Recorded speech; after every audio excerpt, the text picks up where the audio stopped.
9:14.68 to 13:7.85. Port Adelaide under the pump, but they're controlling it at the moment to the outer side. Burgoyne spots up Horne-Francis, who takes the mark.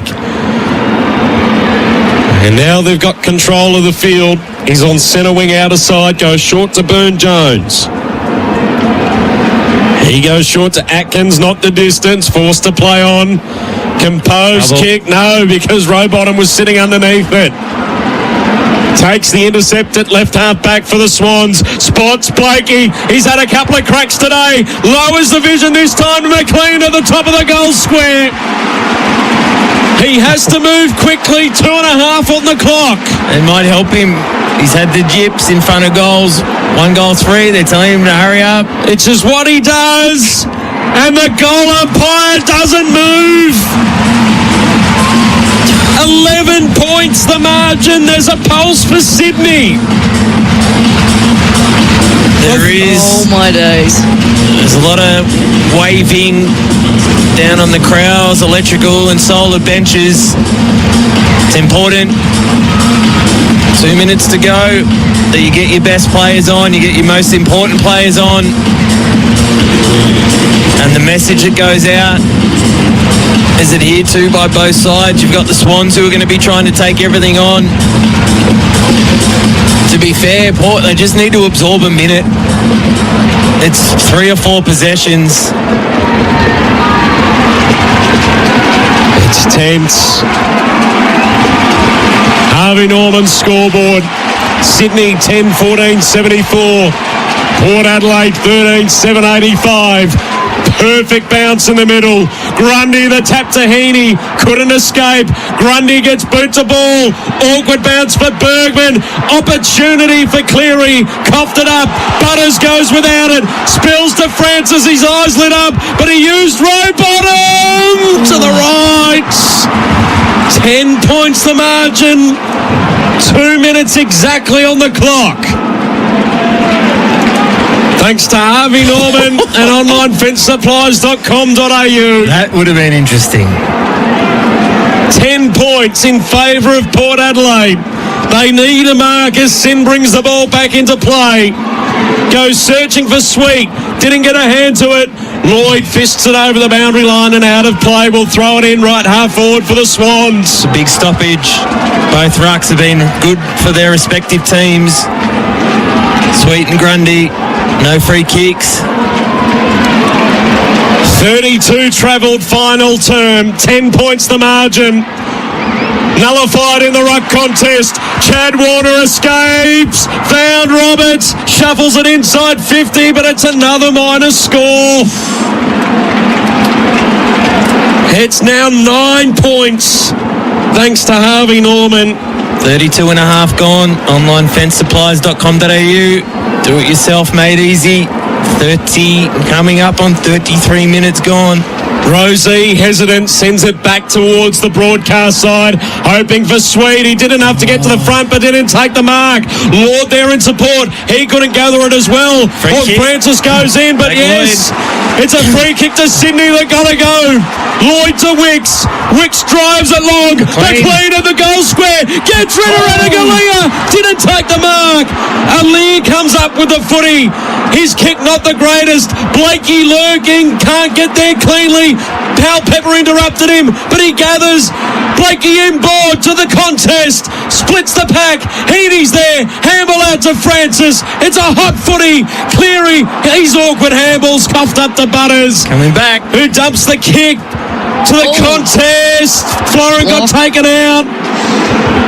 He'll win the free kick. 47 seconds on the clock. It's a free kick to Powell Pepper. Oh, no. Oh, that's controversial. Powell Pepper goes to Rioli. And that'll nearly do it. There's a look of disbelief around the SCG. The Sheen panel service replay. If we can get a look at that. Oh, the Sydney fans aren't happy. Burne-Jones, right half back. 25 on the clock. Sydney regain possession. Centre wing out of side. Rampy inboard to Heaney. He takes the mark on top of the centre circles. Works it to Francis. He takes the mark. Gives it off to Chad Warner from beyond 50s. Offline. The Macca's ball. The Macca's ball. Thanks to Minecraft movie. I think I know what the Happy Swans Meal are doing is in the out. week. The Macca's ball has gone left or right and not through the middle. 8 points the margin as Sin brings it in. Port Adelaide, hold on. They see off an incredible challenge from the Sydney Swans, but prove they can back it up. Consecutive wins for the first time in 2025 for Port Adelaide. They defeat Sydney by 8 points.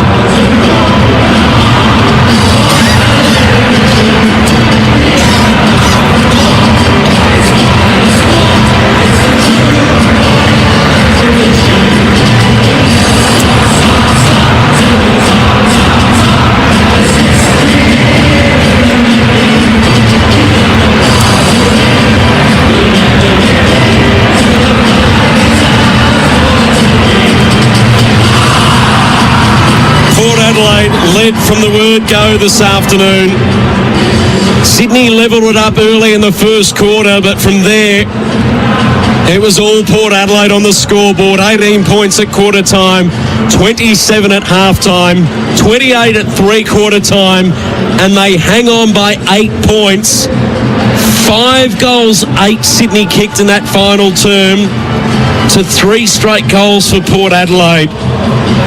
And that was the difference. The efficiency inside 50 for Port Adelaide was better than Sydney from the word go this afternoon, and they've been rewarded for that. Nick Dafus and Lucy McAvoy. Yeah, you look at the, pardon me, a lot of the key stats. Clearances, Sydney, 46-33. Inside 50, 61-53. Port Adelaide tackles, smothers. The pressure stuff was there. But it was the Sydney Swans that had opportunities late in that quarter. 26 scoring shots to 20. And it was, for me, the last quarter, it's a tough spot to be in. 23 goals in front in the middle of the quarter. You're not sure whether to keep going or to stop. And Port Adelaide, they didn't quite get their energies there on the same page, and they made a few mistakes, let the Swans back into it. And yeah, to be fair, it was probably bad kicking in the end that cost them. The Swans 70 plus extra disposals contested, nearly 50 plus. They did enough to win the game, Sydney, but a lot of these stats come up on the scoreboard, but there's one that's really important, and 13-7-85 beats 10-17-77, and it's an opportunity gone begging for the Sydney Swans. But if you're a Port Adelaide fan, you'd be absolutely rapt. They did more than enough in 3.5 quarters to be in front, and that was the difference that allowed them to hang on when the Swans were pressing. So well done to Port Adelaide for 3.5 quarters. They were clearly the best, and even though the Swans were coming late, it was more than enough. Yeah, they were impressive, Port. They just had an answer every single time the Swans tried to put the foot down, and that's what the Port fans have been asking for, is just that consistency, and they delivered again today. Yes, they had their moments, but to be able to just have that composure and experience now where you can just settle things when it does get a little bit tough is impressive to be a Port fan at the moment. So Ken Hinckley will be a very, very happy man, I imagine. The majority of the players, because there's a couple doing TV interviews, but they're all heading to the right forward pocket up the Paddington end of the ground, where the Port Adelaide faithful, there wasn't too many of them around the SCG this afternoon of the 36,000 that were here, but they were vocal, and they've been rewarded for their support this afternoon. The final score again, Port Adelaide 13-7-85, defeating Sydney 10-17-77. Can we trust Port Adelaide? Yeah, you can. Oh, look, you can. There's a lot of the narrative around Port Adelaide is so much, but there'd be a lot of teams that would love the record that they've had over the last 5 to 6. So, yep. sometimes success brings the harshest judges, and look, they've been, and how you judge success obviously in the game that we play and commentate is around premierships, and no, they haven't done it, but they've given themselves the opportunity, and look, they've found a way. And again today, is it a Port Adelaide game that in 3 years you're going to sit down and watch the replay of? Maybe not, but look, a win's a win, and it's one of the things in any sort of sport that, look, never take it for granted, because there's sides at the bottom of tables of all sports that would just do anything for a win, where you sit there after a month, you go, I don't care what happens, I don't care what I have to do at training, I just need a win. And Port Adelaide were able to do that on the road against last year's grand finalist, and they've come away with a win. And what they take out of it, we don't know, but inside the four walls, they would have had a plan. Whether it went to plan, who knows, but they're going home with 4 points, and they're looking ahead to next week. So yeah, Port Adelaide, they're up there. They've got enough good players to be able to stretch this competition.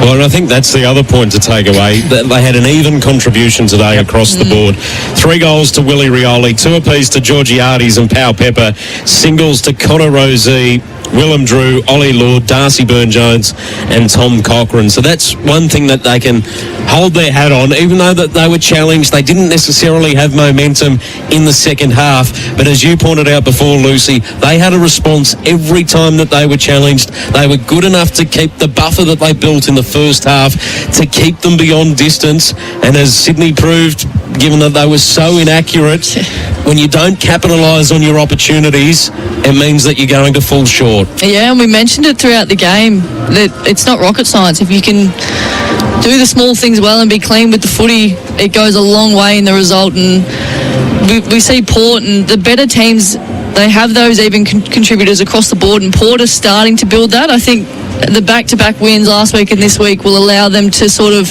use as a platform to now build into the rest of the season. And a win away from home, particularly in Sydney, that's a great get, and they'll use this definitely to build on. And I'm really impressed with Port and the way they went about it today. They just stuck to it. They didn't panic too much, and you saw what happened when Sydney started to panic just a little bit, knowing that they're wasting their opportunities and they were not so clean with it and just fumbled the ball. And it goes a long way. It's not rocket science, is it, Nick Davis? It's not. And look, they're good players are going to be good players. Rozee had 27, Butters had 27, Farrell 26, Horne-Francis 20, and then it's like no one played poorly. Like if you're rating games out of 10, there was no one there in Port Adelaide that was less than a 7, and that's what you want, and that's where your inconsistency comes.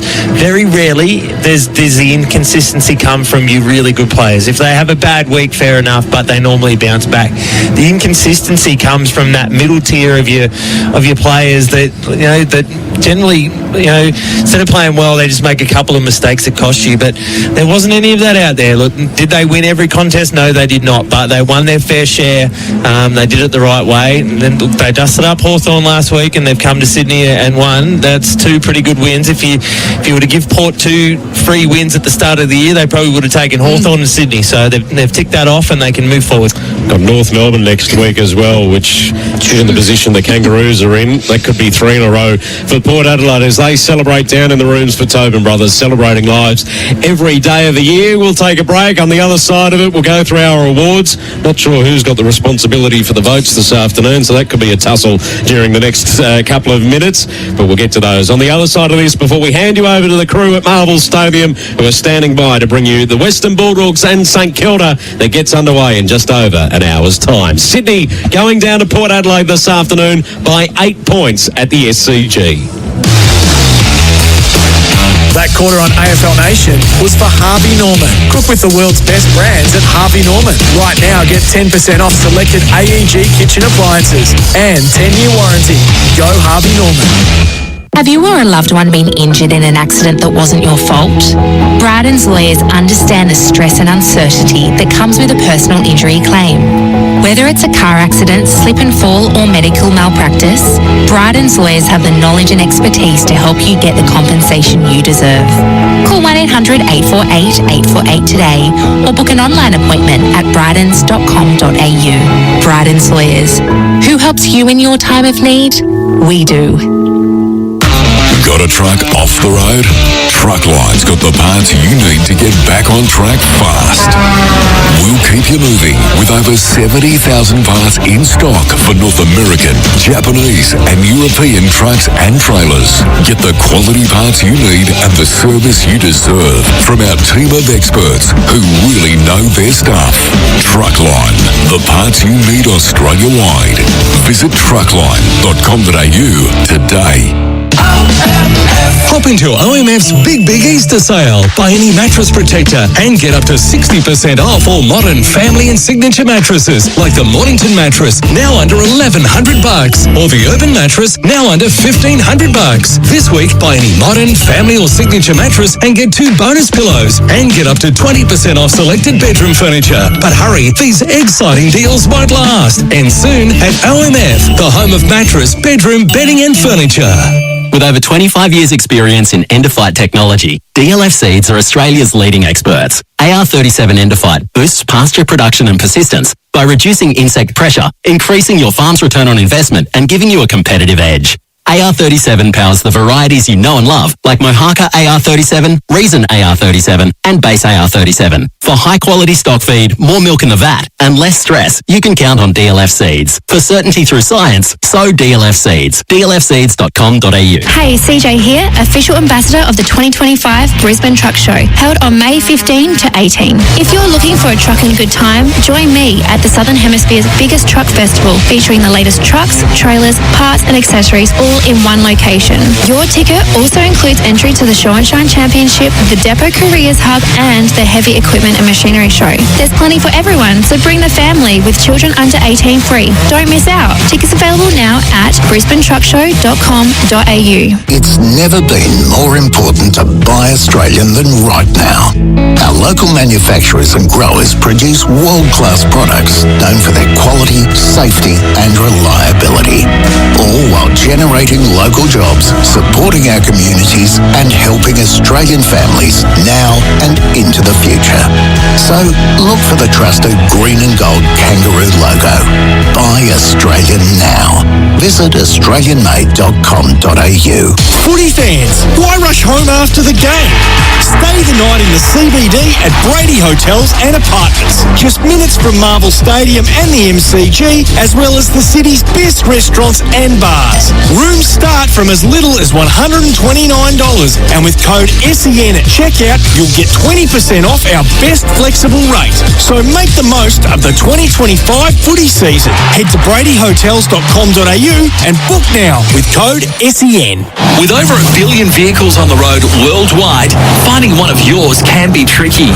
But with vehicle tracking systems by Radius Telematics, they'll not only find your vehicle, but they'll also tell you where it's been, where it's going, and how long it's taken, including location and speeding alerts, even driving behaviour, plus so much more. Speak to Michael and the team about dashcam and asset tracking technology that'll help keep your business's valuable assets safe and secure. For more, visit radius.com today. You're listening to AFL Nation. Head to fntsportspromo.com.au for your chance to win $2,000 for your local sports club with 4 and 20 and Coles. And Victoria Police, made from more. Search police careers. Welcome back to the SCG. Just a little bit of heart attack there with our timings, which got... particularly Nick Davis a little concerned because there's a bar crusher that's waiting for him just to get back in the boat to go fishing, and I think there's some more Easter eggs, although you've pretty much cleaned them up. Yeah, there's raffles all over the floor. I'll find more. Just to give you the behind the scenes look here on AFL Nation as we wrap things up from the SCG. Port Adelaide the victors this afternoon, 13-7-85, defeating Sydney 10-17-77. That's right, 17 behinds for the Sydney Swans. They kicked 5 goals, 8 in that last quarter to Port Adelaide's 3 goals straight. And at the end of the day, the efficiency inside 50 proved to be the winner as we work our way through the awards. Who was the defender of the game for Visi Tread? Temporary surface protection available at Bunnings Warehouse. I liked Radaglia. Yes. I thought he was really strong down back. And, like, he didn't have a whole heap of it, but when he did, he made an impact. He stopped so many goals. Yeah, he did. He intercepted well. Look, McLean was able to take a few in the last quarter there. And, look, yeah, Radaglia was good. Look, if you want to go, look, Mac Roberts had 30 for the Swans, but that's offensive work. So, no, I'm with you, Lucy. Radaglia, he defended well. He intercepted beautifully. Incredibly valuable impact down in the forward line for Port Adelaide. This afternoon, the smart play for acquired financial services, funding tools and vehicles for trading. I like the goal that Rioli kicked in the third quarter. They just were able to get out the back, and they were able to move the ball off turnover. And Port Adelaide, they knew when to hold it up, and they knew when to go fast. And that time they went quick, got it to Rioli out the back, and a goal from the goal square is invaluable in a game where the Swans wasted a number of opportunities. The coaching move of the day for Henley Holmes. Henley Breakthrough Collection, billed from only $227,900. Henley Holmes. Aaron Francis is the sub, coming on and kicking 3 consecutive goals in the last quarter and had a shot to kick his 4th. We were sort of asking in the pre-game, like, what would he be? We assumed and we worked out that McCartan would play forward, and he did. He was switched back. It was Hamling. He went forward for a while, but when it was Francis who came on for Hanley, he was very good, so it was a big move. I was incredibly sceptical when that came through, but it proved to be almost a match-winning move, given how flexible it made the other positions and the other key tools out on the ground. A ladder update for Tasman Butchers. Eat better meat with Tasman Butchers. Tasman Butchers, the meat specialists. So these two were jostling. Yeah, they were. Port Adelaide, they move up to 10th on 12. Look, percentage there, still not great, 98.1%. And the Swans see themselves down in 13th on 2 wins. Look, among the sides there, Western Bulldogs, who have an opportunity to move up. They're down there with Richmond. They're 1 in front of North, Melbourne, and Melbourne. So the Sydney Swans, we spoke about the run that they've got coming up against sides that, you never know what you're going to get, and the storylines can change week to week. With Gold Coast, you play GWS in a derby, and then you have Essendon, and then you have Carlton. So who knows what you're going to be facing in the next month. So the Sydney Swans, who knows what happens. And Port Adelaide, they sit in 10th, and they play North Melbourne next week at home. So they'll be hoping for a win there. And then Port have got a trip to Mars Stadium, not the planet. Western Bulldogs in round 8.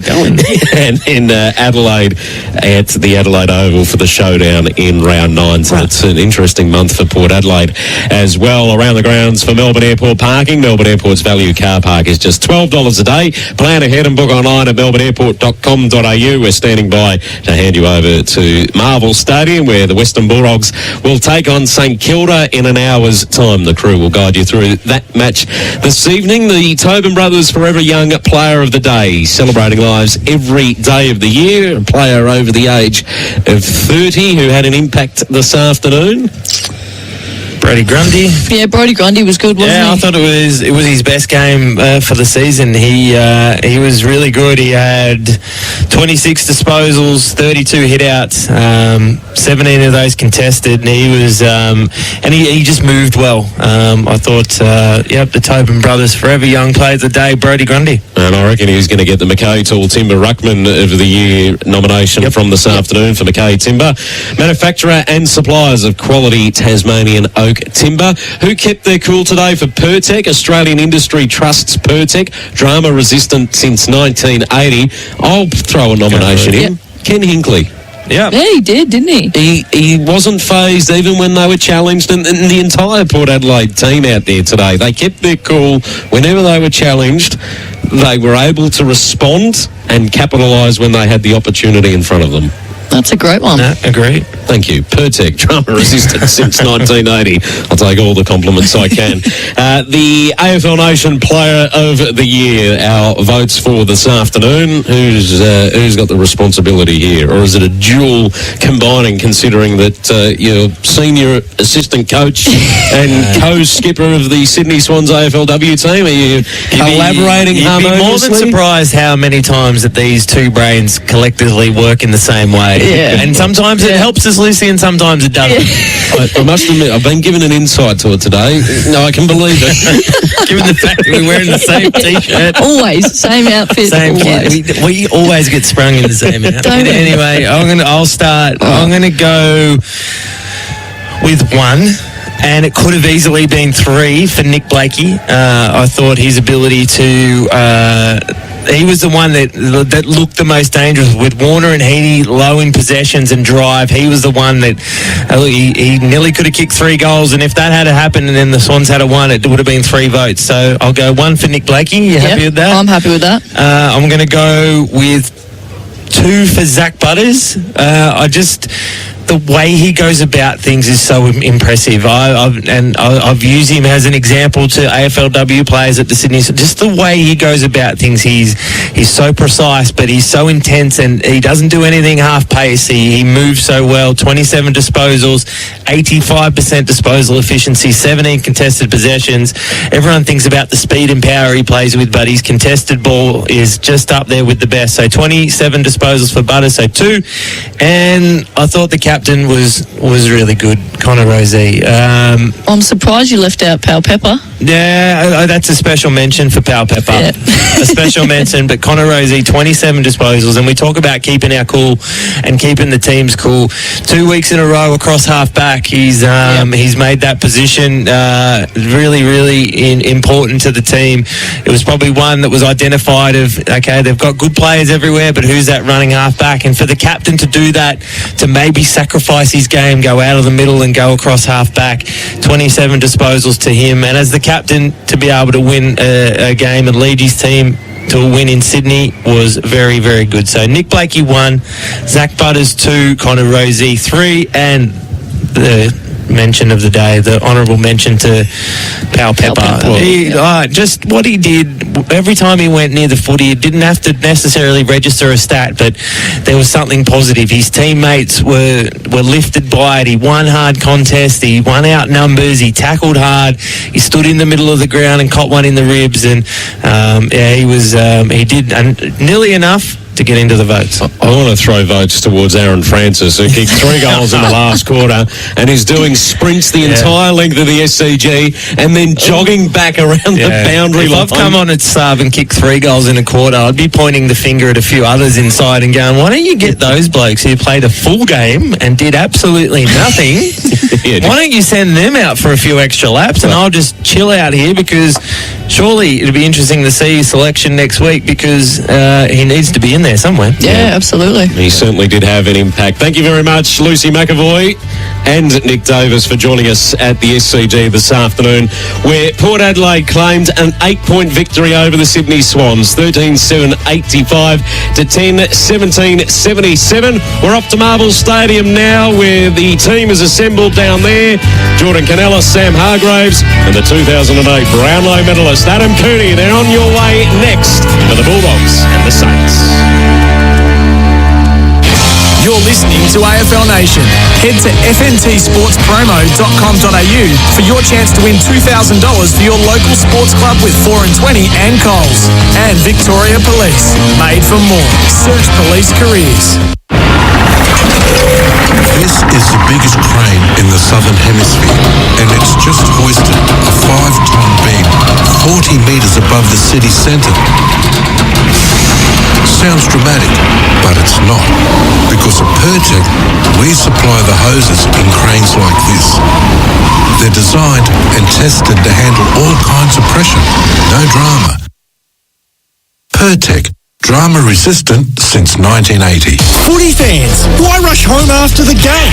Stay the night in the CBD at Brady Hotels and Apartments. Just minutes from Marvel Stadium and the MCG, as well as the city's best restaurants and bars. Rooms start from as little as $129, and with code SEN at checkout, you'll get 20% off our best flexible rate.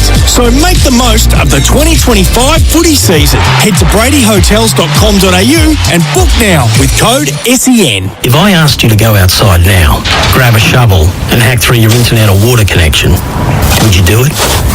Of course not. It'd cost you a fortune to fix, plus being without internet or water for hours or days would drive you mad. Yet digging without searching before you dig online first is a gamble. Or worse, if you strike a gas or electricity main. Before every job, search before you dig online every time. And never dig blind. ESPN now streaming on Disney+. Stream the latest and greatest of NBA, UFC, MLB, NHL, WNBA and more. Oh, what a step from Curry! Cheer on. Oh, Tony! The greatest day! Party on. Oh, Edwards, it's showtime. Room service. Dream on. One destination for a new generation of streaming. ESPN on Disney+. The long wait is over. Turn it on. G'day, Merv Hughes here. New Farm's been there for Aussie growers for 100 years. Through prosperity and heartache, drought and flame. Through the unprecedented and through innovation. New Farm's high-quality crop protection products are formulated right here in Australia because Aussie growers are tougher together through choosing Australian. New Farm understands local conditions and the importance for Aussie growers to have the right products at the right time. New Farm, Australian through and through. To learn more, visit newfarm.com.au. 4 and 20, Australia's original fan food, and Coles are giving your local club the chance to win $2,000. That's $1,000 cash and $1,000 worth of 4 and 20 pies. You beauty. From April 1st to June 3rd, it's game on. Register your club, buy any 4 and 20 pack from Coles, enter online and collect the most points to win. Track your club's progress on fntsportspromo.com.au. Every pack counts. 4 and 20, Australia's original fan food. T&Cs apply. Ends June 3rd. This ad is about neighbours Ryan and Jack. Ryan's home has been affected by recent damp weather, with mould appearing all over his walls and ceiling. Meanwhile, Jack is relaxing in a mould-free home. That's because Jack installed a Panasonic air conditioner with 24-hour Nano EX air purification and mould-inhibiting technology. Jack's Panasonic air conditioner means he enjoys clean, fresh air in a mould-free environment. And you can too. Search for Panasonic Air online to request a free quote today. Don't miss the world's best netballers every Saturday and Sunday in Suncorp Super Netball. Can the Adelaide Thunderbirds achieve greatness with a three-peat, or will the Melbourne Vixens take the next step to premiership glory? The pressure will be on with the Firebirds, Fever and Swifts' new look shooting ends in the spotlight. Who is up for the challenge? Tickets are on sale now, or watch every game live and on demand on KO Sports, Foxtel, and for the first time, Binge. You're listening to AFL Nation. Head to fntsportspromo.com.au for your chance to win $2,000 for your local sports club with 4 and 20 and Coles. And looking for an agent you can rely on? Trust the team at Elders Real Estate. We acknowledge the traditional owners of the land on which the upcoming match is being played. We would also like to pay our respects to elders past and present. Rankin from the boundary, the $1 million shot. How do you like that? Only the sublimely skillful can hit that. He's off the Wizard, and they'll be off to see the Wizard.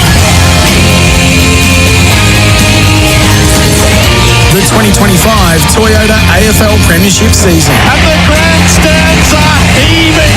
He's doing it all, Nick Dacos. Jack Higgins from 45 out of the boundary has been able to shake that home. Stewart took him.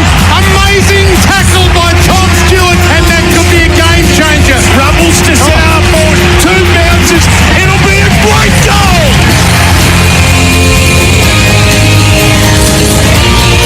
This has just been a great game to watch. I've loved this game. Every game, every week. The scores are level, and they're off their heads at the SCG. Curnow grabs it cleanly with the left, and then swings around onto the right. Magnificent start. Back to Schultz, outside of the ball, curling for goal. Schultz is lifting the pies. Oh my goodness, you just can't keep the good ones down. The superstar cries when the occasion comes. The Lions produce a domination to make the golden era proud. The premiership is going back to Brisbane, and for Chris Fagan, it's the greatest coaching story in football history.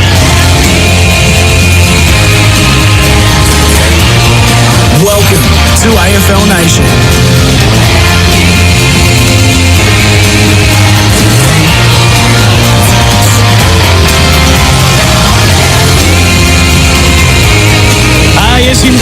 good evening to you, and for the very first time in VFL AFL history, welcome to Easter Sunday night football. We're under the roof at Marvel Stadium on AFL Nation for Elders for all your crop protection, seed and fertiliser needs. And for 4 and 20 pies, you can head to fntsportspromo.com.au to win $2,000 for your local sports club with 4 and 20.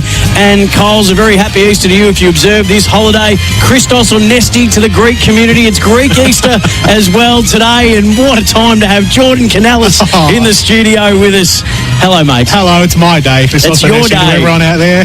Hello, Sammy. How are you? Looking forward to this game with two Marvel Stadium teams who are in decent form. The Bulldogs would like to be in slightly better form. They've lost 3 of their last 4, but I reckon tonight should be a pretty good encounter. A chance for the Bulldogs to go 3 and 3 and stay in touch with the top 8, but for St Kilda, a chance to jump up into the top 8. They're 3 and 2 to start the year. They're sitting in 9th position as I welcome in our experts. Still the only number 1 pick to win a Brownlow medal. Our pre-game show for Trojan Tools Built Tough, available at Bunnings Warehouse.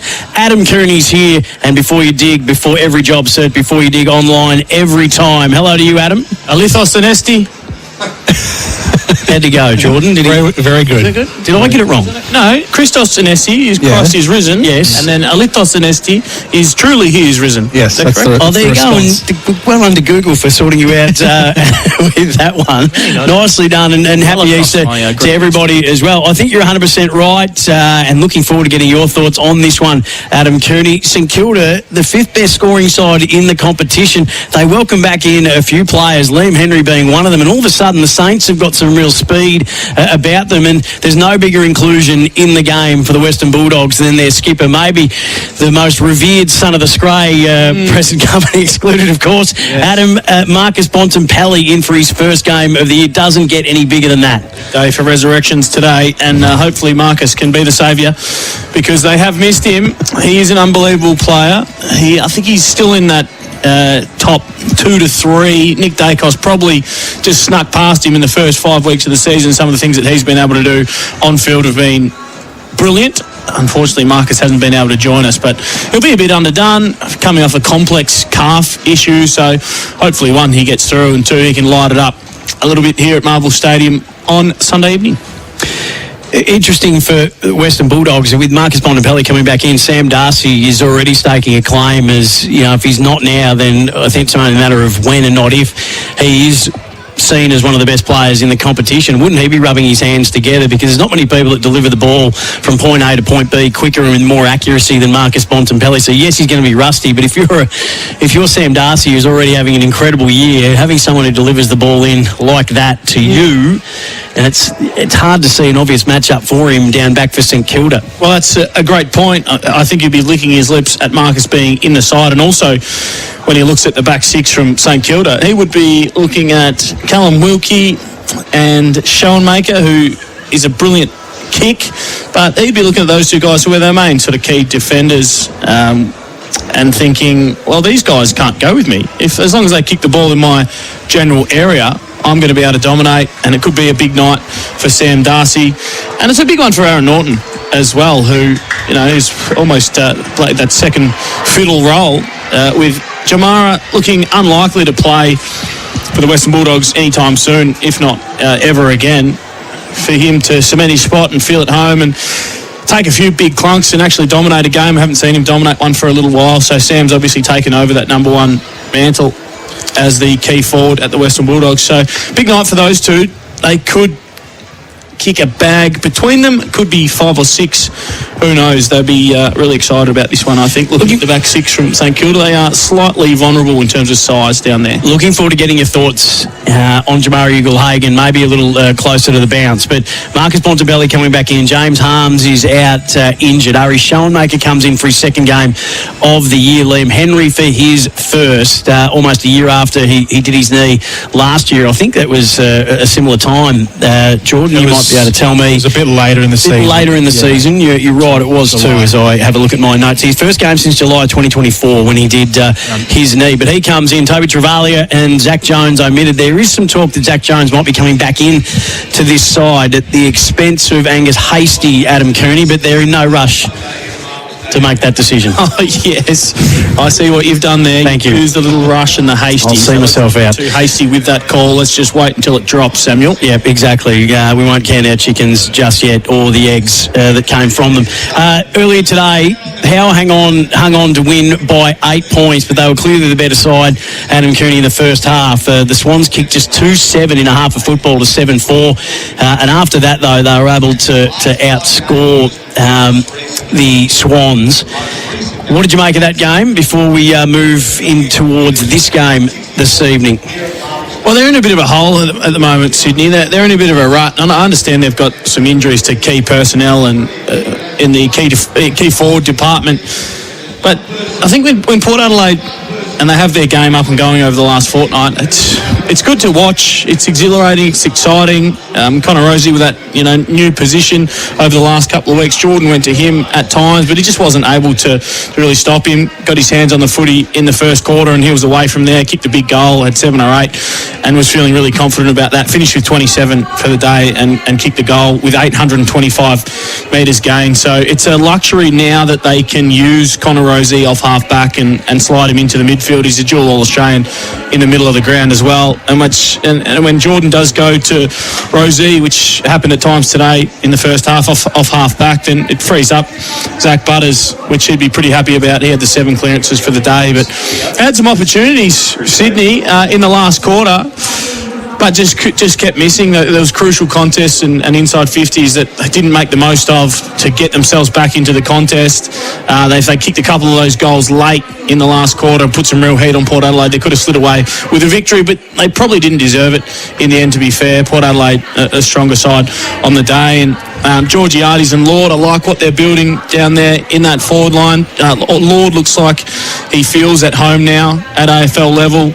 Willie Rioli, after a big week, responded with 3 goals. Georgiades with the 3 as well. Pal Pepper with the 2. But Aaron Francis in the last quarter, he was the one who could have lit it up and won it single-handedly. I think he kicked 3 in the last quarter alone, Aaron Francis, and just listening to the call in on the way in, Nick Davis was getting really nervous about his record of 4 goals in the final quarter being equalled by Aaron Francis. Would you say actively barracking against it? I would say so, yes. Look, I reckon this win's particularly good, like impressive from Port Adelaide, because of just they hadn't been really showing much at all in the first month of the season. They brought the 1 win against Richmond, it was, back in round 2, and not until last week against the Hawks did they get themselves up for the fight. And I feel like Port Adelaide can be a sort of an emotion-based team, is that they G themselves up for the big games, and they had all the backstory against the Hawks with the rivalry and last year's incidents and all that. So that kind of was fueled by emotion, whereas today there was no reason to have that sort of emotion or rivalry to fuel this game. So the fact that they did what they did against the Swans, and they did the job really effectively. I know the Swans aren't exceptional this season, but I think that was just a really solid win to do it away as well for Port Adelaide. So being able to string 2 wins together now for the Power from last week and now doing it away this week, could be a little launch pad for them. But it is a tough run ahead. They've got North Melbourne next week, so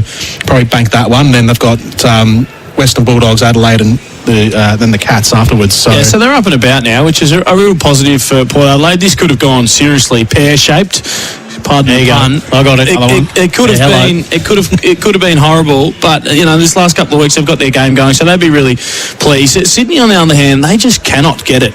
They cannot get their ball movement up and going. I mean, their stars are just sort of tracking along okay without dominating. They've only had 9 marks inside 50. They average 9.8. So the AFL average is 9.8 for the year. Port Adelaide had 14, but they smashed them in contested possession.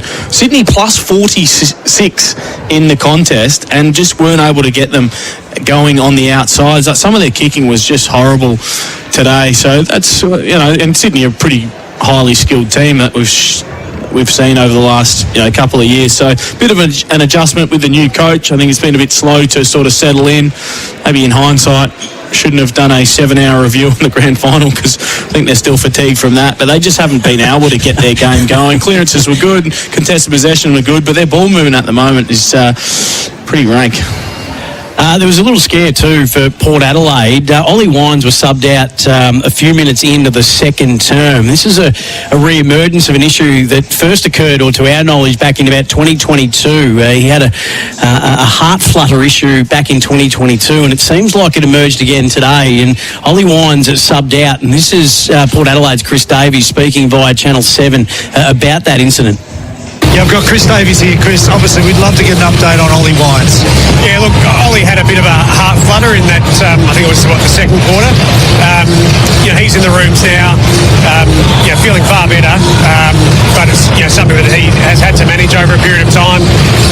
He knows that he's got to take himself out of the game when these things happen. He missed the game in 2022. He was a bit of a concern against Hawthorn last year. He didn't miss that game. How concerning is it for you? Oh, look, only concerning in the sense of, we're worried about Ollie's health. But right now, as I say, he's back to normal in the rooms, and I'm sure he'll go through whatever he needs to go through this week and potentially be available next week.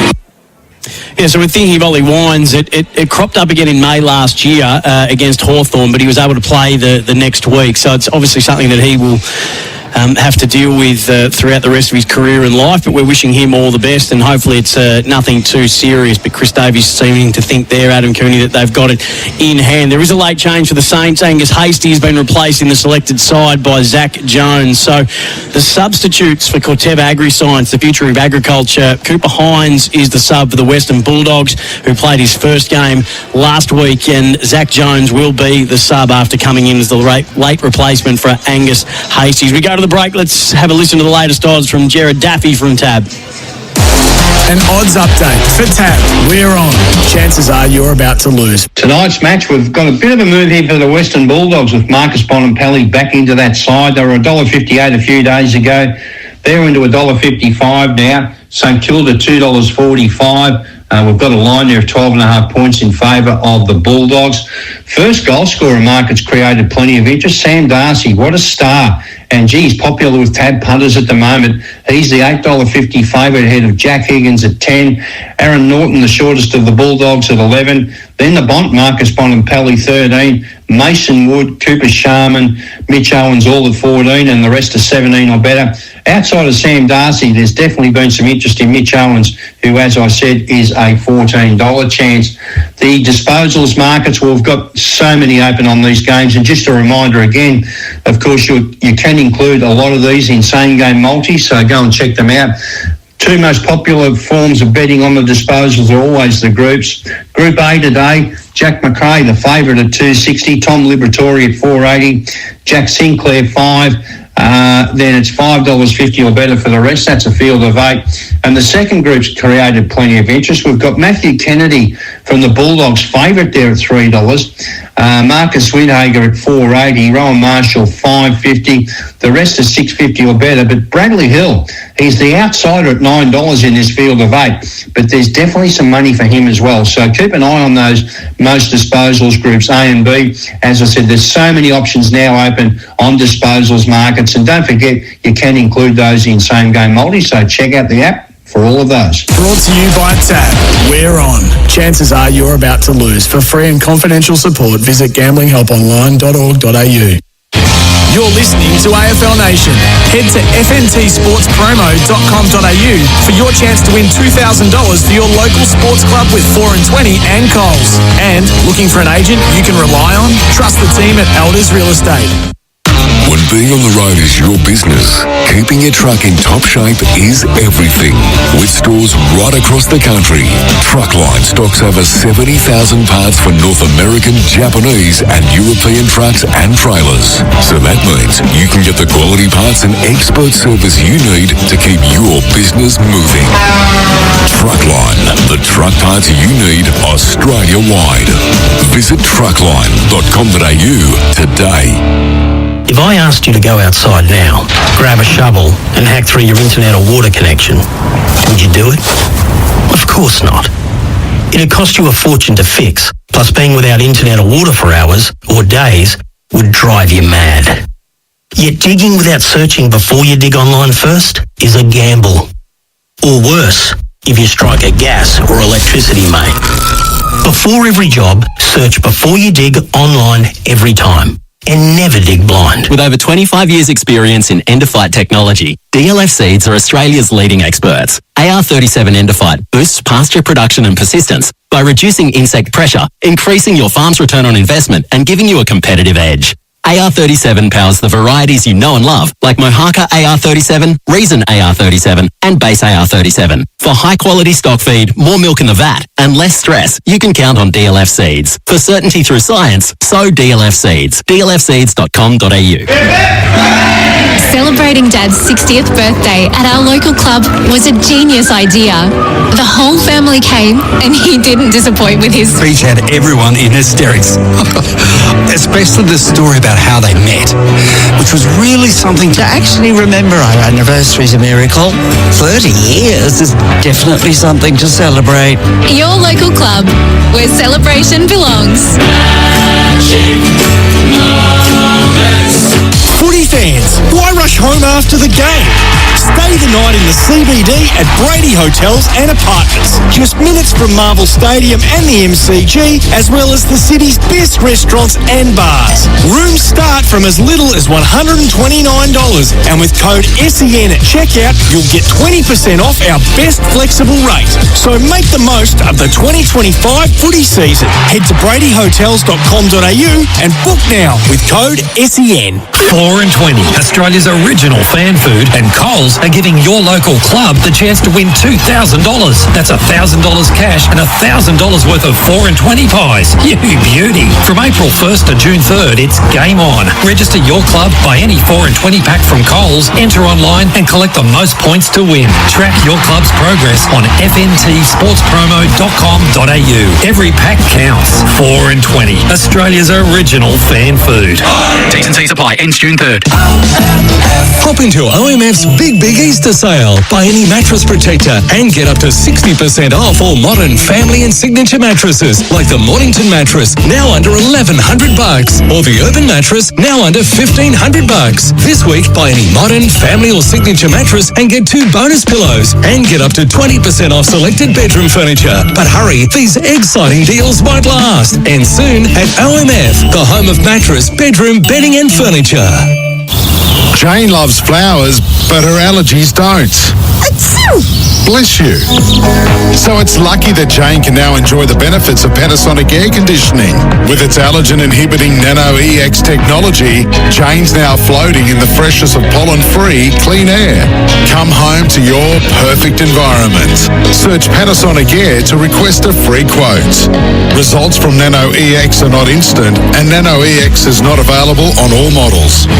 You're listening to AFL Nation. Head to fntsportspromo.com.au for your chance to win $2,000 for your local sports club with 4 and 20 and Coles. And looking for an agent you can rely on? Trust the team at Elders Real Estate. It's the red, white and blue versus the red, white and black under the roof on an Easter Sunday night at Marvel Stadium. The Western Bulldogs hosting St Kilda on AFL Nation. For Elders, you can rely on Elders. And for 4 and 20 pies, Sam Hargraves, Jordan Canellis and Adam Cooney with you. Winners so far this round. Collingwood did it comfortably over the Brisbane Lions. Nick Dacos is just playing another game that maybe in about 10 to 15, 20 years' time, the rest of the competition will figure out what that was. But that was quite extraordinary, an individual performance, the likes of which we may not have seen this year. Adam Kearney, he was absolutely breathtaking the way he went about it on a Thursday evening at the Gabba. Well, he's unstoppable, and for such a young age to be mature enough to handle and cop a heavy tag and scrutiny, and revel in it, and unwarranted criticism about his hardness, to be able to do the things that he does every week is unbelievable. He seems to enjoy having someone hanging off him and working them into the ground. What he does better than just about any other player in the competition, and there are a few that can do it.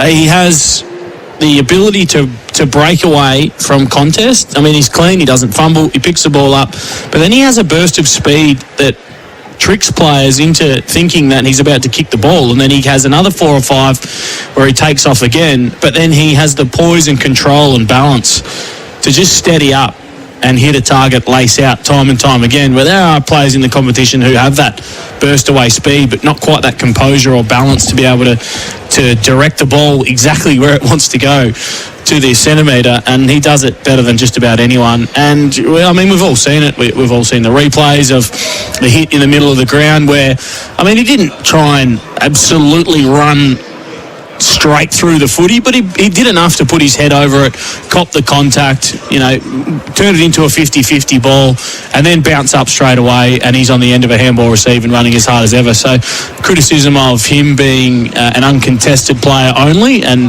not having that hardness, I think we can probably put that one to bed as well now. Absolutely. 52-point win to the Pies. They win 5 in a row. They go to the top of the ladder. Brisbane's first loss of the year. They sit second.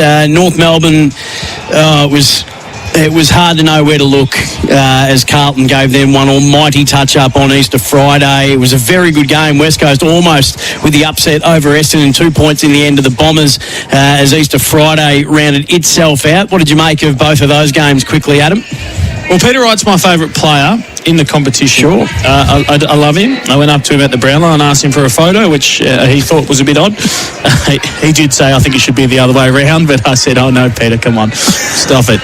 You're making me blush. I think they're a better team with him in there. There's no doubt about it. I mean, he's a Crichton medalist. He's won the best and fairest for him. Unfortunately, he just hasn't been able to do it to that, consistent level over a long period of time. I think we saw his comeback game not long ago. He'd been out for a while and he kicked a bag as well, and then we didn't see him kick too many after that. So, hopefully he's learnt from that, but they're going to need him because Draper is unfortunately out for the rest of the season now with that Achilles, and Brian has gone down with an ACL. So Big Goldie will get a run, and Peter Wright will play for the rest of the year as that forward and back up in the ruck. So they're going to need to pick one up in the mid-season draft period. Looks like they might go for Crosley, who we're speaking about today on Crunch Time on SEN. He looks the most likely type. He's a bigger body. He's mature. He's done an AFL pre-season. They do need some backup, and they do need it quickly. He's still got the handlebar? Mid-season draft. I think so. Yeah, I'm not too sure. There's a distinct lack of them in the AFL right now. So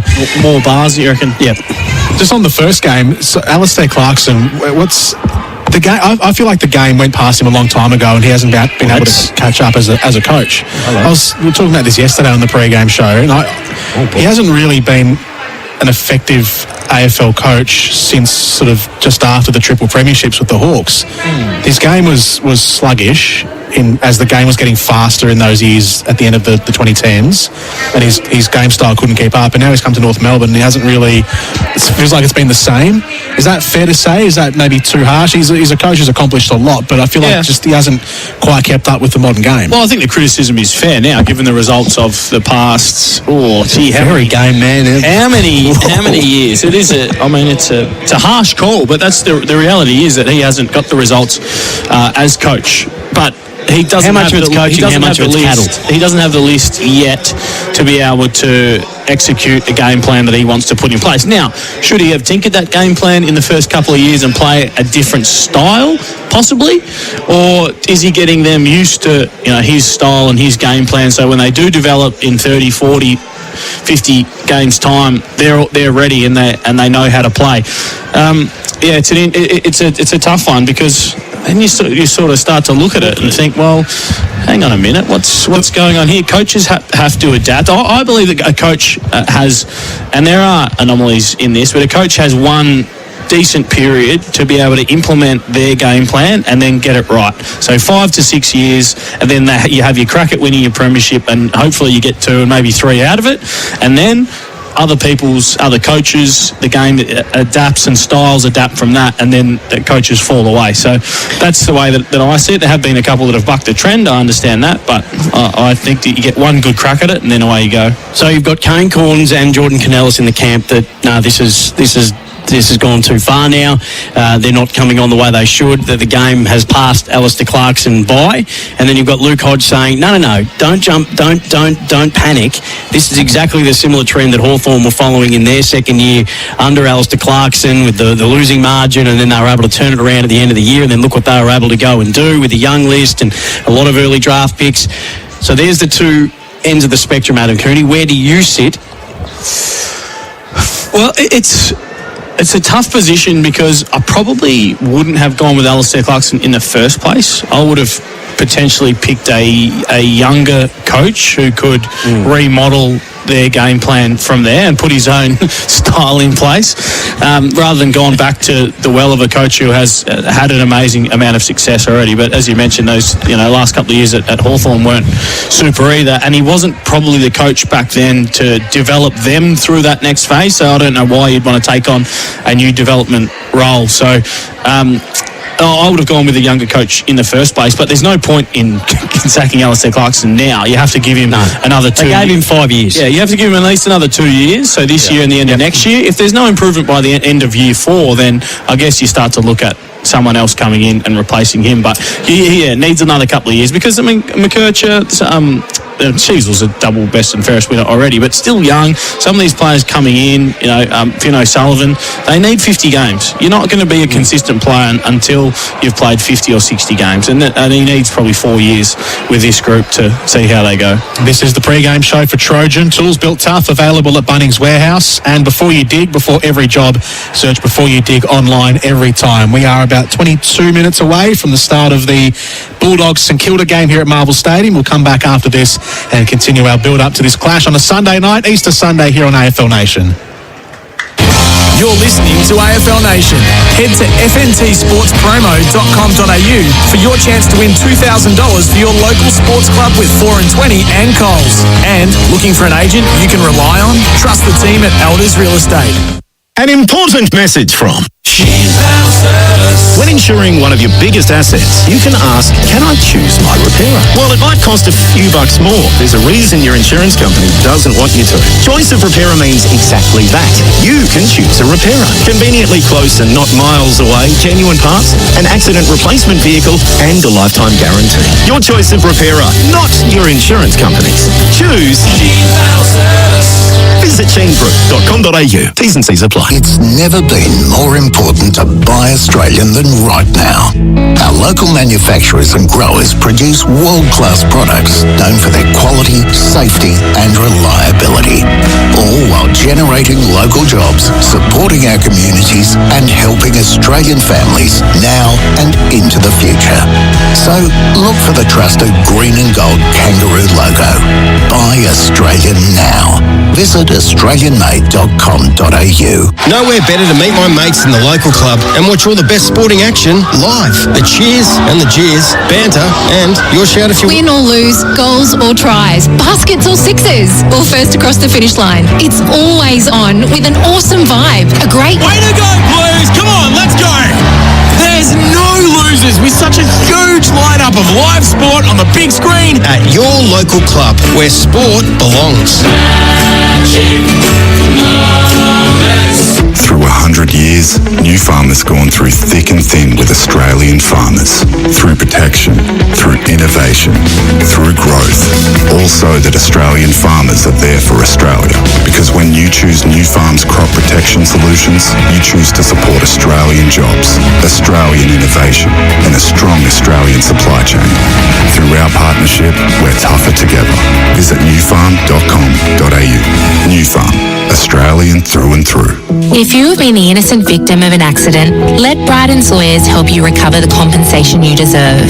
At Bryden Sawyers, we understand the physical, emotional and financial toll that personal injuries can have on you and your loved ones. That's why we are committed to achieving the best outcome for you and your family. Contact Bryden Sawyers today at 1-800-848-848 or visit brydens.com.au to book an appointment. Who helps you in your time of need? We do. Footy fans, why rush home after the game? Stay the night in the CBD at Brady Hotels and Apartments. Just minutes from Marvel Stadium and the MCG, as well as the city's best restaurants and bars. Rooms start from as little as $129, and with code SEN at checkout, you'll get 20% off our best flexible rate. So make the most of the 2025 footy season. Head to bradyhotels.com.au and book now with code SEN. 4 4 and 20, Australia's original fan food, and Coles are giving your local club the chance to win $2,000. That's $1,000 cash and $1,000 worth of 4 and 20 pies. You beauty. From April 1st to June 3rd, it's game on. Register your club, buy any 4 and 20 pack from Coles, enter online and collect the most points to win. Track your club's progress on fntsportspromo.com.au. Every pack counts. 4 and 20, Australia's original fan food. T&Cs apply. Ends June 3rd. Don't miss the world's best netballers every Saturday and Sunday in Suncorp Super Netball. Can the Adelaide Thunderbirds achieve greatness with a three-peat, or will the Melbourne Vixens take the next step to premiership glory? The pressure will be on with the Firebirds, Fever and Swifts' new look shooting ends in the spotlight. Who is up for the challenge? Tickets are on sale now, or watch every game live and on demand on KO Sports, Foxtel, and for the first time, Binge. You're listening to AFL Nation.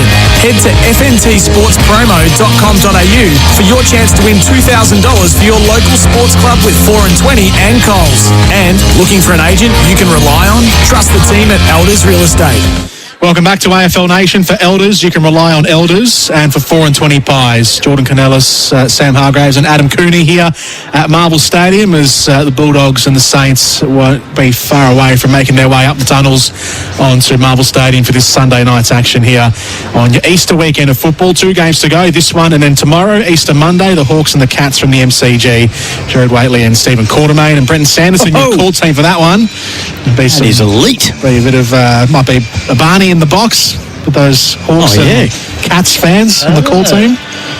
Nicely split down the middle. Sando might have to separate them. Yeah. Hopefully, what are the dishes they're serving up in the box tomorrow? Hopefully just party pies and sausage rolls. What about, wouldn't it be a power move from Jared if he just brought some Nazi Goring in and just placed it down in the middle of them? Bring in the chief. I think he's trying to step away from that quarters. Well, I didn't bring it up, so if you're listening, quarters, love you dearly. What a great addition. So good to have him back as part of the AFL Nation team on SEN. We're just working our way through the games that have been rolling out over this Easter weekend, JK. What did you make of the Tigers win last night, Coons? I thought it was very impressive. I do like what they're building, and I know there's going to be some inconsistencies there, but I've seen enough from some of their kids to know that there's going to be a huge future for mostly all of them that we've seen. I think Super Seth Campbell is my favourite. He was great, wasn't he? A lot. I love the way that he just takes the game on. He's roosted a couple of nice goals yesterday, and he's got that leg speed and a bit of X factor about him. I mean, I don't think they win the game without Bolter playing, which is a contentious issue and one that has been hotly debated, no doubt, over the airwaves over the last week or so. But, I mean, they don't win the game without him. And also Nick Loston was huge. I think their leaders were really good, and you need your leaders to stand up in those moments when you are going to win those games. They did enough for 3 quarters to be able to hang on. Nearly got run over in the top in the last quarter. But, yeah, a really poor performance from the Gold Coast Suns. But I thought the leaders of Richmond were terrific, mixed in with a little bit of youthful exuberance, which they were able to take the game on and had a bit of fun doing it. Got to give Richmond their flowers. You absolutely do. Fantastic performance from them. For the Gold Coast Suns, though, who'd kicked 4-11 up until 3-quarter time, they kicked 5 goals in the last, and then they sort of stayed in it, keeping Richmond goalless in the last term. But would you say, and I know that the Giants were kept to a very low score against Adelaide at the Adelaide Oval yesterday as well, but would you say that is the most embarrassing performance from a team this season for 3 quarters that we saw from the Gold Coast Suns, who were undefeated up until that point, coming up against a side that had won 1 game and wasn't expected to maybe win another one for the rest of the year? Yeah, undefeated, coming in away from home against a lowly side, inexperienced. They should have got the job done. Not as embarrassing as the North Melbourne performance against Carlton, in my opinion, but they were, they're a bit. The 3 key tall forwards just didn't work, and they had enough entries inside 50. but they just the tools, they just couldn't get those three working together in tandem, and there were some poor entries inside there, and they looked a bit slow and just a bit sluggish, which is very un-Gold Coast-like, with Rowell and Anderson really playing good games.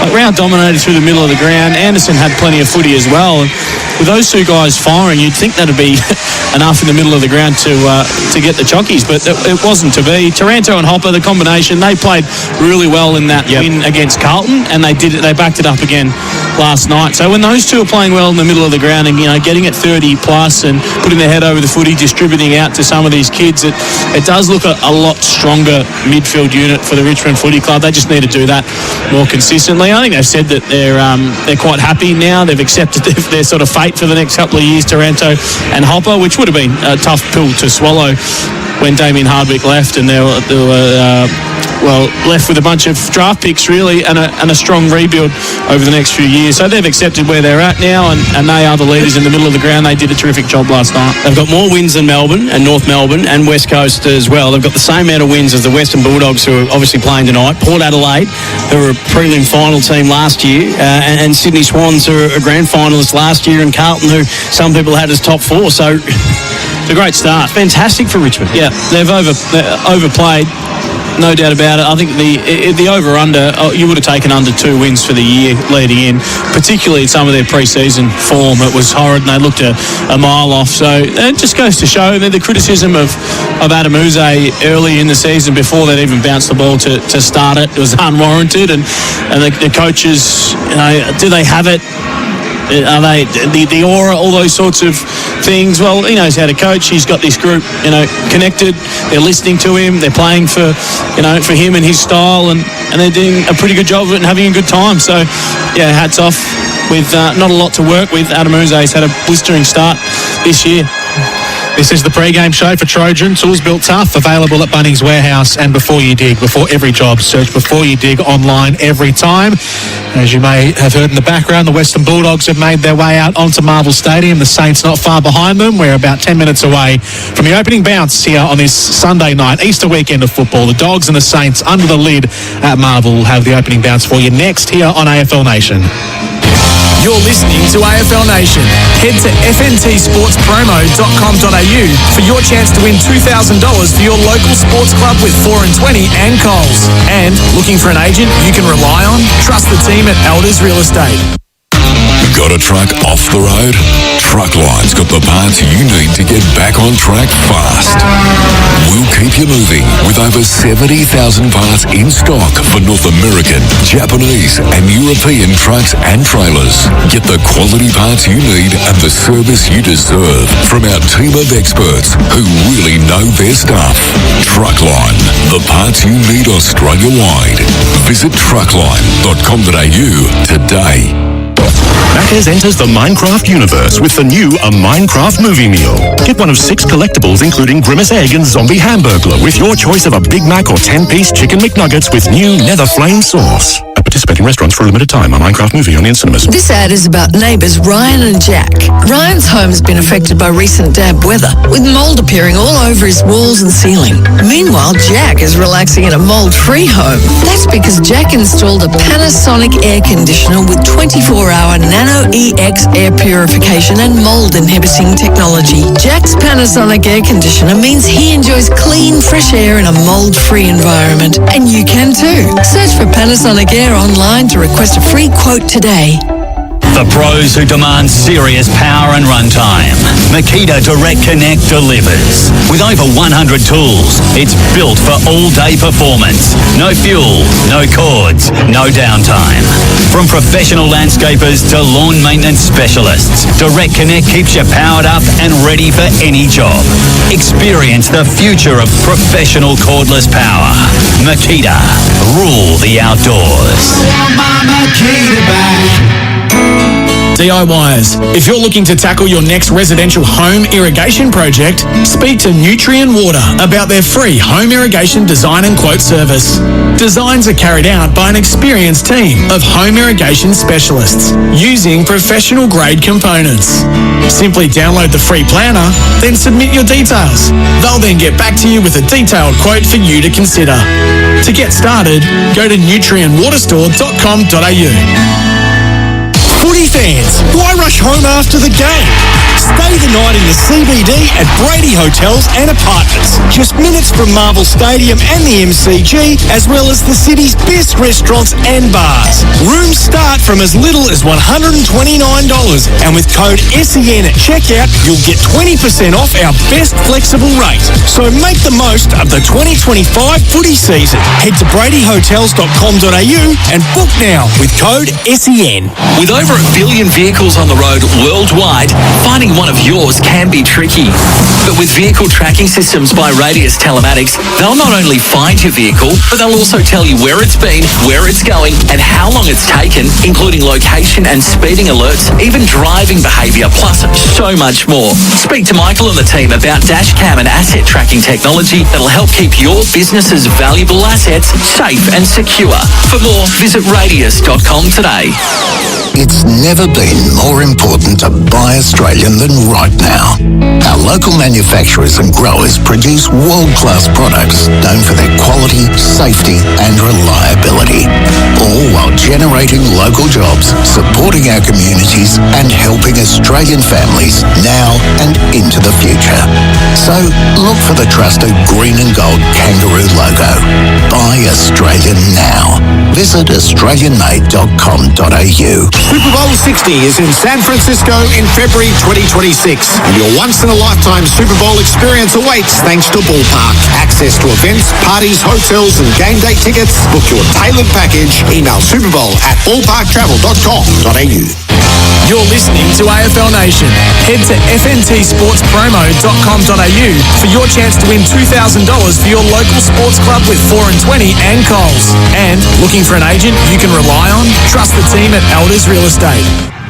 Welcome back to AFL Nation. For Elders, you can rely on Elders. And for 4 and 20 Pies, our pre-game show for Trojan. Tools built tough.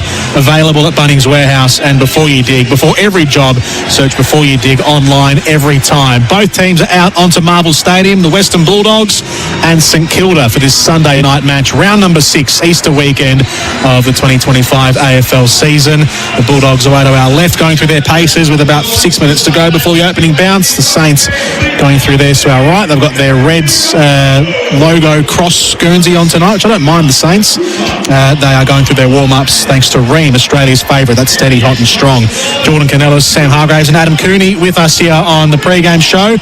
Coons, what are you looking for in tonight's match? These two teams probably pretty evenly matched up. The Dogs 2 and 3, the Saints 3 and 2. The Saints had a 3-game winning run before their loss last week against the Giants, and the Dogs have only won 1 of their last 3, so they'd be more keen to get back on the winners list, you'd think, tonight. What's the overall just sort of vibe coming into this one? Well, if you have a look at the statistical data, and you shouldn't judge your decisions off all of it, but they are almost identical in the majority of all the serious factors, like clearance, contested possession, all those sorts of things. They're very, very similar.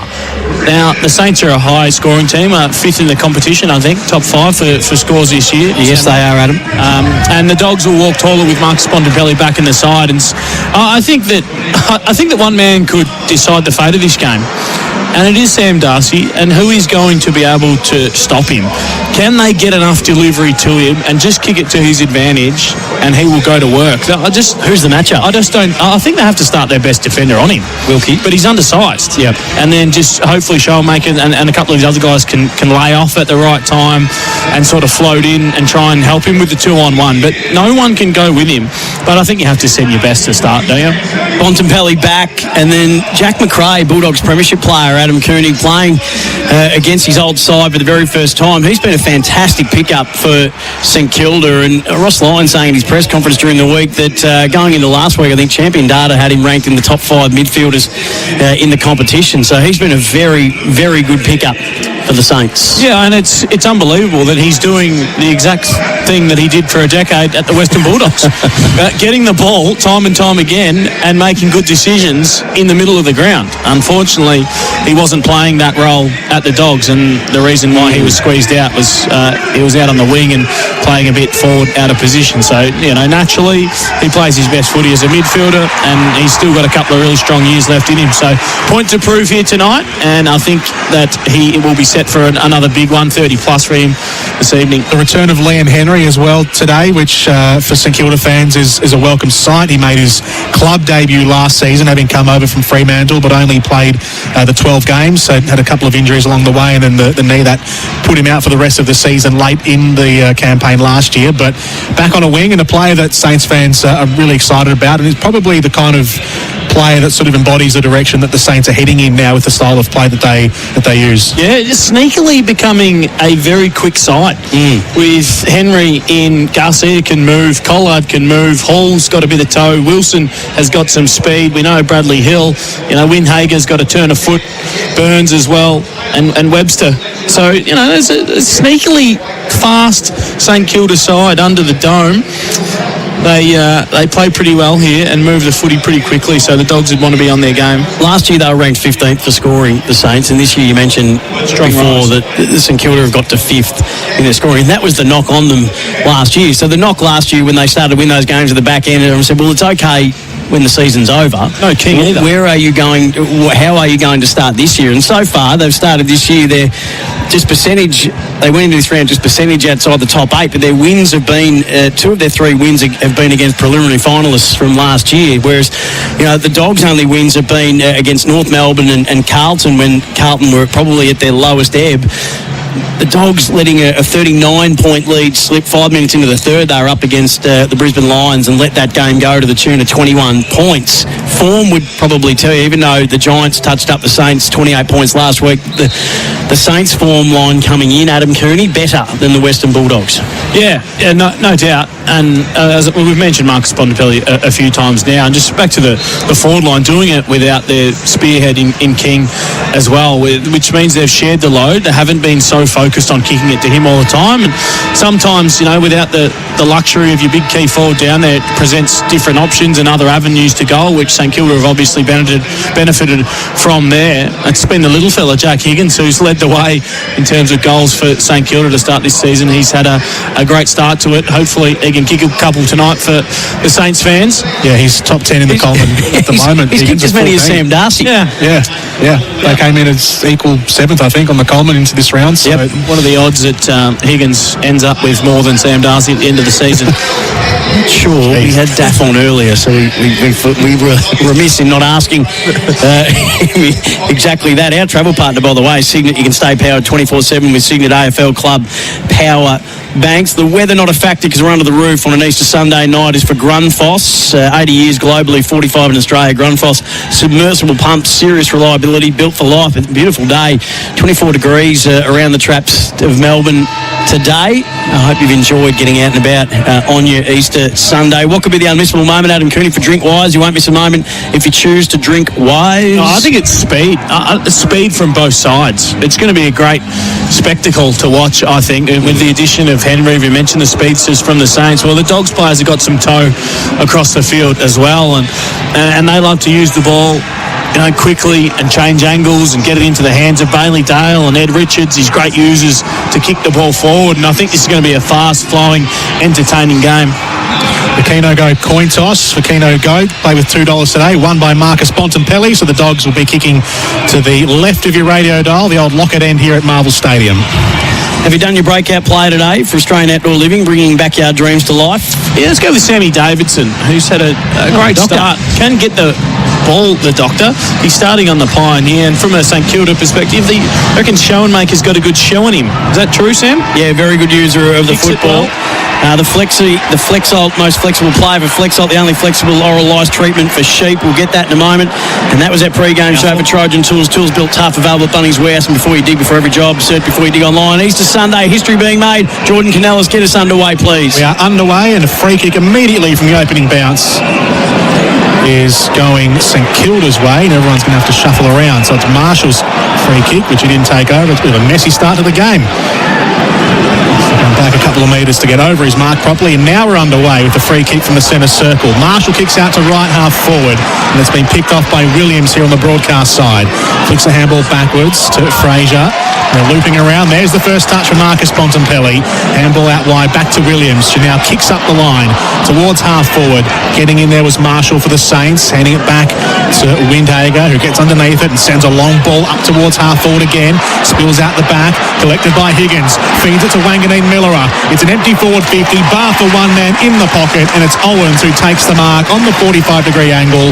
The Saints, through Mitch Owens, will go back and attempt to score the first goal of the game. Well, we're just pumping up Sam Darcy all pre-game. Caminiti's got the job on him. First look at it, uncontested mark. Just went with the flat hands and hit the deck. St Kilda players at the front of the contest repelled from half back, and then great front and centre work. Higgins got out the back, and then Owens saw space and just ran straight into it. Forward pocket. Rookie's gone to Norton. Mitch Owens at right half forward. Walks over the 50-metre arc now. Gets into his stride. Right foot kick is a beauty.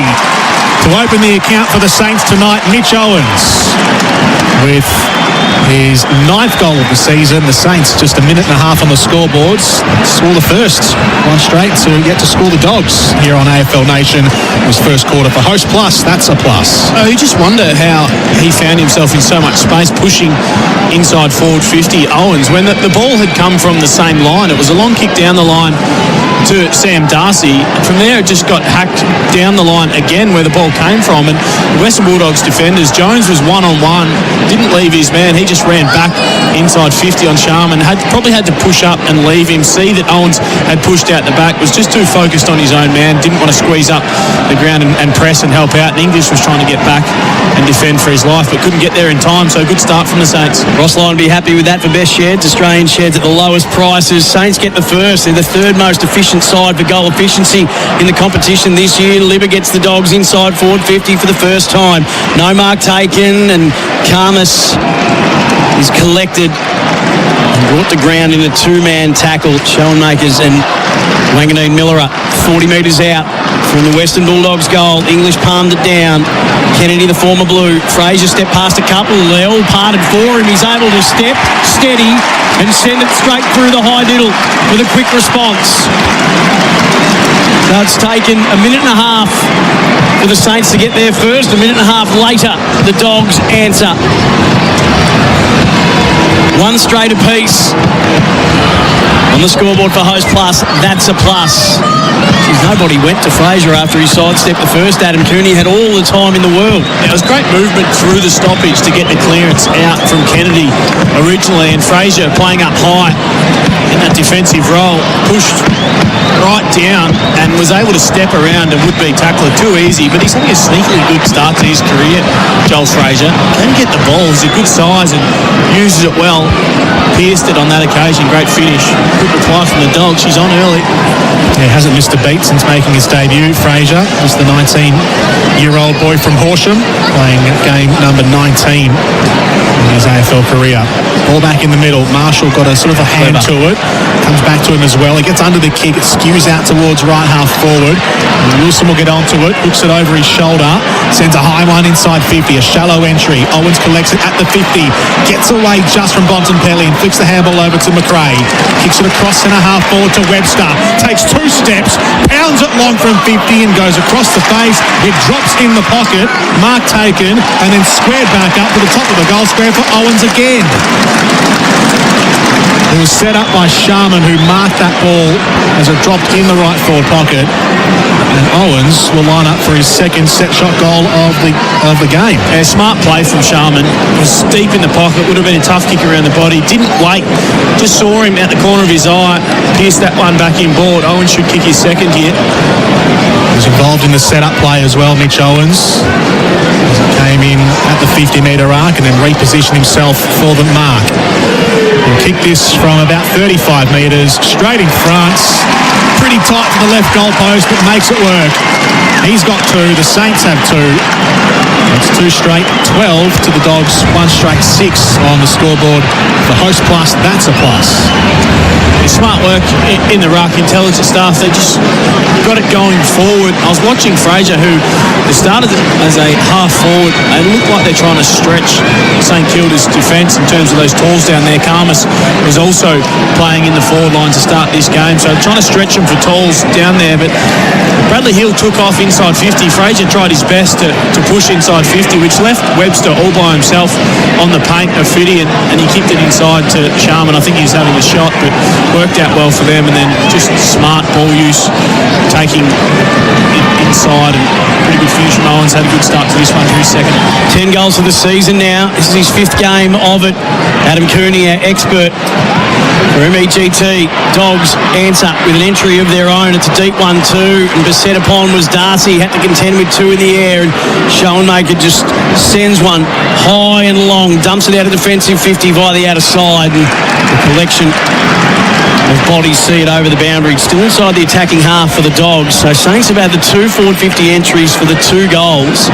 3-2 the clearances in favour of the Dogs. AFL Nation before and 20 pies, and for Elders you can rely on Elders. That's what they have to do though all night. The one-on-one with Darcy and Caminiti. Wilkie leaving his man, coming across to get the spoil in. Garcia from the boundary throwing got the clearance. Left foot kick up the wing, up the line of the wing. Wood took the mark. Hill trying to underlap, collects a loose footy, sends a shoddy kick inside 50. Just works for Marshall. Flicks the handball over his shoulder. Sinclair got underneath it and sends it through. The Saints with 3 goals to start proceedings in the opening couple of minutes of this clash. We've played just 6.5 on the scoreboard for New Tech, Automation for Manufacturing, and Jack Sinclair enters the fray.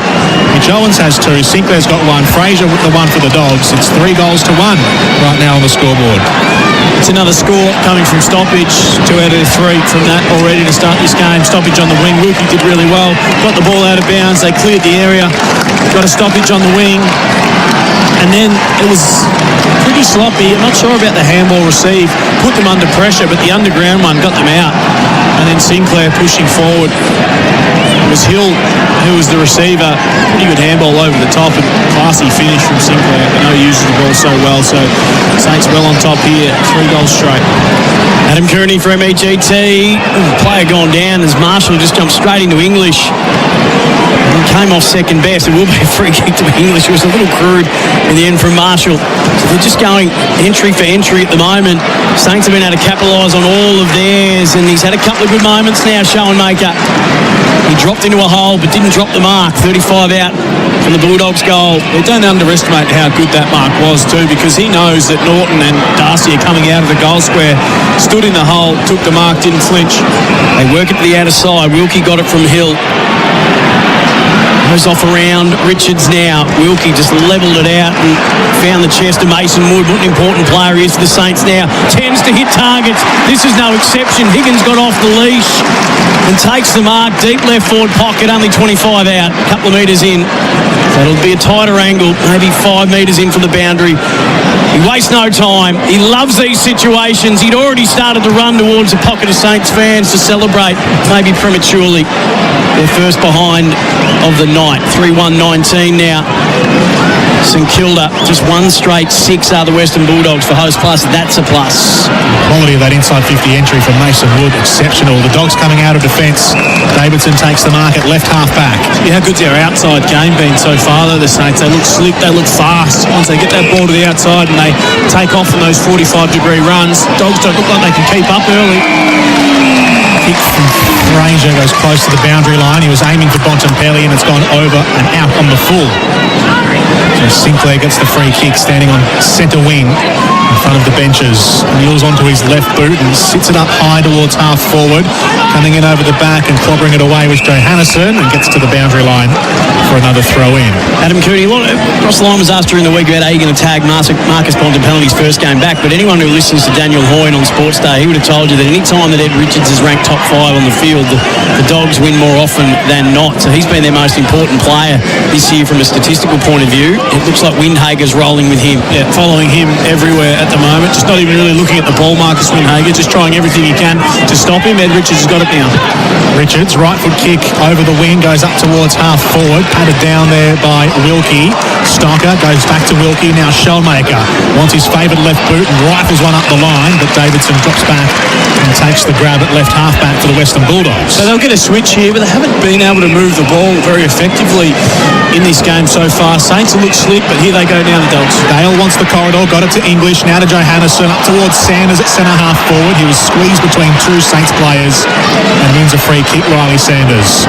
He'll spread the play out to right half forward for Bailey Williams, who takes it 55 out. Not keen to go for it just yet. No one really on the mark, though. He'll dab it to the goal square. Flying high was Davidson, couldn't grab it.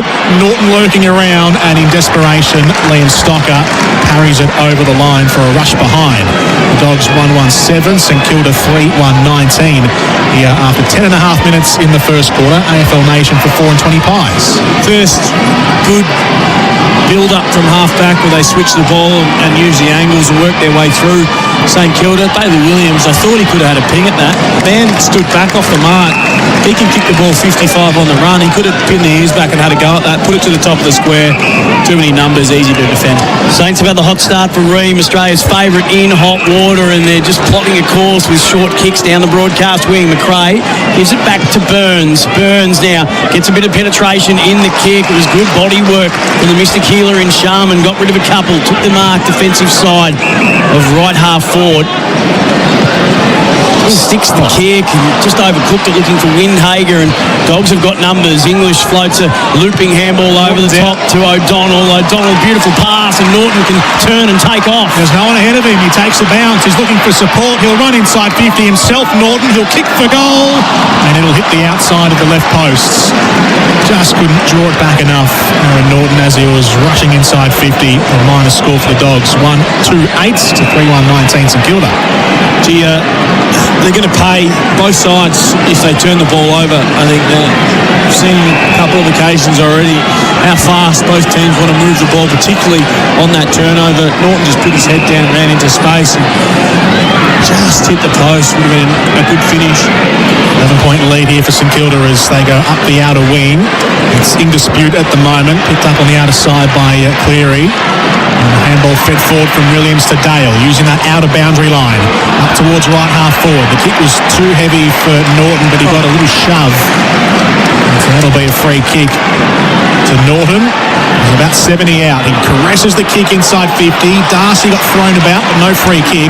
Shellmaker comes away. His kick was too shallow.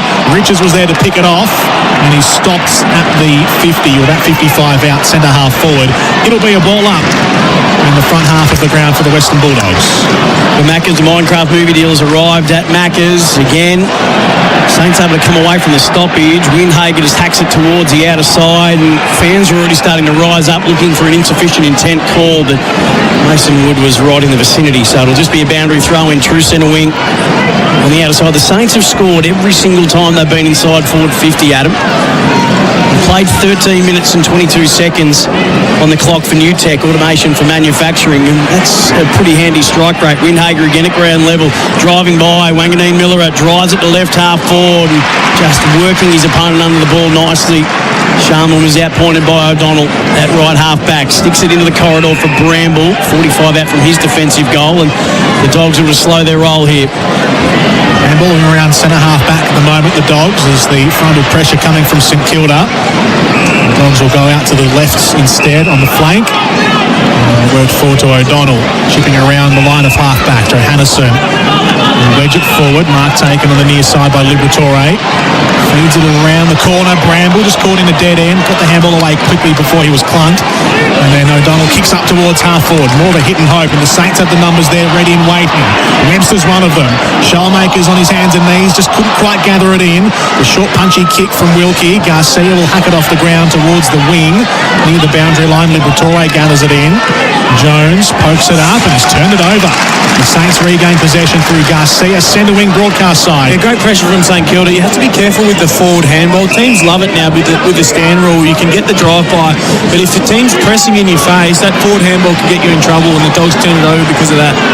Jones had to camp underneath, and the ball went to ground. Windhager was solid, got good contact on O'Donnell, then got the ball to Henry. Henry stuck it to the top of the square. Higgins missed it with a fresh area off the ground, went back in, found it, swivels, snaps.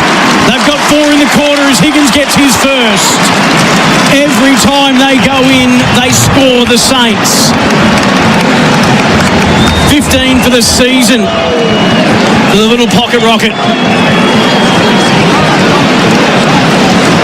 4-1-25 St Kilda, 15 minutes played, first term. The Dogs are 1-2-8 on the scoreboard for Host Plus. That's a plus. Adam Cooney for MEGT, Australia's apprenticeship experts. Well, they're just so dangerous, aren't they? Every time they go in there, they score so far. They've found pockets of space that forwards have been able to lead into. Higgins has marked inside 50. Owens has kicked the 2 already, working inside 50. The Dogs just seem to be losing their opponents, either on the turnover or on that fast scramble play. Higgins, small forward, right spot, right time, trying desperately, Dogs defenders, to slap it away, but Higgins was always there. Certainly for a goal when Jack Higgins is involved for DLF Seeds, innovative forages for farmers. The centre clearance for the Western Bulldogs. It's up towards half forward. Kennedy sends it high inside 50, and the mark in defence taken by Caminiti at fullback. St Kilda wins back possession. Yeah, see again, like Buku Kamas is a left footer. He's taken the mark at half forward, and the handball receiver's gone to Kennedy on his left side. Burns. Nothing in that from you two down there. As I was saying, the kick from Kennedy on his left side didn't advantage his teammates. His forwards running at the ball, but Buku Kamas is better off just taking that, getting back, and then spotting up a lead. At least kick it to the advantage of your big forward in Darcy. Steele at right half back for St Kilda. Using the broadcast wing, going away to our right, kicks a long one up towards the pack of players. Jones flew, couldn't hold the mark though. Bramble's there, attempting to crumb it front and centre, just couldn't quite bring it under his spell. Footy's still moving around under the pack, and now it's locked up. The umpire will call for it for a stoppage. Just outside the 50 here for St Kilda. Lucky then Bramble, and he had the triple fumble, couldn't nearly been holding the ball or gone back Saints way. Got to clean that up. 65 out. McRae got in the way of Sinclair. The Dogs will clear it away. Up to the near side. Darcy there with Caminiti. Caminiti neutralises the contest. Ball hits the ground. Swooped up by Dolan. Hands it over to Darcy. Sends it inside 50. West takes the mark. Came in from the side on Cal Wilkie and just almost stole it off him through the air. We'll go back for a set shot on a 45-degree angle. 20 metres out, Riley West.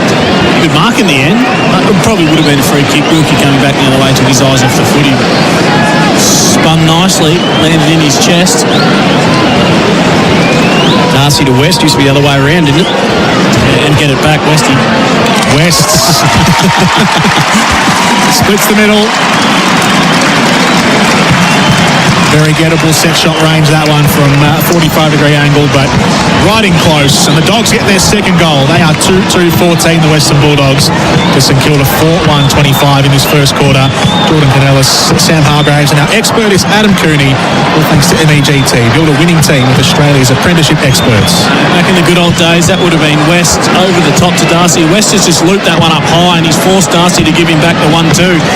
He would have kicked that one back inside 50, but he's just so good on his left foot, Sam Darcy. That is a pinpoint kick, under pressure, big key forward, lacing out a small. Riley West just timed it to perfection, knew that they were going to win the footy. As soon as that handball was dished out, he just put his head down, ran hard into space inside his forward 50. Around the grounds, Chemist Warehouse. Port Adelaide got the job done at the SEG today, holding off a fast-finishing Swans outfit with a 10-point win. Fraser just forced it out of the centre square, got it inside forward 50. They continue to force it for the Dogs. Fraser swoops in again. Good pick up, but he was claimed. Got a little dish over the back of the left shoulder, looking for Steve's son, Riley Sanders. Buku Kamas couldn't affect the contest in the manner he was hoping. Bontempelli good. Got it back from Sanders. They force it back even further. Bailey Bailey Williams is a good user. Just drops it like it's hot into the right forward pocket. Carmers couldn't mark. West the crumbs. Back to McNeil. Standing start, snap. Pushes across the face. Getting back with the flight. Bradley Hill couldn't take the mark, but could see it over the boundary. We'll have a boundary throw in deep left forward pocket. Western Bulldogs kicking to the Docklands end. 2-2-14 the Dogs. 4-1-25. It is an 11-point St Kilda lead. For Host Plus, that's a plus. That goal ended a run of 3 straight for St Kilda. Riley West's boundary throw-in. Drops right in on the hot spot inside 50. Darcy was there, hacked it onto the boot. He was hit as he kicked, so it skews out the side towards Carmus in the pocket. He's caught by 2 Saints defenders as the ball continues towards the boundary line and goes over. And full. Yes, it did. Just clipped a St Kilda player right on the boundary line, so it's going to be Matthew Kennedy's free kick from deep in the right forward pocket. Yeah, it was unlucky. I think it clipped the back heel or even one of those massive calves of Jack Sinclair's. Kennedy comes around the corner, swings it towards goal. How about this, Matthew Kennedy? Where has that been? He's kept that one hidden away in the locker. That's a great finish from the tightest of angles from Matt Kennedy. That's his 4th goal of the season. He's enjoying his time at the Western Bulldogs in his first season here at the club. The Dogs up to 3-2-20. The Saints 4-1-25, a 5-point margin here on the first quarter scoreboard as we've just ticked into time on for New Tech. Optimise your business with automation. Well, the Saints have been the slicker side. I mean, they've been able to score easily with their entries inside 50. 5 entries for 4 goals won, but it's just the grit and determination of the Dogs that are keeping them in this contest at the moment. You know, surging the ball forward. It's not as pretty as what St Kilda are putting up at the moment, but it is hard. It is gritty. The effort is there, and they've got 10 inside 50s now for the quarter, double the amount of St Kilda for their 3 goals too. So whilst it's not as pretty as what the Saints are dishing up, it's certainly been effective in terms of how hard the Dogs are working to get territory at the moment. Goal of the day contender for Beaumont Tiles. Beaumont's for hybrid flooring. AFL Nation for 4-20 pies and Elders. You can rely on Elders. That was an elite finish from Matty Kennedy, and it cuts the margin back to 5 points. Dogs are going to get another centre clearance here. They're dominating out of the middle at the moment. Darcy went to ground, but he fed it up to Sanders, went left and came back around onto his right. Perfectly places the pass for Buku Karmas. Spilt the mark. Botts will get him up out of their seats with a left foot snap that shaved the post from 45. Oh, they would have been dancing in the aisles, but that behind makes it 3-3-21. 4-point lead it is to the Saints, but the Dogs are baring their teeth at the moment late in this first term. 22 and change played in it on the clock for New Tech. Still 7 to go before quarter time here. Great start to this contest. Sunday night football. Wilson gives the handball off on the wing to Windhager. His handball over the top was just a bit loose. Garcia not in the contest. Richards was. Gives it to Dolan. Now the big handball swung away by Liberatore. Out to Williams at high right, half forward. No path ahead of him, so he goes backwards by hand to Johannesson, who turns it over with the foot to Hall. Yeah, just had to look long. That was a great chain handball. Dogs do that so well in tight, get from inside to out by handball. And they had Darcy pushed as a ruckman inside 50. Johannesson just had to pump it in there to him. Ball's kick up the line to centre wing was to a contest, and Log went crashing in on Marshall, and in the end it's a ball up. So we're on true centre wing, neutral territory, out of side. The Saints leading by 4 points. Ball up. Bond's gone into forward 50 now, and he's got the last of the Mohicans hairdo back again. And I reckon if you go back through his career when he's played his very best, that's the wig he's been rolling with too. So danger signs for the Saints. Beautiful pass back into the corridor. It was walking the tightrope around the boundary, and the option was Davidson, and he took a strong mark. And the close attention from Burns. So Davidson down the line. Norton got worked underneath it, and the kick didn't do any favours. Wilkie outpoints Norton on that occasion. And it goes over the boundary line, inside the attacking half for the Western Bulldogs, out of sight at Marvel Stadium. Just had to look inside then. David said they had the extra number, they had width on, they could have switched back and come around the Saints, but didn't even have a look. Karmas giving English a chop in the ruck at the moment. Marshall got to the front of the contest, but it's Williams who comes up with it in the end for the Dogs. Sanders to Johannesson, sends one soaring inside 50. Darcy went soaring after it, just went underneath the footy, and he's gone to ground holding his left knee, Sam Darcy. Play continues on in the meantime. We'll revisit that in a second. St Kilda handballing into the centre square. Sinclair takes Bramble to ground. And it's a free kick. And it'll be St Kilda's. And Sam Darcy Darcy. He's trying to wave off the trainers, but the trainer had already motioned to Chris Bell to come out and get him, tapping the knee, and he's hobbling off now. This is devastating. He's hope that it's just a jar at best. Adam Cooney, we haven't seen a replay yet. No, I don't know if I want to see one either. Peter XGT 40V Max.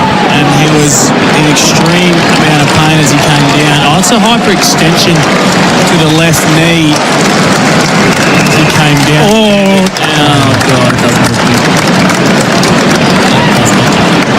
He's refusing the assistance of the trainers, so he's walking off under his own power, but it's not so much a walk as it is a hobble.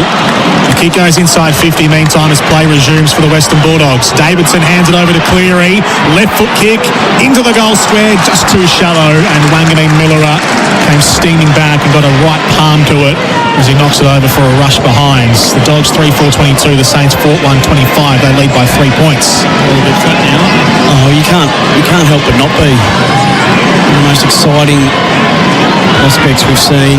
Best case is it's that hyperextension, that immediate pain with minimal damage to it, rather than that classic ACL mechanism where it locks and clicks out of place. So fingers crossed for Sam Darcy and everyone that loves football. You never want to see a player injured. There's a real flatness that's befallen Marvel Stadium at the moment. Turn our attention back to the footy though. Out of side, boundary throw-in, just backward to right half forward for the Dogs. 26 minutes play, there's still 4 and change to play for New Tech on AFL Nation for 4 and 20. And for Elders, the ball tossed back in. It was slapped St Kilda's way. Liberal see it over with Burns in tow. They gained about 5 metres St Kilda from that stoppage, and we'll have another boundary throw-in. That's just seen the replay as well. It hyperextends back a long way, doesn't it? God, that was ugly.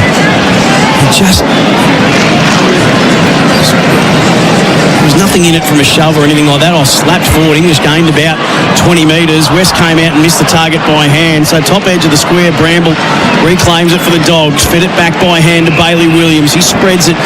It's called to play on was English, and he does. The kick didn't carry the required. Wanganeen Millera rose up on Libba. Ball bobbled back to Wanganeen Millera. A handball to Stocker. Almost threw him right under the bus, but he's able to turn out of the would-be tackler. And then Stocker sends it to the outer side and he sticks the kick to Wood. Through centre wing, a couple of metres in from the boundary. 27 minutes gone, 4 to go in quarter number 1 here at Marvel Stadium. The kick goes down the line. Collard takes the mark. He's on the attacking side of the wing, outer side of the grounds. Wheels onto the right boot and hammers it inside 50. Owens went up. He got clambered in from behind. O'Donnell will get the kick. He's shanked it towards Richards. Surely that didn't carry. And umpire said either it did or it's a free kick. Been hot on that 15-metre rule all season, and that was 10. Richards takes his kick and goes out to Bramble at right half back, who runs his measure and goes down the line. And in from the side, Caminiti claws it away from Aaron Norton. As they were leading up. Now, isn't it Aaron Norton with Sam Darcy? So potentially out of the game. And it's falls onto the shoulders of Aaron Norton. Jamara's out, Darcy out. Buku Karmas is down there as the second key forward at the moment. Caminiti will have the job now on Aaron Norton. Can he stand up? English slapped it forward. Sanders spun out of one and then got the handball forward. Sinclair intervenes at right half forward for the Dogs, and it's bundled over the boundary line again. It's been a pretty sloppy last sort of 5 minutes of play. Maybe we're all in a bit of shock, players included, about Sam Darcy going down. He's gone straight down into the rooms as well. So the sub is Cooper Hines, picked 20 in last year's draft. It's a half Mung Torp that got a fair bit of distance down the outer side. Now Hall, just a bit too hurried in the handball. Wood had to handball it back in a hurry as Lobb was tackling him. They turn it over. Bailey Williams, Kennedy cruising past now Bramble. Forward handball was good to Bontempelli. Got it back to Bramble. Had to avoid the umpire by hand, and that gave Higgins a chance to come in and partially smother the O'Donnell kick. Wanganeen Millera, there's a half Mung Torp that goes about 60 metres defensive side of the circles to 25 out. Almost a mark to Henry. Cleary saves the day for the Dogs. Johannesson left half back. 29 play. It was a lovely barrel, and we love to see a torpedo, but that wasn't the time to use it. He just needed to use a bit more poise and control and wait 2 or 3 more seconds for a forward to get inside 50. Higgins was the one who was free streaming in there. Oh, yeah. The Dogs switched the play. Lobb sent it soaring up from right half back to half forward. Williams gets himself a pretty soft free kick in the end against Bradley Hill. Sends the Dogs inside 50 though, and English pops up around right half forward, leading out from the pocket and takes the mark 45 metres out on the flank. And he'll take his kick as we're about to hit the 30-minute mark of the first term. Hines warming up. The agility in, stretching out the hamstrings at the moment. Yeah, he was stripping ready. He's got his Guernsey on. Cooper Hines, the sub. Jumper. English from right half forward sends it to the goal line. It's going to not hit the posts. It'll drop and get parried through by Sinclair for a rush behind. And it's the Dogs who add one more to their score and bring the margin down to 2 points. 3-5-23 to St Kilda 4-1-25. Just over a minute left. Jumper, Guernsey. Oh, we're in Victoria. It's a jumper. Is that true? As I'm concerned. Sure about that. Hall's going to fan at the left half back. Saints just trying to maintain possession here. They were 4 goals to 1 up, and it's been all the Dogs since then. They just haven't been able to get reward for their effort with their 3-5-23. And now Sam Darcy potentially and most likely out of the game as well. So they're just going to chip this around and see it out to the siren. Windhager retreats back inside defensive 50 again. Wilkie to right half back. Wanganeen Miller up. Mind boggles at what kind of contract the Saints are just putting together to offer him, Adam Cooney. But well, we know they've got some spare change. They're throwing out $1.5, $1.8 million offers to some other players around the competition. He's been putting his hand out at least 1.3 last week and had 24 in a loss. A year, you reckon? No. Not that much. Not worth that much. Oh, it's not a place that I tend to dabble in, but it'd be interesting to see, still very early in his career, how they juggle that and what he might be getting offered elsewhere. Hall got the last handball of the quarter, working forward. So an interesting state of affairs. St Kilda with the fast starters. They were running hot for Ream early on AFL Nation before 20 pies, and for Elders, you can rely on Elders. They were going at 100% efficiency inside forward 50 when they had 4-1-25 on the board from just 4 inside 50s. They haven't been able to score since then, and the Dogs have gone 3-5-23 to trail by just 2 points at quarter time. Sam Hargraves, Jordan Canells, and Adam Cooney is your expert from EGT, Australia's apprenticeship experts. Quarter time, Easter Sunday night, 4-20. And for Elders, this is AFL Nation.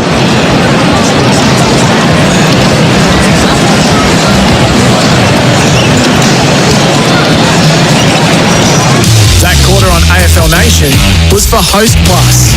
Host Plus, winner of CanStar's Outstanding Value Super Award for the 8th year in a row. That's a plus. Issued by Host Plus Pty Limited. Check the PDS and TNT at hostplus.com.au. This ultra-class haul truck is 15 metres long and it's hauling 304 tonnes of iron ore up a 45-degree muddy incline. Sounds dramatic, but it's not. Because at Pertec, we supply and service hoses for massive machines like this. They're designed and tested to handle all kinds of pressure. No drama. Pertec. Drama resistant since 1980. Serious outdoor work needs serious tools. With the world's largest 18-volt system, Makita LXT delivers the power, performance and range to tackle any job. From professional landscaping to lawn maintenance, LXT has a tool for every task, all on one battery platform. No fuel, no fuss, just pro-grade cordless power. More tools, more choices, more power. Makita, rule the outdoors.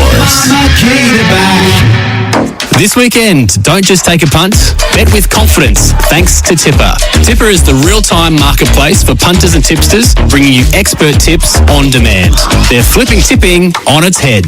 There's no gimmicks and no subscriptions. Just flip an expert tip when you want one and never pay for a losing tip again. Tipper, the tipping marketplace. Download the Tipper app. That's T-I-P-R. Chances are you're about to lose. For free and confidential support, visit gamblinghelponline.org.au. G'day, Merv Hughes here. New Farm's been there for Aussie growers for 100 years. Through prosperity and heartache, drought and flame. Through the unprecedented and through innovation. New Farm's high-quality crop protection products are formulated right here in Australia because Aussie growers are tougher together through choosing Australian. New Farm understands local conditions and the importance for Aussie growers to have the right products at the right time. New Farm, Australian through and through. To learn more, visit newfarm.com.au. Jane loves flowers, but her allergies don't. Bless you. So it's lucky that Jane can now enjoy the benefits of Panasonic air conditioning. With its allergen-inhibiting Nano EX technology, Jane's now floating in the freshness of pollen-free, clean air. Come home to your perfect environment. Search Panasonic Air to request a free quote. Results from Nano EX are not instant, and Nano EX is not available on all models. Celebrating Dad's 60th birthday at our local club was a genius idea. The whole family came and he didn't disappoint with his speech. Had everyone in hysterics, especially the story about how they met, which was really something to actually remember. Our anniversary is a miracle. 30 years is definitely something to celebrate. Your local club, where celebration belongs. It's never been more important to buy Australian than right now. Our local manufacturers and growers produce world-class products known for their quality, safety and reliability, all while generating local jobs, supporting our communities and helping Australian families now and into the future. So look for the trusted green and gold kangaroo logo. Buy Australian now. Visit australianmade.com.au. On May 9th, we're going blue for Do It for Dolly Day. Blue on the farm. Blue at the beach. Blue in the bush. Blue to spark conversations about bullying and remind every young person they're not alone. Blue to raise awareness for today and funds for tomorrow. So let's come together to go blue to end bullying. Register at doitfordollyday.org.au. You're listening to AFL Nation. Head to fntsportspromo.com.au for your chance to win $2,000 for your local sports club with 4 and 20 and Coles. And looking for an agent you can rely on? Trust the team at Elders Real Estate. Wanganeen Miller up, 40 metres out from the Western Bulldogs goal. English palmed it down. Kennedy, the former Blue. Fraser stepped past a couple. They all parted for him. He's able to step steady and send it straight through the high middle with a quick response. Hill trying to underlap the legs of loose footy. Sends a shoddy kick inside 50. Just works for Marshall. Flicks the handball over his shoulder. Sinclair got underneath it and sends it through. The Saints with 3 goals. Macca's, I'm loving it moments. A Minecraft movie meal has arrived at Macca's. This is AFL Nation, the quarter time highlights, all thanks to Macca's. A Minecraft movie meal has arrived at Macca's. The Western Bulldogs 3-5-23, St Kilda 4-1-25. The Saints scored 4 of the first 5 goals of the game. The Dogs scored the last 2 to make this a 2-point ball game. Adam Cooney is our expert, all thanks to NEGT, Australia's apprenticeship experts. And the story from that first quarter is the knee injury to Sam Darcy, who hyperextended his left leg quite a long way back, and he has been subbed out at quarter time. The youngster Cooper Hines is on. Adam Cooney, your thoughts at the end of the first quarter, including the injury to Sam Darcy? Yeah, devastating for footy lovers, really, and the Western Bulldogs supporters. It looked like a classic, large hyperextension, possible ACL injury. We're hoping for the best, but he's been subbed out of the game. Saints look really slick early. 2 goals to Mitch Owens. They opened him up on the outside, but the Dogs, just full of grit and determination, worked their way back in through clearance and territory and started to get their handball game going in in that first quarter and got some opportunities, 15 inside 50s to 7. Shepherding free kick in the ruck is going to go to English, so it'll be 13 clearances to 6 now. They're dominating in that phase of the game. Fraser, again, no one wanted to take on the mark, so we can take the territory. And Norton climbs from 3 back and asserts some dominance when Adam Cooney said that that's what you're going to need to do now with Darcy down in the rooms. Norton takes to the skies and reels one in. Yeah, big night now for Aaron Norton. Big period coming up here for his footy as the main man. It's all up to him now. Perfect kick going inside 50. Flat, hard, kicked it to a predictable position. And Norton flew high. From 20 metres out, directly in front, and he's hit the post. That took almost as much jam out of the donut as the Darcy injury. It would have been a big statement after a big mark. And the man in a big headband. Well, that's the thing, doesn't it? And that gets everyone back excited.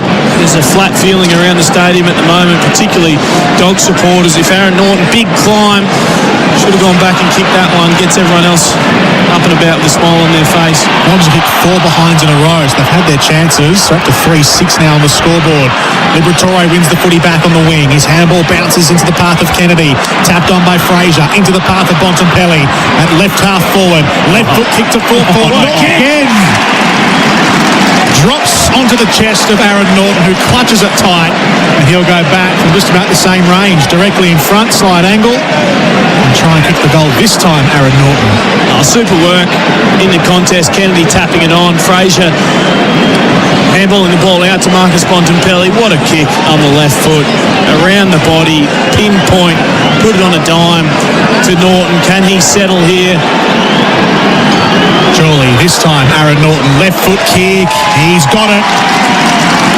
Gets the first of the second quarter for the Western Bulldogs and puts them in front for the first time today. They're up by 5 points. 4-6-30 the Western Bulldogs to St Kilda, 4-1-25 on our second quarter scoreboard for Mate Internet and Mobile. Just getting on top when the ball hits the ground, outnumbering at the contest, and then just chaining that handball game is pretty slick. It's on display from the Dogs, getting forward. Bontempelli, once it gets into his hands, good things happen. And the short was on. Most people would have hit up the short in the pocket. St Kilda defenders bought that. They're pushing hard into the pocket. Bontempelli screwed it around the body. Top of the square to Norton.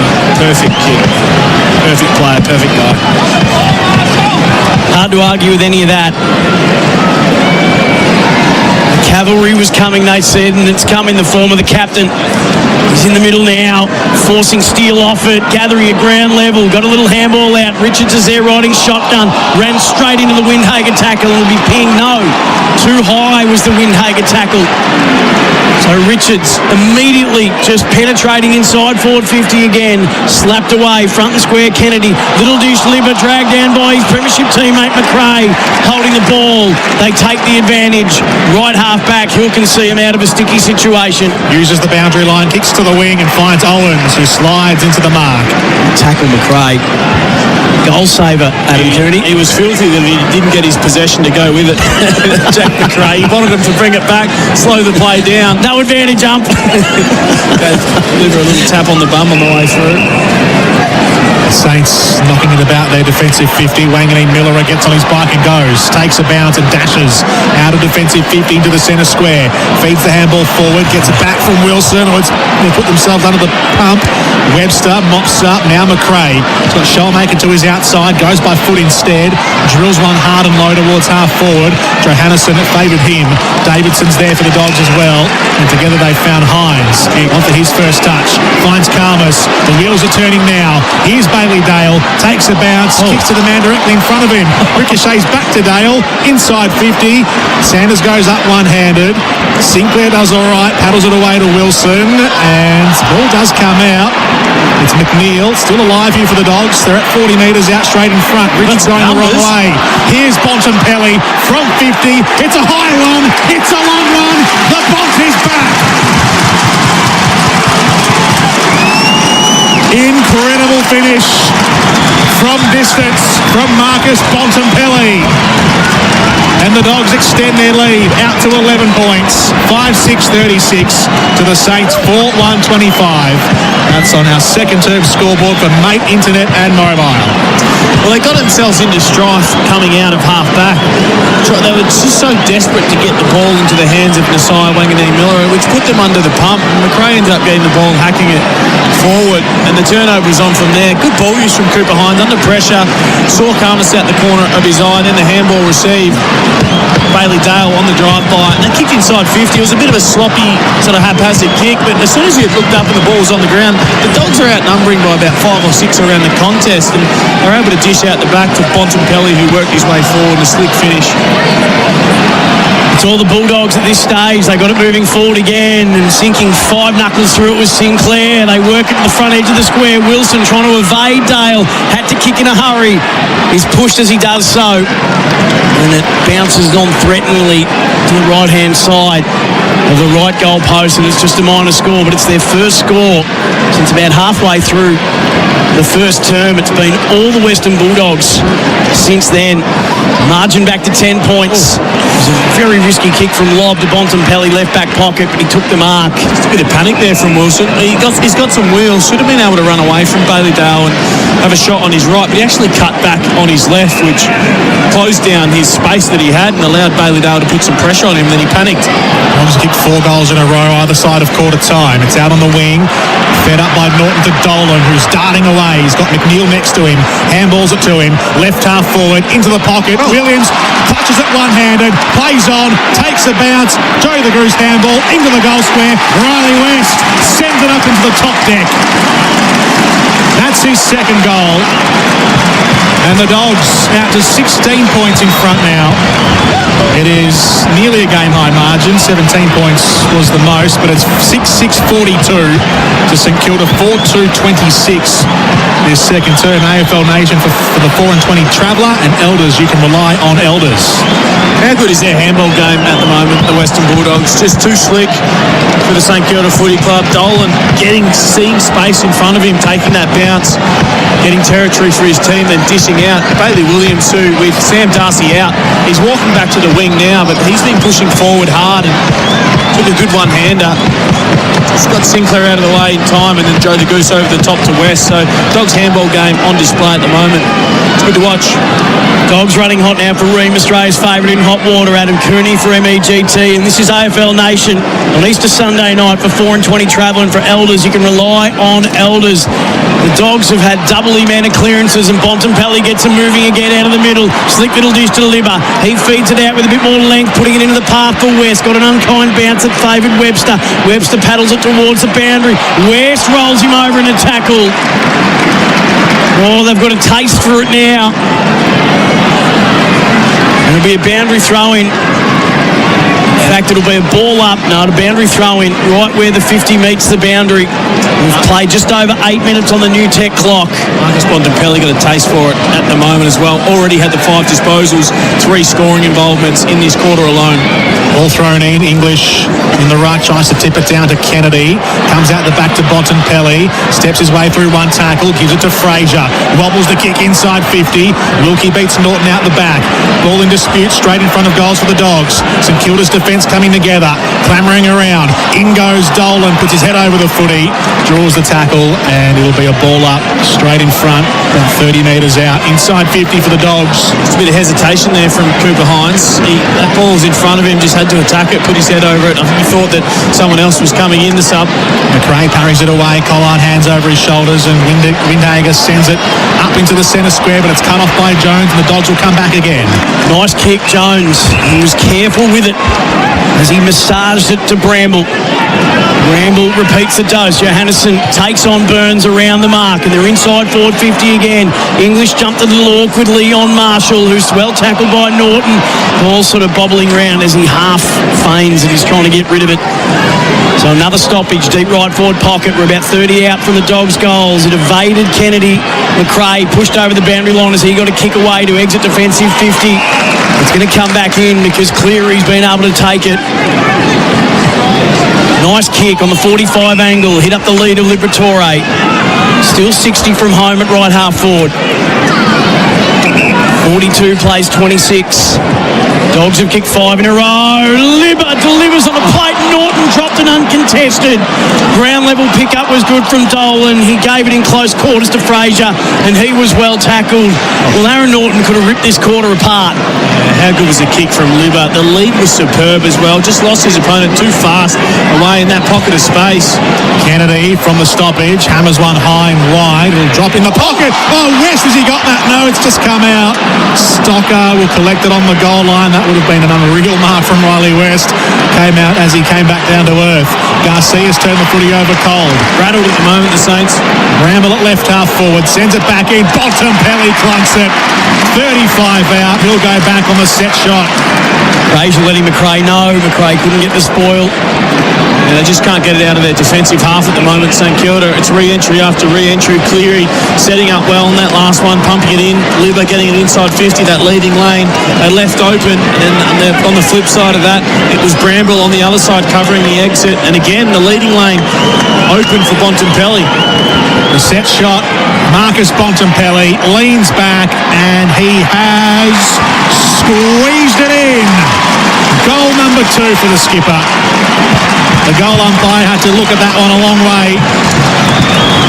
But he's sneaked it in alongside the right goalpost, Marcus Bontempelli, and the Dogs extend their leads. They're up by 22 points here at Marvel Stadium, and they've kicked the last 6 goals in a row. 7-6-48 to St Kilda, 4-2-26.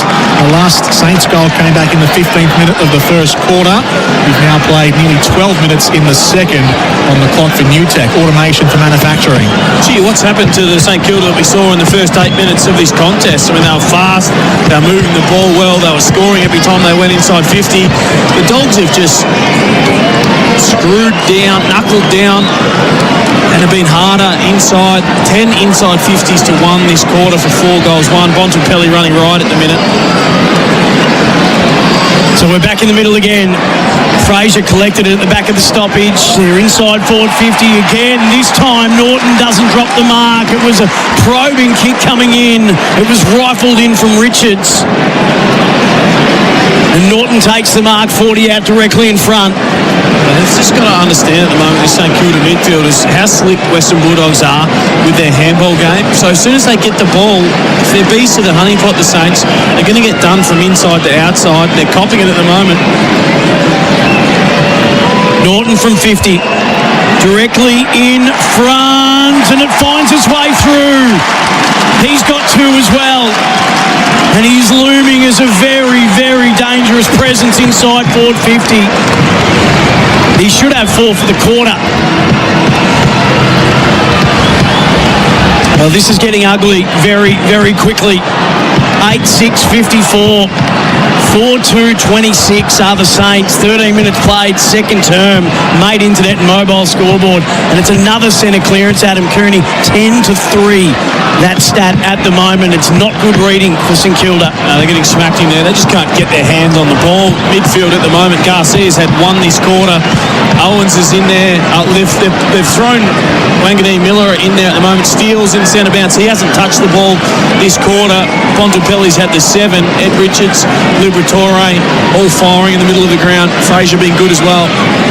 Adam Cooney, our expert here on AFL Nation, the 08 Brownlow medalist for MEGT, Australia's apprenticeship experts. Buku Kamish trying to bullock away from the centre circle. He was dragged down by 3. It'll be ball up. Near the front edge of the centre square for the Western Bulldogs. Fraser goes in. He's tackled by Garcia. We'll have another stoppage. Generated themselves a spare now behind the ball. Trying to stem the flow. Liam Stocker is that man just sitting 5 metres in front of Aaron Norton for that long entry. Thrown up again next to the circle in the middle of the Stadium turf here, and it's not going to go too far as Davidson lands on top of it. Another stoppage. So Cleary's the spare for the Dogs, and he's not sitting anywhere near as deep as Stocker at the moment. He's just off the back of the contest, about 20 metres.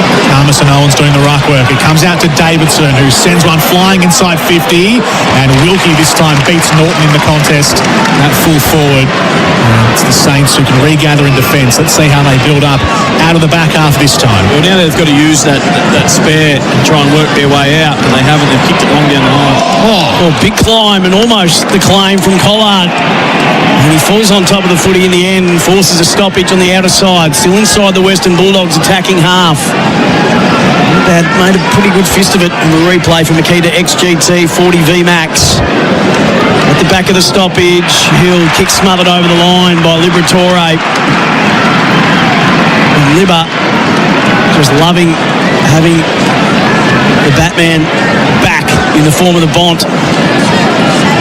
It's interesting what they're doing. You know, they're both teams have spares behind the ball now. Obviously, St Kilda under the pump, so Caminiti is that one sitting in the hole at the moment. Cleary sitting off the back for the Dogs, about 30 metres away. Owens and Karmas took the rap on that occasion. They'll do so again as it's going nowhere from the boundary throw in, and it's going to go nowhere from this. It'll actually be a high tackle going to Owens against Karmas. So can the Saints apply some kind of scoreboard pressure and stop this run of 7 straight goals? There's no movement up ahead. So it's just going to be dumped down the line. Lobb came out to meet it hard and maybe overcommitted. Paddled back to Higgins. Wood tried to do the same, but Richards intervened. And now they're out. O'Donnell, Lobb, handballed it, had no one there. Hall reclaims it for the Saints. It was crude from Williams. Could have been a free kick to steal. Then Hill sticks it into the middle and Davidson outpoints Windhager. They're out again here, the Dogs. They've gone quickly by hand, one to the other. Now to Dolan, inside 50, down low and held by McNeil. He came spiralling in down low, almost somersault his way through that one. Well, and they've got the spare player behind the ball, St Kilda. You have to use it a bit more methodically than what they did. There was no movement up ahead once they won the ball back, and they just had to try and chip the ball around for at least a minute to take the heat out of this game. Pumped it long down the line. Dogs win it back. This is the result. And he contributed this season inside 50, Lachie McNeil with 6 goals. Steps in, gives it a good ride from 50, and it's hit the posts. Just tape it out to the right. The third post. The Dogs. Quite a couple.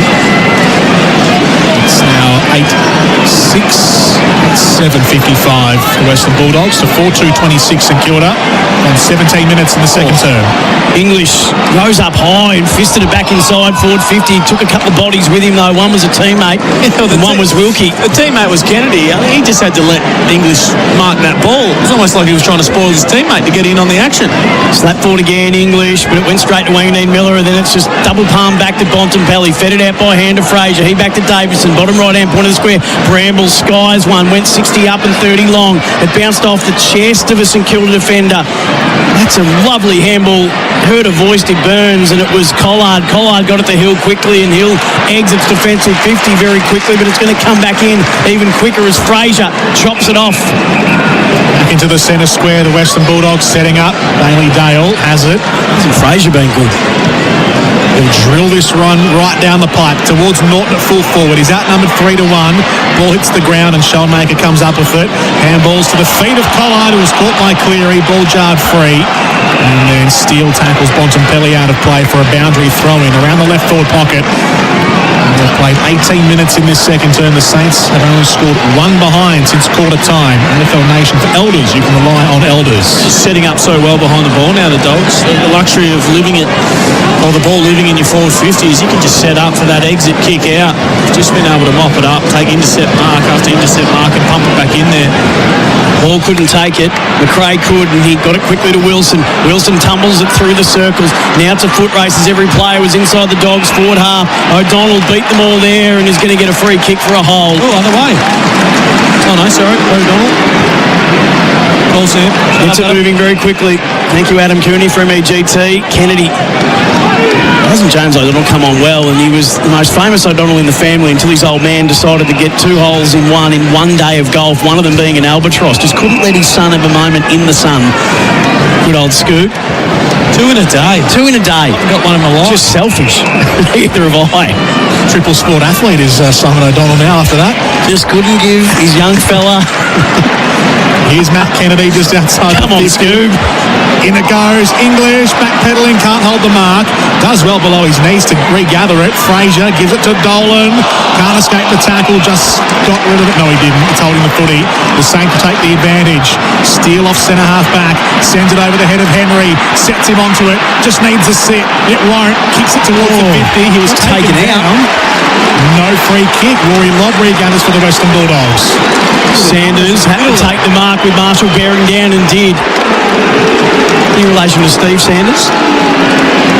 No, he's the Colonel's great-grandson. Oh, okay. Now Bailey Williams can take it from 55, pull the trigger from 50, and just forced it to the left-hand side. He's got a long leg, so distance was not a problem. Accuracy was in the end. Does it feel like the Dogs have had a few inside 50s? They've got a 30-point lead. 32-8 for the game. They've got the game completely on their terms. 56 plays 26 on the scoreboard. Made internet and mobile. He's number 9. 5 goals to 1 behind in this quarter, the Western Bulldogs. But the Saints have gone inside 50 and Sharman's taken the mark. Right half forward, about 45 metres out. He's on a 45-degree angle as well. Unbelievably, this could put him only 4 goals down. Incredible. Dogs should have put this one away by now. Eric kicking. In a 47-point swing. They're up by 17 points halfway through the first quarter. They trail by 30 now, St Kilda.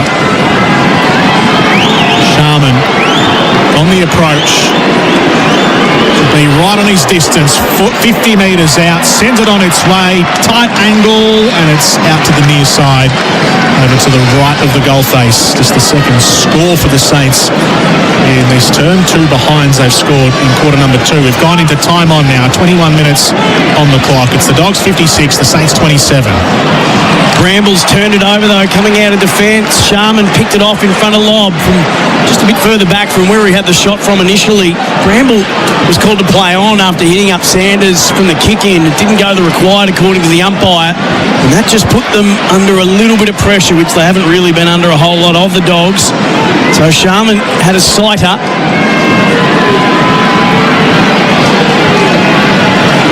They haven't kicked a goal since the 15-minute mark of the first term. You heard from Jordan Canellis a little earlier. They desperately need one here. Kick on its way. It's looking very good.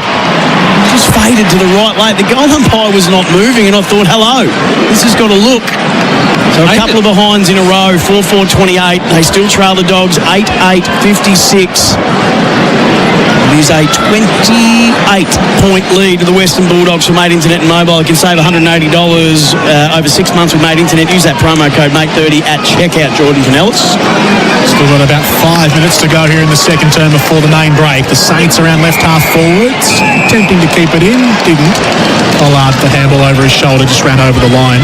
That last kick from Sharman looked like it was curling around nicely and then just sort of faded late, went the other way. Umpire had to do a little bit of work late to see that one through, but 32 inside 50s to 9 now, so it's been an absolute domination, but the Dogs haven't put them away here. Andrew throw-in, attacking side of the wing for St Kilda, gets locked up by Matt Kennedy, so now a ball up. Thrown up, Marshall down to Garcia, kicked it into the back of Windhager, who was coming through. Windhager mops up and rolls a handball up towards half forward. Hall was there, just lost control under pressure from O'Donnell, and it rolls over the line. They've made about 20 metres. It'll be a boundary throw-in left half forward near the 50-metre arc here, St Kilda, for their first goal of the second term. Port Adelaide over the Swans, around the grounds, Chemist Warehouse. Book your flu shot with Chemist Warehouse today, and of course the Easter weekend culminates in the blockbuster Cats and Hawks tomorrow. You'll hear that on AFL Nation. Bontempelli been very busy, a couple of goals and a ton of the footy from 45 out from defensive goal. He just spears a pass to Bailey Williams on the outer side. Raking handball that Fraser had to wait for. Steps back inside. Johannesson it is who sticks the kick laterally to Bramble.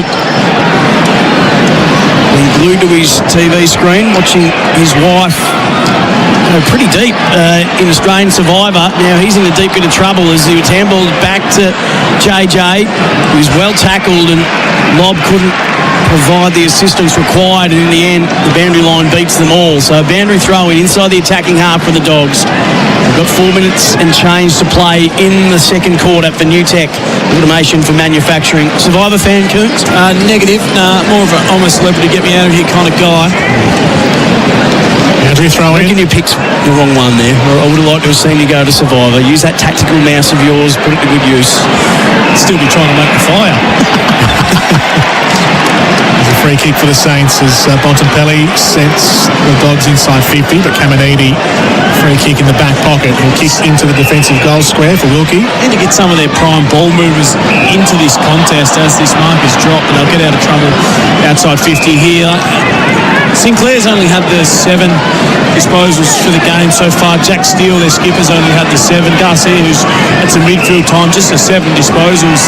Need to get those guys, get the ball in their hands. Magani Miller has had a bit of it. Hill's had 11, Wilkie 11, McRae 11, but midfield hasn't got going. They want the long kick down the line.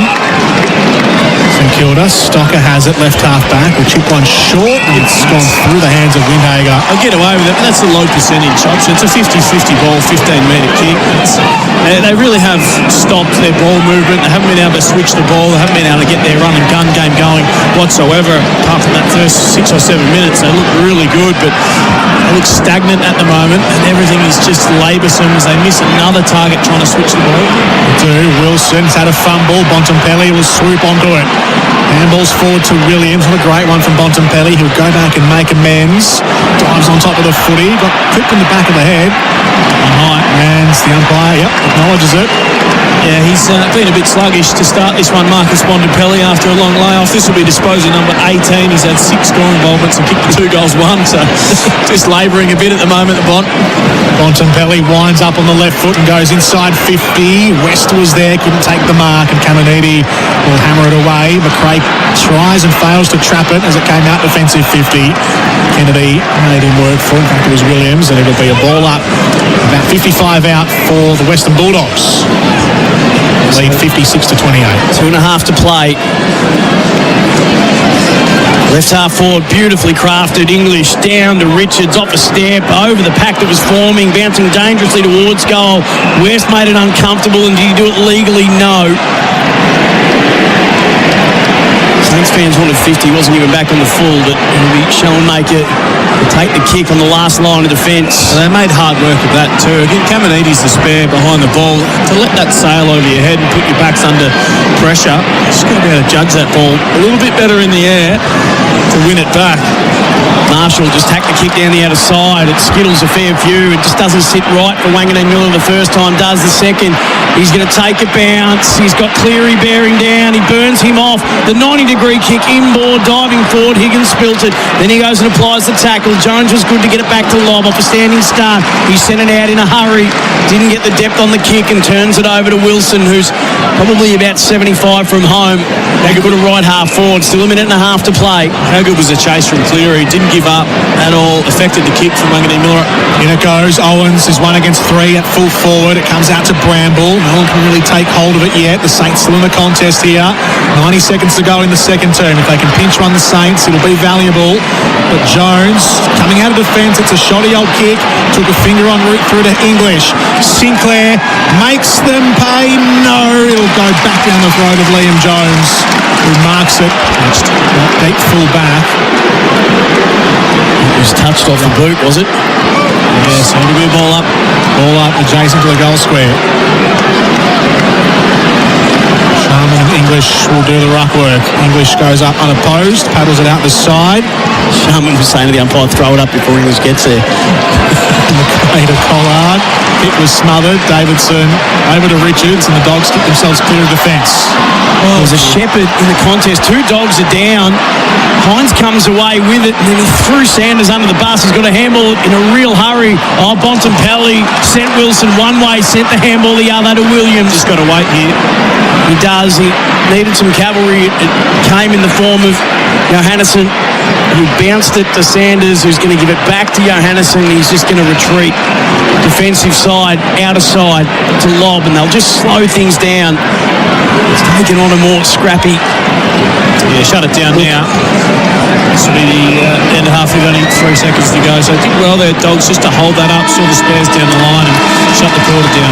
Siren sounds. The second quarter dominated by the Western Bulldogs. From the 15-minute mark of the first quarter, they've kicked 7 unanswered goals to have an 8-8-56 to 4-4-28 lead over St Kilda, who kicked 3 out of the first 4. But it has been all the Western Bulldogs since then, and they've done it on the back of their inspirational skipper, Marcus Bontempelli. 19 disposals, 2 goals in this game. His first game for the year. Oh, he's just reminding us when we talk about best players in the competition, don't forget about me, says the Bont, and we won't. So at halftime, Easter Sunday night, under the roof at Marvel Stadium, it is the Western Bulldogs by 28 points over the Saints on AFL Nation before the 4-20 Traveller. And for Elders, you can rely on Elders.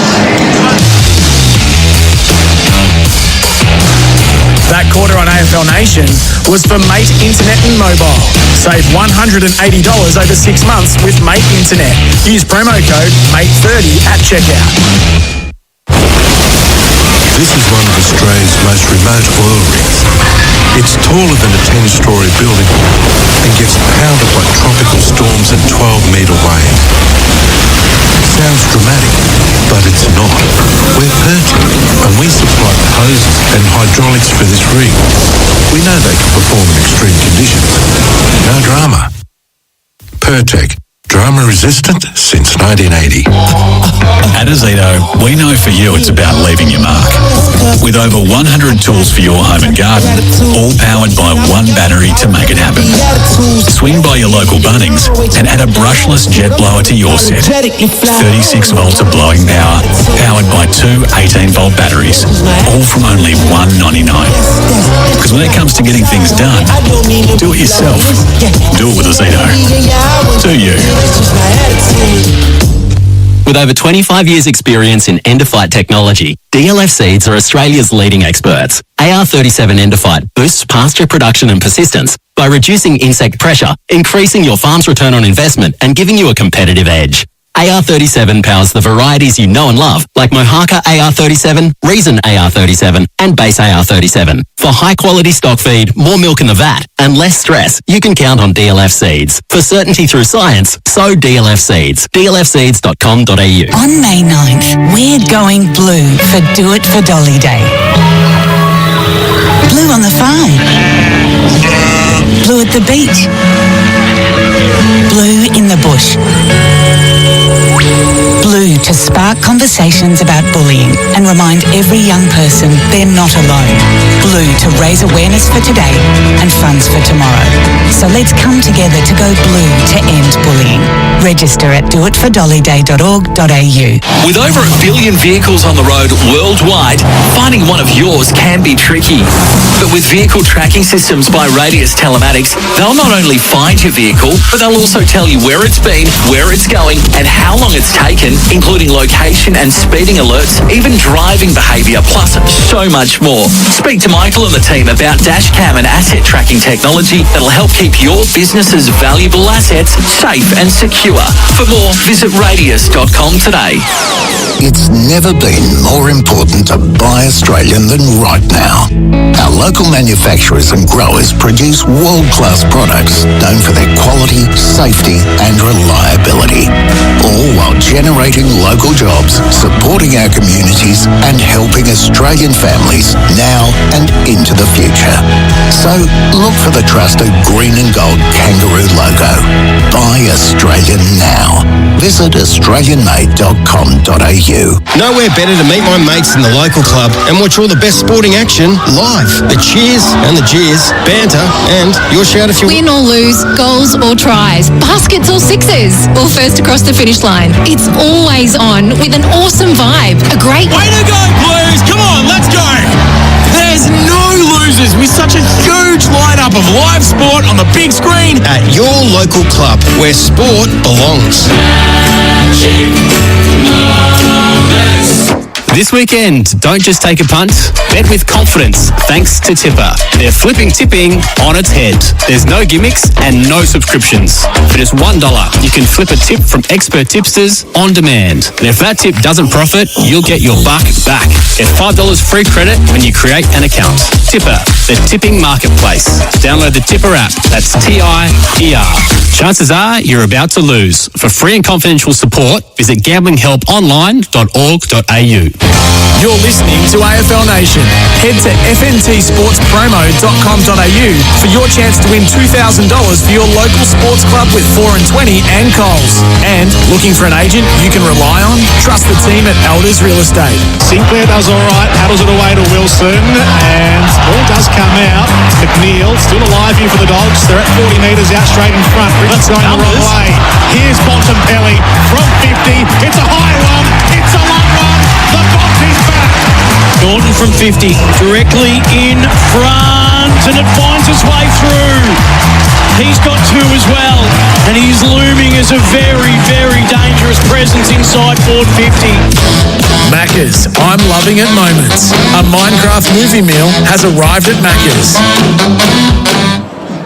Game being completely dominated by the Western Bulldogs since the 15-minute mark of the first term. They've kicked 7 straight. They were trailing by 2 points at quarter time. They go into the main break with a 28-point lead over the Saints, who started so well, Adam Cooney, but it has been every inch a brilliant Bulldogs performance since then. Welcome back to AFL Nation for Elders, for Australian Agriculture Recruiting now, and for 4 and 20 pies. Let's get stuck into the halftime floor show. For Choices Flooring, quality interiors start from a Choices floor. The halftime floor show for Choices Flooring. Inspire and visualise with Room View, our instant room visualiser. Just managed the 3 behinds in that quarter. St Kilda, it was owned that quarter by the Western Bulldogs. Adam Cooney, just your thoughts on it before we get into our long list of awards for that first half. Unbelievable turnaround, wasn't it? I mean, how good did St Kilda look for the first 7 or 8 minutes of that first quarter? Once it got to the outside, they run really hard, fast start, running into pockets of space inside 50, taking marks, kicking goals. Owens had the 2. It looked like, their first 5 entries inside 50, 4 goals, 1. Unbelievable start from them, and the Dogs just wound it up. They wound up the pressure, wound up the intensity, got gritty, got hard, got the knuckles dirty, all those sorts of horrible adjectives that I'm using right now to describe how they got themselves back into the contest. Very nicely. But it was just a little bit of hardness around the footy, and then they got some territory, and they owned it after that. They owned the game, they owned territory. They could not get it out of their defensive half for that second quarter. We're up to 35 entries inside 50 to just 11 from a St Kilda perspective there. 8 goals, 8 to 4 goals, 4. So only four goals down, which would be pleasing in some aspects, that they haven't been blown out of the water yet and they're still in this contest, because if Norton had kicked straight and some of the other forwards from the Western Bulldogs, got an uncontested mark about 25 out. Yep. Could have had a quarter, could have kicked 4 in the quarter and blown it wide open. So they are still in this contest, but they've got to turn it around if they're going to get back into it. Well, he's the main man inside forward 50 again, unfortunately. A very sad story unfolding. And that Sam Darcy, about midway through that first quarter, fell awkwardly. It looked like a hyperextension of the left knee. He went straight down into the rooms, was subbed out of the game, and there is vision that's coming through of his family, Father Luke and his mum as well, down into the rooms, and they are being given hugs and consolations, and we're fearing the worst but hoping for the best for Sam Darcy and for his family, and just for footy fans in general. You mentioned Adam Cooney. You never like to see a player go down, but I reckon some just hit a little harder, and I reckon when a player that is starting to live up to all the promise, and he's really starting to take the game by the scruff of the neck. He's become the number 1 forward inside forward 50 for the Bulldogs this year, and already having conversations had around him about, is he already one of the best players in the competition, and to see him go down and to see this unfold is very sad. Yeah, devastating. Sucked the air out of the place, didn't it? Yeah, it did. And still has, to be honest. And it was deflating. Everyone was silent. We struggled to come up with words in the commentary box. Condolences were the word that I was looking for, not consolations. You idiot. Condolences. You should have given me a thesaurus. Condolences to your radio career after. Yeah. Well, I was hanging by a thread anyway, let's be honest. But, no, devastating news. You don't want to see anyone injured, but it does hurt a little bit more when the best go down. Another hurdle, isn't it, for the Western Bulldogs? So they've just climbed over the Marcus Bontempelli hurdle of missing him for the first 6 weeks. Yep. Getting back tonight. Treloar's a few weeks away. Treloar, we know the Jamari Ugle-Hagan circumstances as well, and now they've got Darcy to clear as well. So just as they were thinking they were getting their, all their sort of senior players back into the fold, this one comes back and kicks them up the backside. But that's, I suppose, how you resolve that and how you come over that is what makes a good team as well. So if they're able to get through this, and that's it'll be a credit to the coaching team. I wonder what's going through the mind of Jamari Ugle-Hagan right now. Yeah. He's hasn't been at training. They don't know whether he's going to rock up to a session or not. He's fallen out of favour with the group, lost respect of the leaders and the coach. He's on the espresso martinis, putting Instagram stories up, and you see a young player in Sam Darcy go down with a knee injury, which is devastating, and just wonder where his mind's at and what he's thinking at the moment. Are you hoping that might give him a hurry on? Well, I'm thinking that, mate, it might. Your team needs you. It might give him that clarity that this means so much to so many people, and you're pissing it up against the wall at the moment. Hopefully that does give him the clarity that, he is valuable to the Western Bulldogs team. Can he work his way back and gain respect back to the playing group, because he is required and he is needed. He's a number one draft pick. And does it feel to you like that's the shift in the narrative when it's been all about, no, we're working with him, and then to hear Luke Beveridge say, I'm focusing on the people that are actually here. Well, he's had enough. Right now. So then now it's over to you, Jamara, to say, do you want to come with us? Do you want to come back and help us? Because we need you. Because if it's the worst case scenario for Sam Darcy... Yeah, knuckle down. Yep. I mean, you're a key forward down now. 2 key forwards with Jamara, picking and choosing what he wants to do at the minute. So, I mean, hopefully that does give him the impetus to knuckle down. It's not going to be next week. He's not going to come back and get picked, but maybe 4, 6, 8 weeks down the track, the Dogs start to hit a run of form. I mean, their best footy is entertaining and can match it with anyone. Give him, if he knuckles down for 2 months, gets the respect back from this group, and then works his way back into the side, that's going to help them down the stretch. So it's a long way to go, understand that, but maybe this incident tonight can give him that fire back in his belly to come back and help his team when needed. Let's start to go through our awards. The toughest player today for Truckline. Keep your truck on the move with Truckline. We'll whip through these. Libba, he's been in and under everything. He's had the 6 hardball gets so far. Unmissable moment for Drinkwise. You won't miss a moment if you Drinkwise. Marcus Bontempelli, the comeback goal from 55. Well called by JK. 19 disposals, 2 goals, 6 score involvements. The crucial moment, 20, is it? Yeah, he's been given another one. Must have ticked him over. Yep. The crucial moment of the first half for New Farm Australian through and through. The Sam Darcy injury. Breakout player of the first half for Australian Outdoor Living, bringing backyard dreams to life. I've liked what Lockie Bramble's been able to do. 17 disposals in the first half, just sweeping across half back.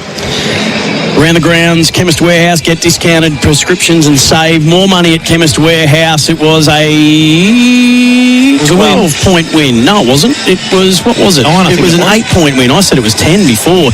8-point win it was to Port Adelaide over Sydney in the only other game today at the SCG. Of course, Cats and Hawks will see out our Easter tomorrow. You'll hear that on AFL Nation. Jerry Waitley, Steve Quartermain, Brenton Sanderson. The flexible player that we could see move in the second half. Flexalt, the only flexible oral lice treatment for sheep. I'd like to see Sinclair start in the middle of the ground, just the 8 disposals in the first half. They need some ball-winning ability in there with still being down as well. 5 tackles, McRae, the former Dog, now Saint, and Kennedy, the former Blue, now Dog, to be the leading tacklers of the first half of Bar Crusher Boats, Australia's ultimate fishing weapon. And that was the Choices Flooring halftime floor show. Inspire and visualise with Room View, our instant room visualiser. 56 plays 28. It's a 28-point Western Bulldogs lead, and we'll come back with a big second half. As we go to the break, let's hear the goal of the first half for Beaumont Tiles, Beaumont Hybrid Flooring. The goal of the day for Beaumont Tiles. New flooring at Beaumont's. Laminate, engineered timber and hybrid. Sinclair does all right, paddles it away to Wilson, and ball does come out. It's McNeil, still alive here for the Dogs. They're at 40 metres out straight in front. Richard's going the wrong way. Here's Bontempelli from 50. It's a high one. It's a long one. The Bont is back. You're listening to AFL Nation. Head to fntsportspromo.com.au for your chance to win $2,000 for your local sports club with 4 and 20 and Coles. And looking for an agent you can rely on? Trust the team at Elders Real Estate. It's never been more important to buy Australian than right now. Our local manufacturers and growers produce world-class products known for their quality, safety and reliability, all while generating local jobs, supporting our communities and helping Australian families now and into the future. So look for the trusted green and gold kangaroo logo. Buy Australian now. Visit australianmade.com.au. Hop into OMF's Big Easter Sale. Buy any mattress protector and get up to 60% off all modern family and signature mattresses, like the Mornington mattress, now under $1,100, or the Urban mattress, now under $1,500. This week, buy any modern family or signature mattress and get 2 bonus pillows, and get up to 20% off selected bedroom furniture. But hurry, these exciting deals won't last. And soon at OMF, the home of mattress, bedroom, bedding and furniture. ESPN now streaming on Disney+. Stream the latest and greatest of NBA, UFC, MLB, NHL, WNBA and more. Oh, what a step from Curry! Cheer on. Otani, the greatest day! Party on. Oh, Edwards, it's showtime. Room service. Dream on. One destination for a new generation of streaming. ESPN on Disney+. The long wait is over. Turn it on. On May 9th, we're going blue for Do It for Dolly Day. Blue on the farm. Blue at the beach. Blue in the bush. Blue to spark conversations about bullying and remind every young person they're not alone. Blue to raise awareness for today and funds for tomorrow. So let's come together to go blue to end bullying. Register at doitfordollyday.org.au. When being on the road is your business, keeping your truck in top shape is everything. With stores right across the country, Truckline stocks over 70,000 parts for North American, Japanese and European trucks and trailers. So that means you can get the quality parts and expert service you need to keep your business moving. Truckline, the truck parts you need Australia-wide. Visit truckline.com.au today. At Azito, we know for you it's about leaving your mark. It's a statement, making every task uniquely yours. Azito doesn't just have your back, we're right there with you, powering your DIY journey. With over 100 tools for your home and garden, all powered by one battery to make it happen. Because when it comes to getting things done, this is your moment. Do it yourself. Do it with Azito. Do you? With over 25 years' experience in end-of-fight technology, DLF Seeds are Australia's leading experts. AR37 End-of-Fight boosts pasture production and persistence by reducing insect pressure, increasing your farm's return on investment and giving you a competitive edge. AR37 powers the varieties you know and love, like Mohaka AR37, Reason AR37, and Base AR37. For high-quality stock feed, more milk in the vat, and less stress, you can count on DLF Seeds. For certainty through science, sow DLF Seeds. dlfseeds.com.au. With over 1 billion vehicles on the road worldwide, finding one of yours can be tricky. But with vehicle tracking systems by Radius Telematics, they'll not only find your vehicle, but they'll also tell you where it's been, where it's going, and how long it's taken, including location and speeding alerts, even driving behaviour, plus so much more. Speak to Michael and the team about dashcam and asset tracking technology that'll help keep your business's valuable assets safe and secure. For more, visit radius.com today. You're listening to AFL Nation.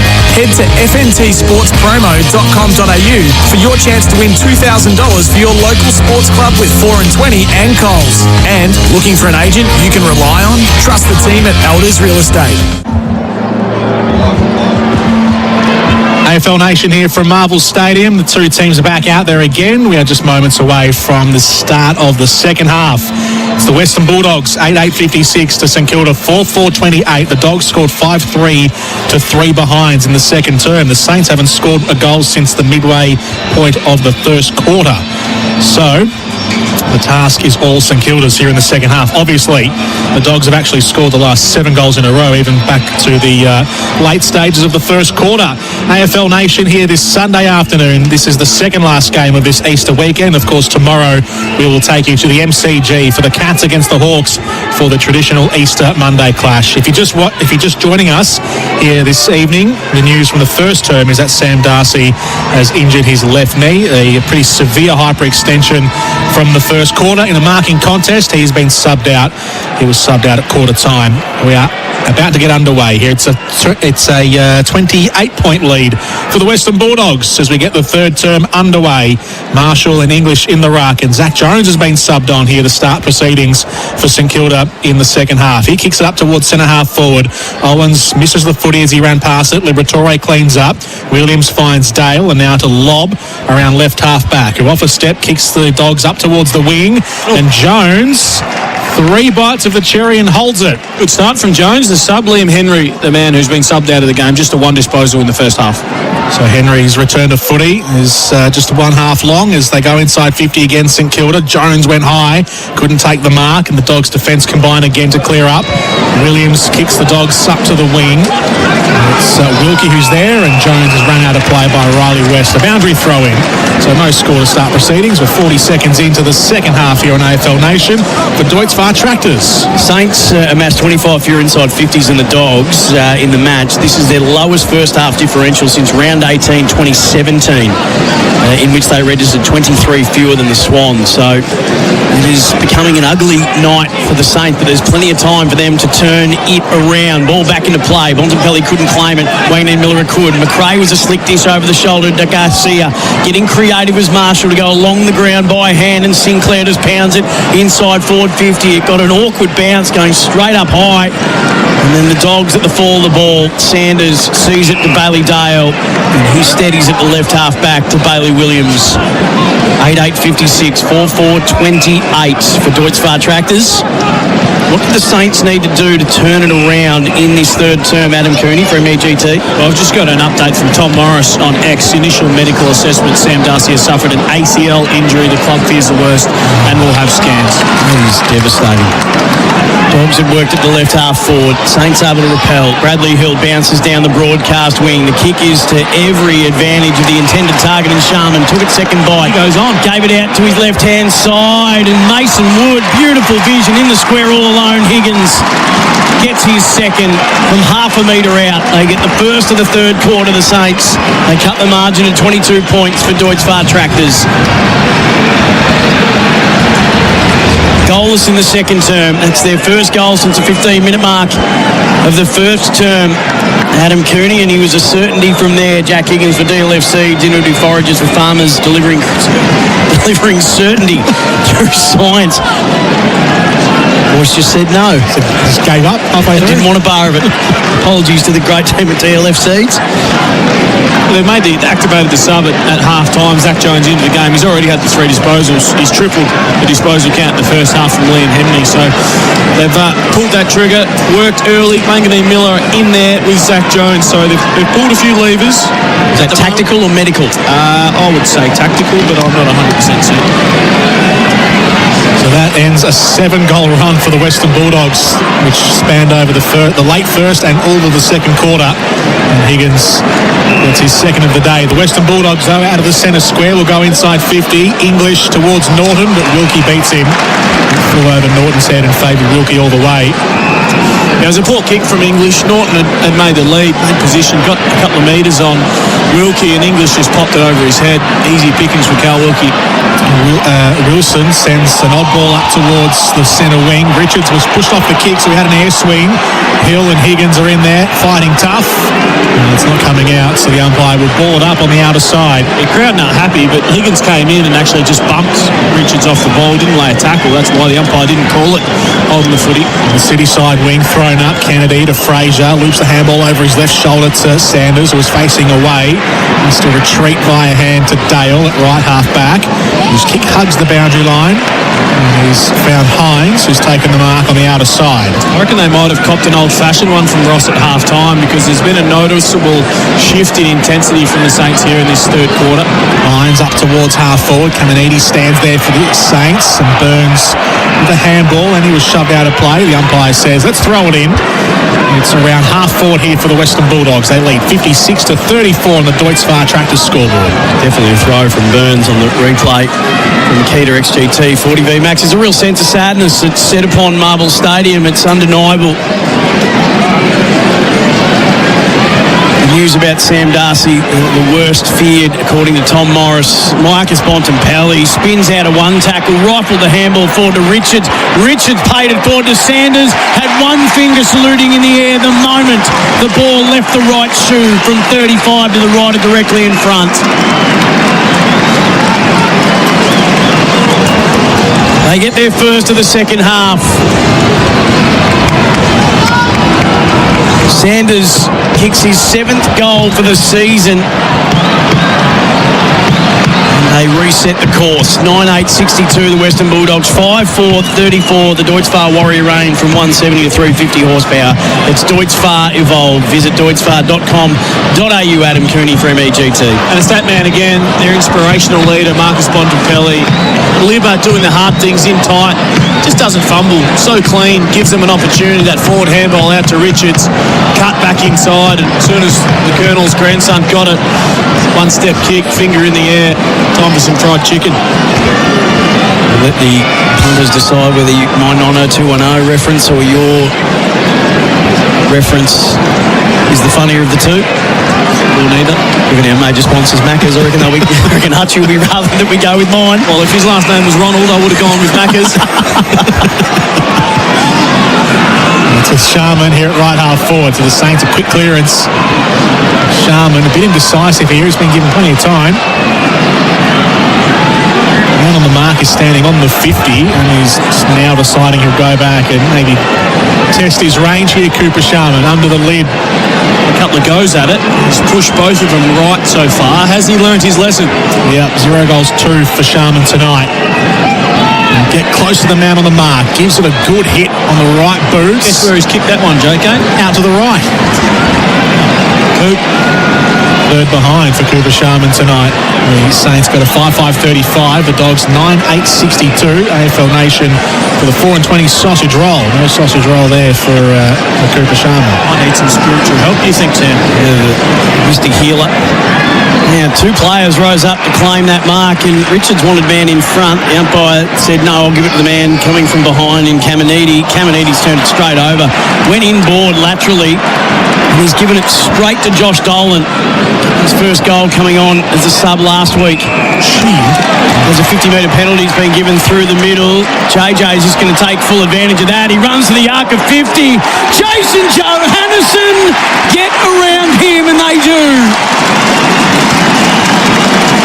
Left him in his jet wash and laced one from directly in front, right on top of the arc.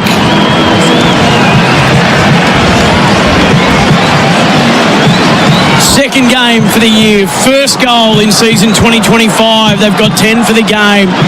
And they've got a 33-point lead. And the Saints have got some big, big problems.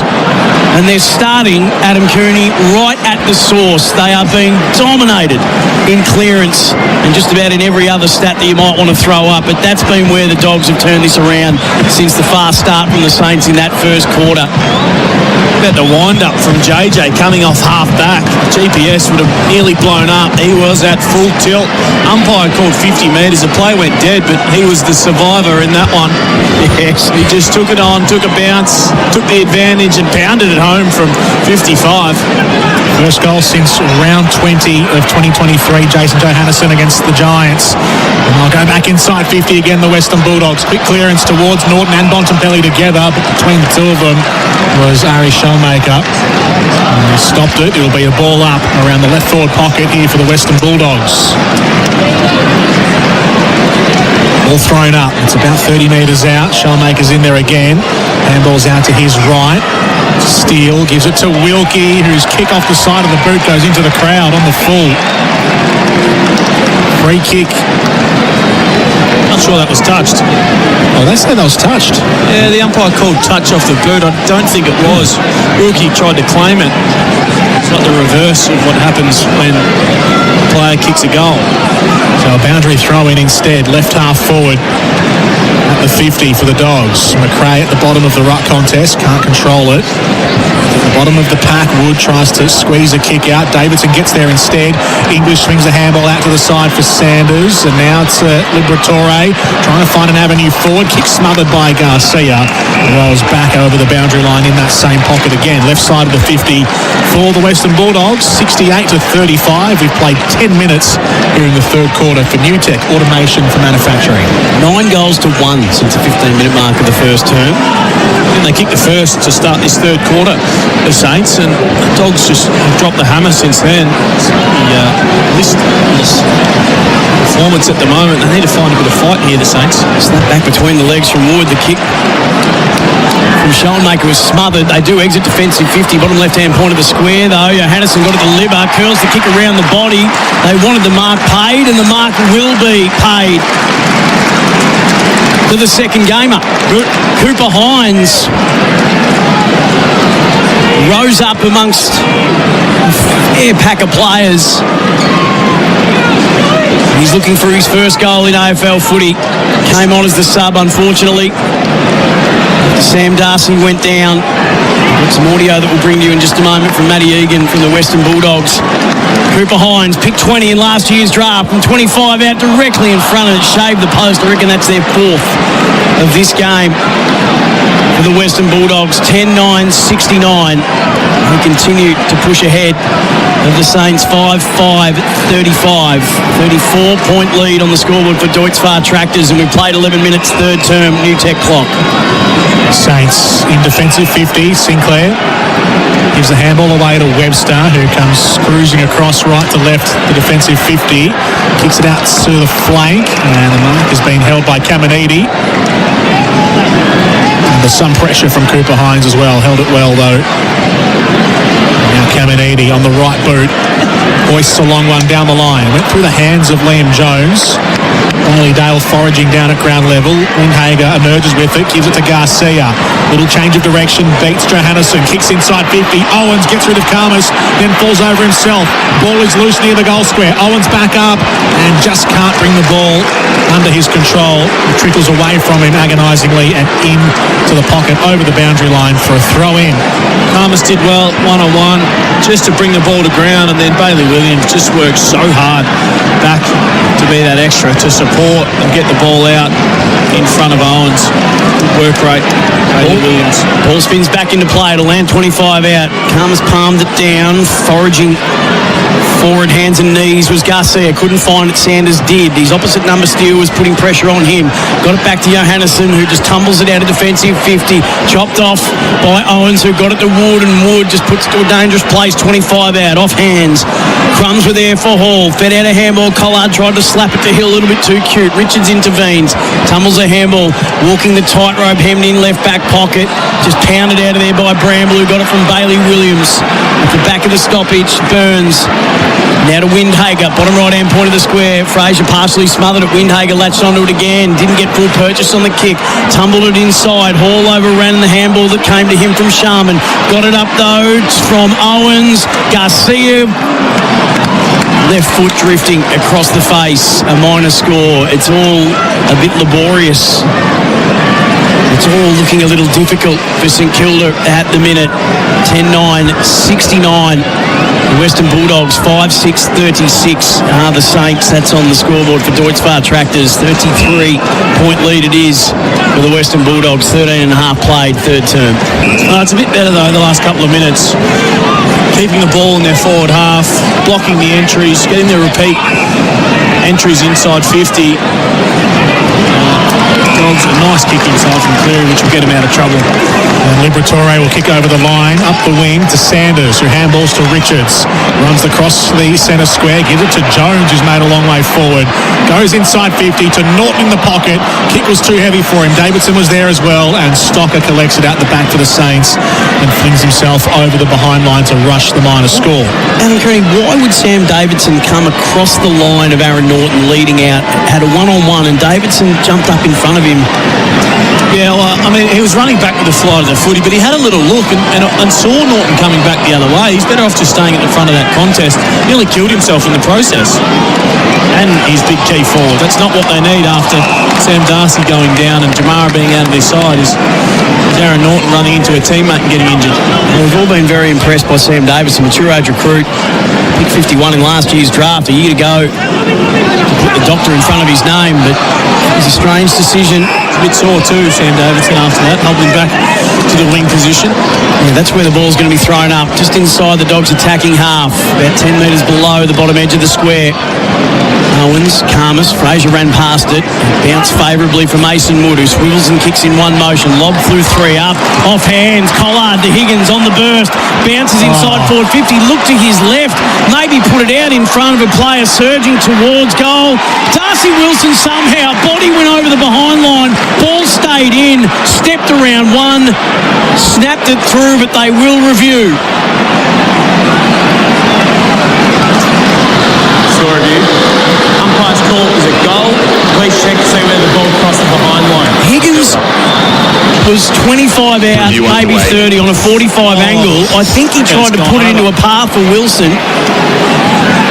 Wilson's taken this over the line. The ball didn't go completely over though. And it does just in the next couple of frames. If there is a little bit of daylight.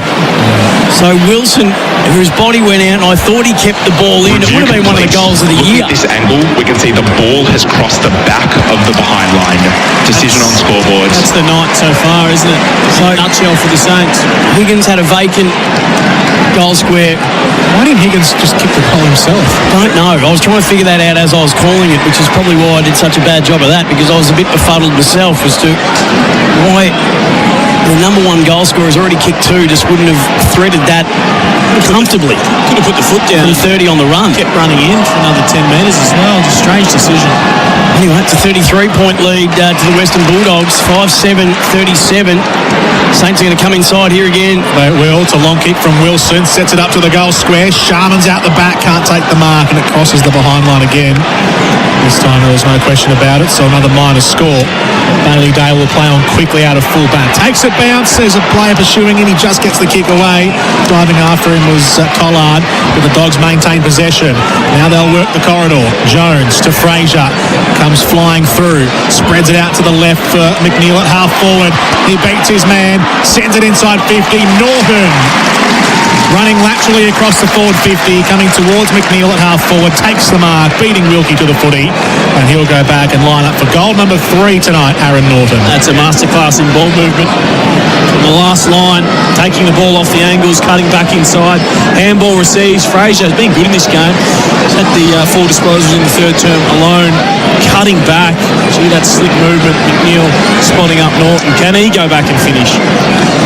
Off night in front of goals. To extend their leads to a game-high margin, Aaron Norton gets goal number 3. And the Dogs are up by 38 points on the Deutz Fahr Tractors scoreboard here this Sunday night on AFL Nation. And Aaron Norton now goes to the top of the leaderboard tonight for goals scored, the first play with 3 goals this evening. Just that news about Sam Darcy. Channel 7 had a chat as they were coming in from half-time with Matty Egan, and this is what he had to say about Sam Darcy. Look, the medical staff are pretty concerned at this stage, and they're fearing the worst. So looks like a possible ACL. We're just going to have to wait till tomorrow and get scans to confirm. Yeah, at this stage we're fearing the worst, which is unfortunate because he's an incredible person, and we'll obviously miss him. But yeah, until we get scans, it's pretty hard to say too much. That's why there's a sadness that has set over Marvel Stadium. So the Dogs fearing the worst. Tom Morris confirming that as well. Only moments ago, a feared ACL for Sam Darcy. But as play goes on, his team have got out to a 38-point lead. Fraser, a little close score to give to Kennedy, had it taken away from him, hands and knees by Steele. He missed the intended target by hand, and then Darcy Wilson's going to hold Sanders illegally. Oh, Bontempelli didn't know that Hall was bearing down. He was still able to get a handball out to Cleary. Cleary puts it into a path for Norton to lead hard up onto. Takes the mark, 51 out, 45 angle, left half forward. Even when he gets tackled, you can't stop him. Marcus Bontempelli, he's at 24 for the night as this one will go to the hot spot. Leading target was West, who got a nice little sit on Stocker. Out. The smallest man inside forward 50. The most predictable kick in football, and the smallest forward is allowed to just stroll in and take an uncontested mark 15 metres out from goal. And they've put the cue in the rack here, the Saints. Unorganised defensively to allow that to occur. West can go back, 45 angle. He's only 10, 15 metres out. And he's got 3 as well. 12-10, 82 now. Game high 44-point lead. St Kilda 5-8-38. 10 goals to 1 it has been since that 15-minute mark of the first term. We're going to keep coming back to that because that illustrates the story of the night from a game point of view. Sam Darcy, the other story of the night, of course, but they have completely flipped the script on the Saints, who look a shadow of the team that jumped Western Bulldogs in the early stages of this game. Adam Cooney for MEGT. Clearances 31-16 for the match. Marcus Bontempelli leading the way for the Dogs there with 6. He's at 24. They're a completely different team when he's out there. Inside 50s, 44-19. Scoreboard is really ugly now for the Saints, 82-38. Here's Kennedy out of the middle. The Dogs continue to roll, though. They'll continue to pile it on as long as they can. Davidson goes inside 50. Stocker this time beats McNeil and takes the mark in the back pocket for St Kilda. He'll switch it across the 50. Riley West was bearing down on Windhager. Held on a little bit as well. Lucky not to give away a 50. Windhager at full back. Goes across defensive 50 out towards Wilkie on the back flank. And he will find Sinclair. Parked up along the boundary line. Yeah, Jack Sinclair. 12 for Sinclair. Hasn't had an impact on the game tonight. Puts up the line to Ari Shellmaker. Standing on the outer side. Slow build up for the Saints. All to play on now. Shellmaker off a few steps. Will roost it long off that big left super boot he's got. Out towards half forward. McRae tries to feed the handball in and under. Wanganeen Millera sticks his head over the footy, but there's a free kick here found for the Western Bulldogs. It'll be Rory Lobbs across right half back. So the Dogs will gain possession again and they'll look to attack. They're up by 44 points. This is AFL Nation for 4 and 20 sausage rolls. Switch is on again here for the Dogs. They'll come across to Jones. How quickly can St Kilda work over and stop them? Yeah, they desperately need a big moment for Bendix Breaks. Put your foot down with confidence, Bendix Breaks, because the Dogs are certainly putting their foot down, and that is a scalpel kick from Bailey Williams, surgical onto the chest of Fraser, bottom edge of the square. He's just got a little double-handed drop to spread it the required. Gained about 20 metres to Marcus Bontempelli, who continues to rack him up in his first game of the year. He goes forward by foot, the required to English, just slowing things down at the moment, the Dogs. They're in no rush at all, and nor should they be. Into the left forward pocket. Karmas did well to hold out his opponent, Webster, and it opened the door for Richards to float across the front. Uncontested mark. 30 out, 10 metres in from the boundary. Again, they had so much time to get back and support the defence, and for a kick to go in there, long, high, predictable spot, everyone knows where it's going. Riley West marks the first one, Ed Richards marks the second. Where are the tools? Richards on the runway at the Docklands end, and he threads his first of the night, and their 13th of it. 50 points is the margin, and you get a feeling it's going to get even bigger.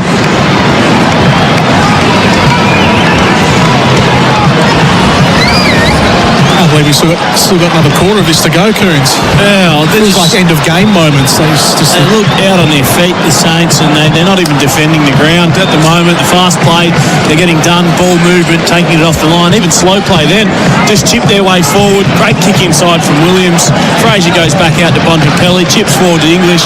Long kick inside 50, and Richards is able to slip Windhager, who had his back to the play and also lost body contact on Ed Richards and didn't even trail him in. So it's really poor full ground defence and also one-on-one defending inside D50 for the Saints, and Windhager on that last occasion just switching off. It was the Dogs by 60 points last time they played this fixture, 2024. Got out to 78 points at one stage in that game. Saints go inside 50 and Owens takes the mark, so it's a quick clearance from Marshall in the ruck and straight onto the chest of Mitch Owens. He's got 2 goals today, both back in the first term, back when the Saints were looking good. Feels like a long time ago now. It's a rare clearance from them too. 17 for the game, Dogs up to 32 now. We'll get the centre clearances for you after this Owens kick. Still 5.5 minutes to go here in the third term. Mitch Owens for his third goal. Set shot from 50 metres. Hits it really nicely. That's a great finish from Mitch Owens. He's got his third. He's got St Kilda's 6th. The Saints go to 6-8-44. The Dogs 13-10-88. So a 44-point margin again.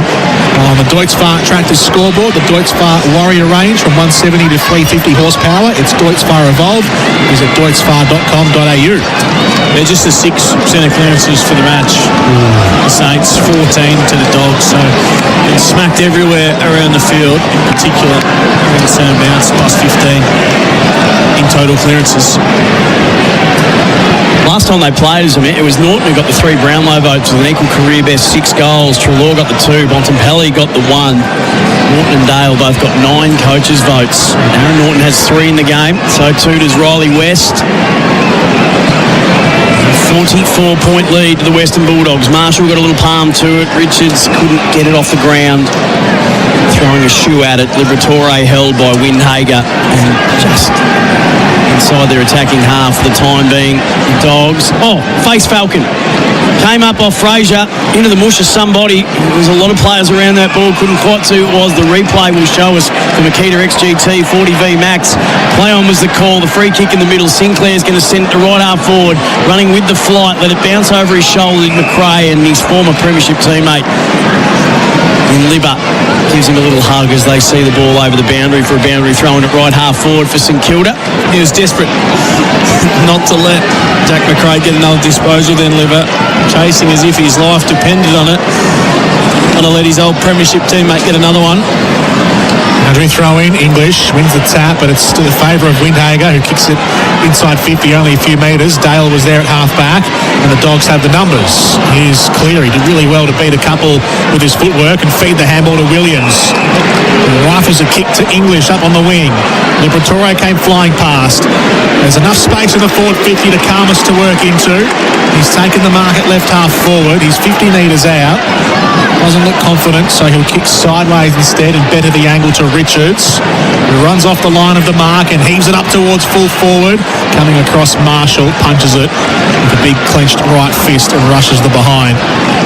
13-11-89 the Western Bulldogs to St Kilda 6-8-44. AFL Nation for Elders. You can rely on Elders, and Aaron Norton just slowly picking himself up. I think they've had a difficult time defending the ground tonight, St Kilda. Dogs handball game again, smooth behind the ball. Just work their way through again by kick. Here comes another one inside 50. Yeah, they reclaim it on the outer side. David's a little double-handed drop to Cooper Hines. Bailey Dale had 2 options either side. It was a 3-man weave situation. Goes to the top of the square. Bailey Williams had 2 to beat in the air, and the 2 beat him out. Wanganeen Miller fists it over for a rush behind. Riley Sanders, Adam Coon, is this the best game you've seen him play? 23 disposals, 1 goal. Big quarter. Into double figures. He's had 11 for the third term alone and kicked a goal. So he's looked really good, Riley. Could end up with 30 tonight.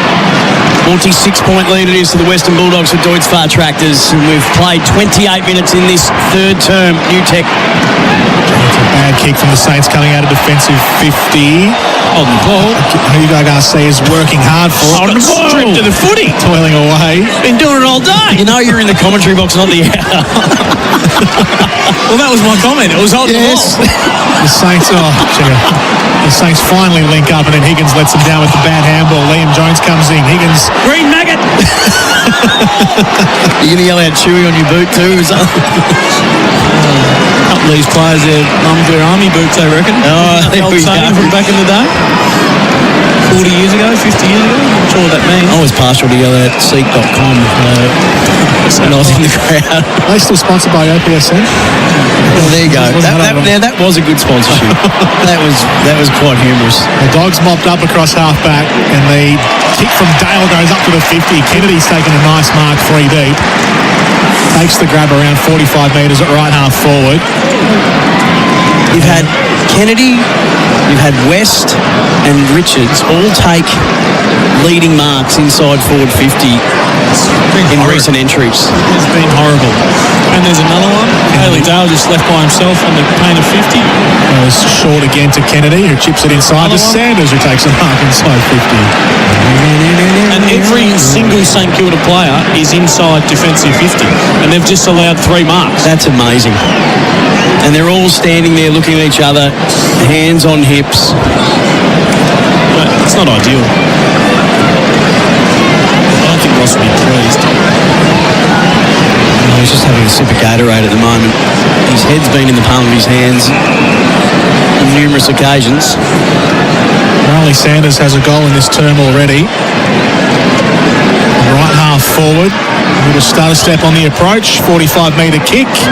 Will go across the face, off hands, and walk through by Wilkie, who might have topped a hand to the eye as he's just rubbing his left eye. But it's a minor score for the Western Bulldogs. 13-13-91 to 6-8-44. Deutz Farm Tractor scoreboard. Yes, so a bit of a review here. Review complete. Looking at this angle, we can see the ball has crossed the back of the behind line. Decision on scoreboard. See the Macca's logo on Minecraft movie meal has arrived at Macca's. One of the great reviews we've seen. Have you... It's so hard to get a gauge on the Saints, Adam Cooney. They've had wins against Geelong, which had a heap of merit to it. The Port Adelaide win did as well.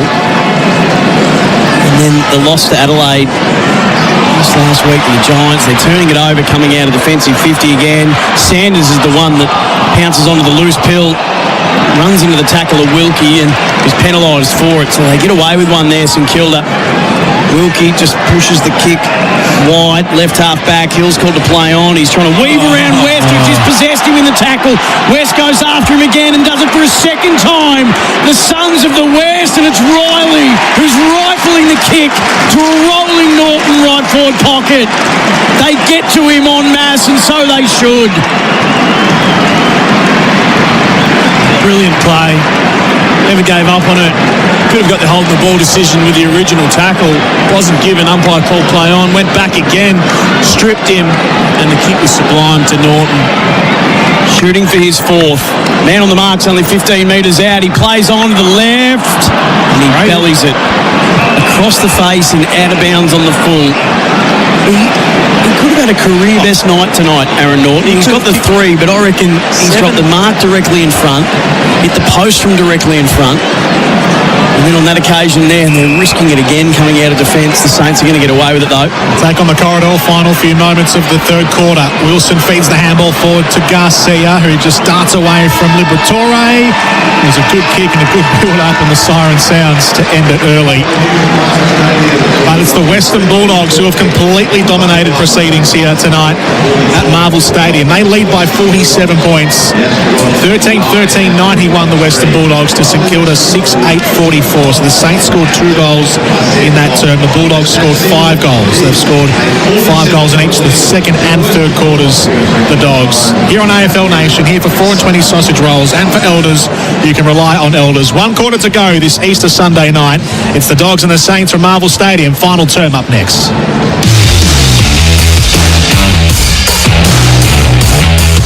That quarter on AFL Nation was for the Deutz Farm Warrior range. From 170 to 350 horsepower, it's Deutz Farm Evolve. Visit deutzfar.com.au. Through 100 years years, New Farm has gone through thick and thin with Australian farmers. Through protection, through innovation, through growth. All so that Australian farmers are there for Australia. Because when you choose New Farm's crop protection solutions, you choose to support Australian jobs, Australian innovation, and a strong Australian supply chain. Through our partnership, we're tougher together.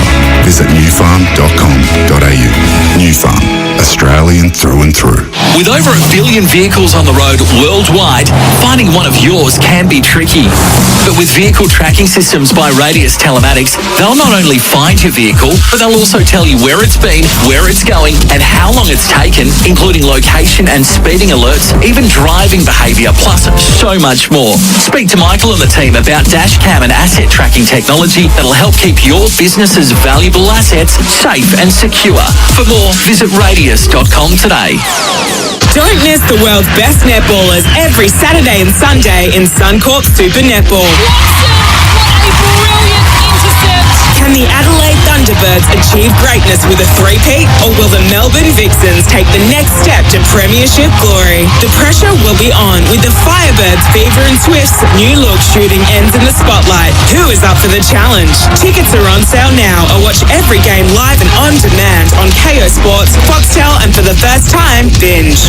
Hey, CJ here, official ambassador of the 2025 Brisbane Truck Show, held on May 15 to 18. If you're looking for a trucking good time, join me at the Southern Hemisphere's biggest truck festival, featuring the latest trucks, trailers, parts and accessories all in one location. Your ticket also includes entry to the Show and Shine Championship, the Depot Careers Hub and the Heavy Equipment and Machinery Show. There's plenty for everyone, so bring the family with children under 18 free. Don't miss out. Tickets available now at brisbanetruckshow.com.au. It's never been more important to buy Australian than right now. Our local manufacturers and growers produce world-class products known for their quality, safety and reliability, all while generating local jobs, supporting our communities and helping Australian families now and into the future. So look for the trusted green and gold kangaroo logo. Buy Australian now. Visit australianmade.com.au. This is the biggest crane in the Southern Hemisphere, and it's just hoisted a 5-ton beam 40 metres above the city centre. Sounds dramatic, but it's not, because at Pertec, we supply the hoses in cranes like this. They're designed and tested to handle all kinds of pressure. No drama. Pertec. Drama resistant since 1980. At Azito, we know for you it's about leaving your mark. With over 100 tools for your home and garden, all powered by one battery to make it happen. Swing by your local Bunnings and add a brushless jet blower to your set. 36 volts of blowing power, powered by two 18-volt batteries, all from only $1.99. Because when it comes to getting things done, do it yourself. Do it with Azito. Do you? On May 9th, we're going blue for Do It for Dolly Day. Blue on the farm. Blue at the beach. Blue in the bush. Blue to spark conversations about bullying and remind every young person they're not alone. Blue to raise awareness for today and funds for tomorrow. So let's come together to go blue to end bullying. Register at doitfordollyday.org.au. You're listening to AFL Nation.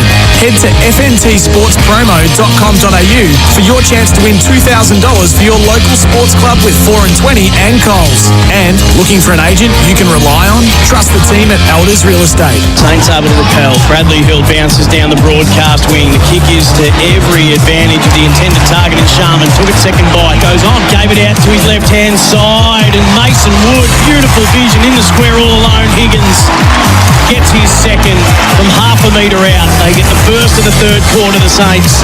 They cut the margin at 22 points. There's a 50-metre penalty been given through the middle. JJ's just going to take full advantage of that. He runs to the arc of 50. Jason Joe Hammerson, get around him, and they do. Left him in his jet wash and laced one from directly in front, right on top of the arc. They've got a 33-point lead, and the Saints have got some big problems. Macca's, I'm loving it moments. A Minecraft movie meal has arrived at Macca's. And the problems kept piling up for St Kilda. They've been outscored 12 goals to 2 since the 15-minute mark of the first term. Welcome back to AFL Nation. 4 and 20 pies and for Elders. You can rely on Elders. The Macca's on Loving It highlights. A Minecraft movie meal has arrived at Macca's. Sam Hargraves, Jordan Canellis, Adam Cooney with you. The devastating story tonight, though, is Sam Darcy. Suspected ACL. Went down with a really rough hyperextension in the first quarter, went straight down into the rooms, and the word that is starting to spread back. The club were fearing the worst. We heard from Matty Egan, Tom Morris confirming that as well. But at the moment, a 47-point lead for the Bulldogs as Jordan Canellis will get us rolling in this final term. So what can the Saints muster in this last quarter? It's been all Western Bulldogs in this match tonight, Easter Sunday. Bontempelli gets the centre clearance. Boyks it high inside 50. Norton fails to take the grab. Jones was there, couldn't quite clean up. Manganine Miller comes through instead. Webster to Marshall. From centre half back out to right half back for Wood. He sweeps the handball to the overlapping run of Hill. And the Saints can move it forward. Big fly from Sharman, couldn't take the mark. Higgins misses the handball again towards Wilson. And then Higgins dives on top of Karmas inside 50 to lock it up for a ball up. Not the first time Higgins has a pretty blatant error from the handball this evening. English with the tap towards Fraser. The Dogs around left half back. Kennedy popped a high one. Free kick inside defensive 50 for Matt Kennedy. Pretty good tonight, Kennedy. Done some good things. I suppose with number 17, got himself involved forward of the ball as well. Kicked a nice goal early to start things. Fraser wins a high free kick as well around left half back. So the Dogs coming up a few times here with some free kicks. He's had a game too. Joel Fraser. Number 19 for him. Smoking Joel. Set up a few and kicked one himself back in the first term, Joel Fraser. Dolan on hands and knees, gets the handball up to Lobb. And now Sanders into the centre circle for English, who lopes forward and then heaves it forward towards full forward, where Davidson's there, can't take the mark, beaten by Windhager. And Burns will mop up across defence. Stocker sends a wobbly one. Webster's taken the grab in defensive 50, and the Saints will use the broadcast wing as Webster kicks them clear. Owens went up one-handed in the one-on-one with Jones. The crumbs were there from Wood, who ran into some trouble and fired it back to Owens, and he's got even more of that as Davidson runs his down. Little toe poke to get the Dogs going forward as Richards pushes Webster over the boundary line. We'll have a boundary throw in. Inside the first 2 minutes on the clock for New Tech. Optimise your business with automation on AFL Nation. For 4 and 20 pies and for Elders, you can rely on Elders. Ball spins back into play for Macca's. Minecraft movie meal has arrived at Macca's. Bontempelli been absolutely brilliant. Couldn't quite collect it on that occasion. Wanganeen Miller could. Libba fed it out of a jam to Richards. Bounce it back towards the bottom edge of the square. Sanders continues to rack up stats. He got it to Libba though. Libba misfired the first time, but Sharman left it behind. Dale, Karmas by hand, and Jason Johannesson, the North Smith medalist, cool in a crisis, just guides them to the broadcast wing, and Davidson's going to slow it down for the Doggies. They've been calm, haven't they? Even under pressure, the Dogs finding that extra handball, get them out of a crisis, and they've run the angles really well, cutting in board, just controlling the footy here for a minute or two, but their ball movement has been as good as I've seen it for a long time. The Saints just haven't been able to defend the ground at all. Bramble will hoik this up inside 50. Right forward pocket. Norton's in the mix.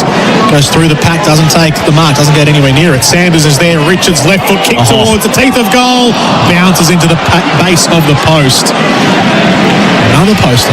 Just a step from about 45. Didn't quite flush it, but he's got a lethal left on him, Adam Cooney. Two plays 44. It's a 48-point game. Bradley Hill, right half back.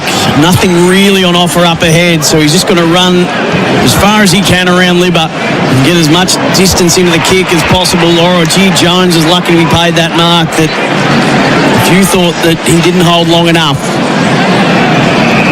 They're going to retreat inside defensive 50.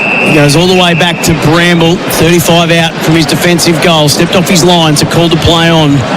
Kicks it back from whence it came. This time, Buku Karmas on the end of it on the long lead. Started forward tonight.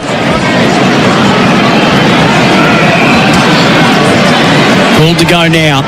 Sting well and truly out of this game. Ball dumped down the line. Lob had forced his way to the front. Stocker cut it off in front of him. Put 5 knuckles through it and put it out of play. Boundary throw in. Attacking half for the Dogs, just out of sight of the ground. 4 minutes 20 played in this final term for New Tech Automation through manufacturing. Adam Cooney for MEGT. Thoughts, pontifications, ruminations? Well, yeah, this is almost blow the siren job and just get it over and done with. Bontempelli's done the most damage, 27 disposals. Sanders hot on his heels with 25. And a rare running play here from the Dogs. They get run down. Liberatore chasing down Bradley Hill. Got him cold. He's had a rotten night, Brad Hill. And they're getting chased down by Libba. You know it's all going south for St Kilda. Just couldn't even break away from him. Libba just put his head down. Bradley Hill, you'd think he'd have the wheels to get away from him. Look at him go, Tommy. Put his head down and bang, crunched him. Liberatore takes his kick, goes up to the wing. Norton throws himself at it. Cleaned up by Jones. Wanganeen Miller for the Saints. Wobbles one inside 50. Sharman with a defensive punch away from Liam Jones. It goes out of play right half forward. Not quite gout, stall gift, but geez, he showed some toe then, Libba. There's little steps too. He put in twice as many steps as Brad Hill to get to him. This is the best replay you will ever see for the year from Makita 40v backs. Boundary throw in right half forward for St Kilda. That's the fastest he's run in his whole career. You can almost hear it. It's like as he runs. Here's Sinclair on the wing, handballing out the side. It was just a vacant handball, really. Dolan was there first. Whistle. And it's going to be a Western Bulldogs free to Dolan, who was felled after he got the handball off. Unfortunately, there hasn't been a whole lot to really savour and celebrate on a pretty sad night. The news of Sam Darcy has been a great night in terms of the way that the Bulldogs have played, but that put a smile on our face in no uncertain terms. Kearns? It's a good one. I think Libra will enjoy that too. I'm sure if the GPS would get into the 30s in terms of kilometres an hour, but I reckon he took about 47 steps. He's on the end of it here now. He's just turning, trying to put a step on Steele. Skied that. Ran out of a bit of room and just had to sky it to left half forward. It slipped through the fingertips of English. Spinning out of a tackle was Hall. There's a player down. Stocker, close score to give. Wanganeen Miller. Good luck getting him, Libba. Sanders is giving chase. Libba confronted him. Candy Congress around Libba. Bounces around Sanders. Wanganeen Miller floats one from 50 to the top of the square. No mark taken. Unkind bounce. Whistle blows. And it's going to be a Dogs free kick. So, bit off a bit more than he could chew then, Libba. You're not chasing down Wanganeen Miller. Oh, Cleary, risky kick. A metre out from goal. He just got it to Bramble. Bramble sends it in a hurry. Just watching the defensive 50 Dale. Behind the ball here. It's been hunched over since that last passage of play. He's up now, but he's looking a bit ginger. Not that there's anything wrong with that. Might come in his direction as well. Kennedy probably doesn't want it. Towards English, spoiled by Wilkie. Yeah, he's all right. McRae regathers, finds Hill on the outer side. Got rid of it pretty quickly there, Brad Hill.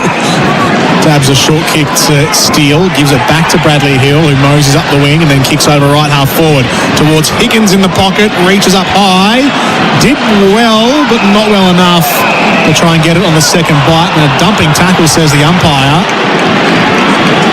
Bramble's getting up in the grill of Mason Wood.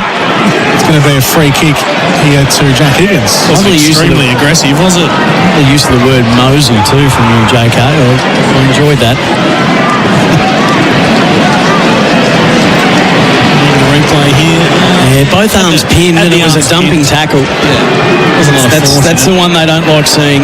Higgins goes around the corner, tries to hook it back over his shoulder. He's got it.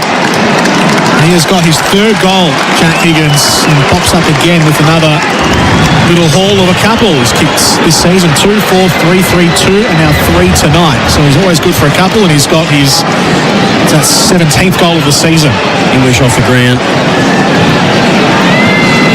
That was a very good finish from Jack Higgins, it must be said. Stepping into the boundary, threw it on the left. We were sort of that. Gee, that is a good We're waffling on about other things, but that is an elite finish. Such a good goal. So that just beggars belief that he doesn't kick the one running into an open goal, 25 on a 45. And he looked like he tried to sort of... It's almost like a quarterback putting it into a path for a wide receiver to run onto when it all broke down in the third term. And he's kicked the impossible. Deep right forward pocket. Bontempelli brings the Dogs out of the middle and just thumps it inside. Forward 50. It went through the hands of Wilkie, who couldn't get it on the second go. Nice little give inside. Libba. Put a cherry on it, Libba. How good is he? He's having a night. And so too are the Dogs. 14-14, 98. A 48-point lead.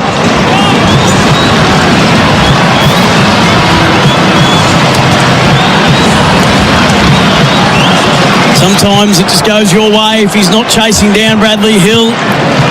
He's snapping them from close quarters. Doesn't stop working, does he, Liver? He's up to 26 disposals now, 9 ground ball gets, 7 inside 50s. Goal to go with that. What a star. He's run down Brad Hill, puts his head over everything. He's a heart and soul player of the Western Bulldogs. Universally respected. Well loved at Footscray.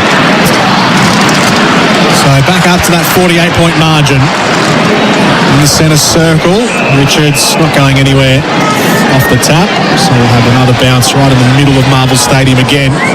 We should praise the defensive efforts of the Dogs too. Adam Cooney, Saints are the fifth best scoring team of the comp coming into this game. Webster feeds the handball out wide to McRae, who is chased down and overrun by Davidson. His handball just a bit rushed for Liberatore, who was under the pump immediately.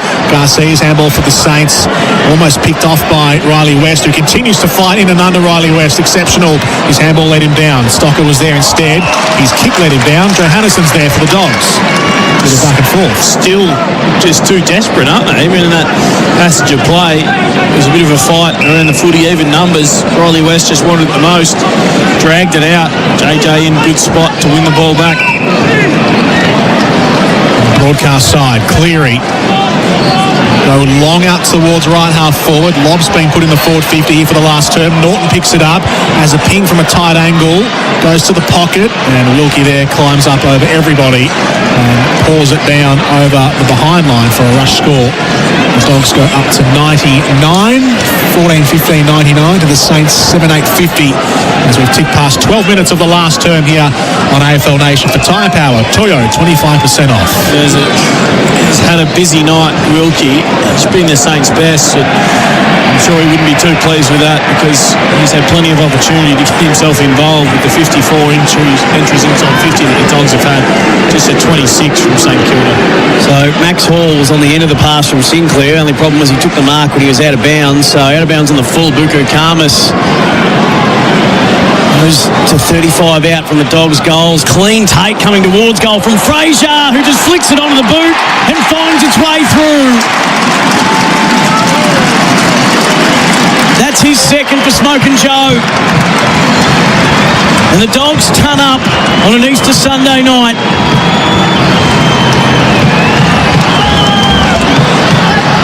(15-15, 105, 55-point lead over the Saints, 7-8-50.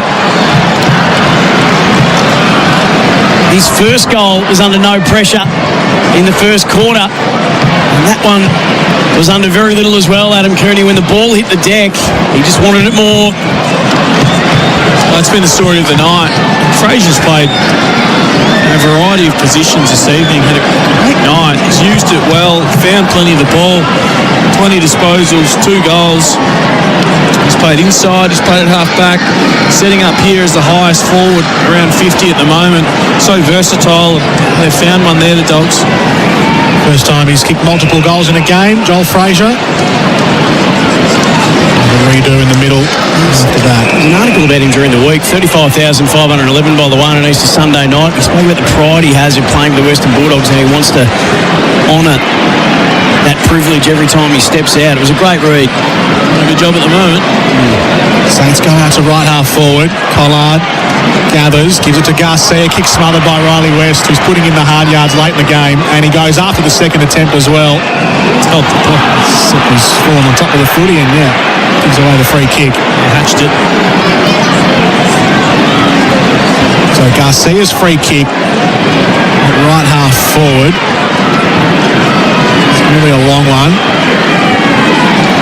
Eyeing off a couple of runners over his shoulder, overlapping. Riley West is 45 metres out on the mark.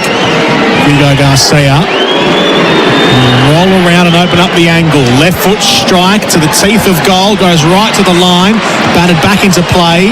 It's at the top of the goal square. Dale's there. Has to get rid of it. Does. Liberatore hooks it over his shoulder into the centre square. And lob. Clutches a great mark down low. Under great duress against Caminiti. Counter-attack's on. Launches it long out towards left half forward. McNeil takes the grab.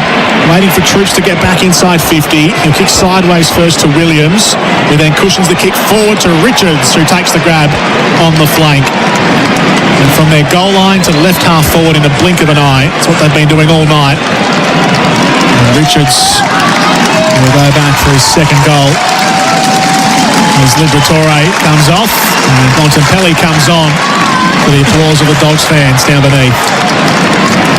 It's a nice interchange. It's a luxury, isn't it? Legend off.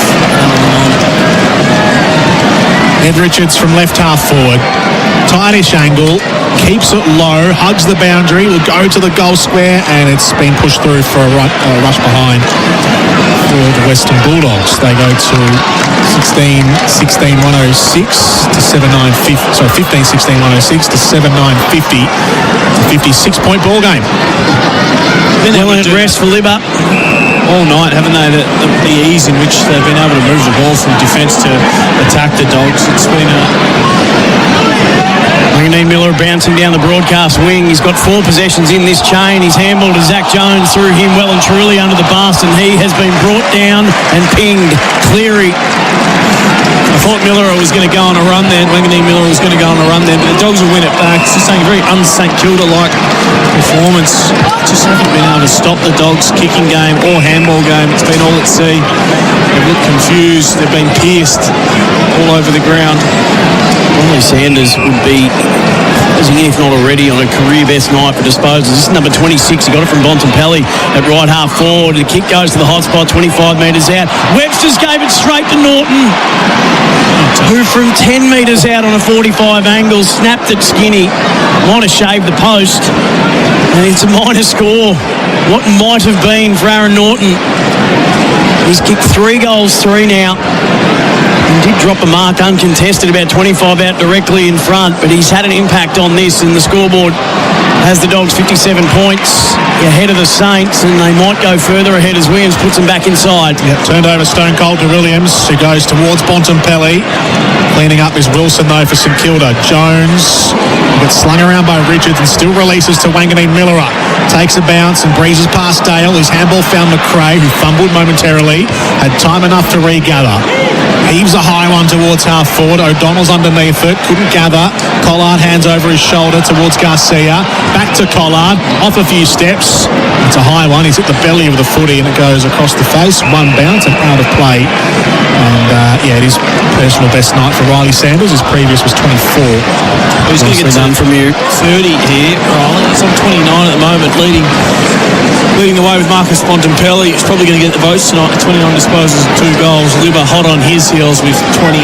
So prime movers in the midfield for the Dogs getting it done. Ball spins back into play for Maccas. The new Minecraft meal is out there, and kick off the ground almost. Now the Dogs exiting defensive 50. In the end they will with a little 3-man weave. West just had looked over his shoulder and says, I've got you covered for pace, and then just pings the kick to Davidson. Could have pulled the trigger from 45, did the unselfish thing, And could McNeely run it all the way to the line, had to actually put a handbrake on to stop, and dribbles it over for the easiest goal of his career, end to end.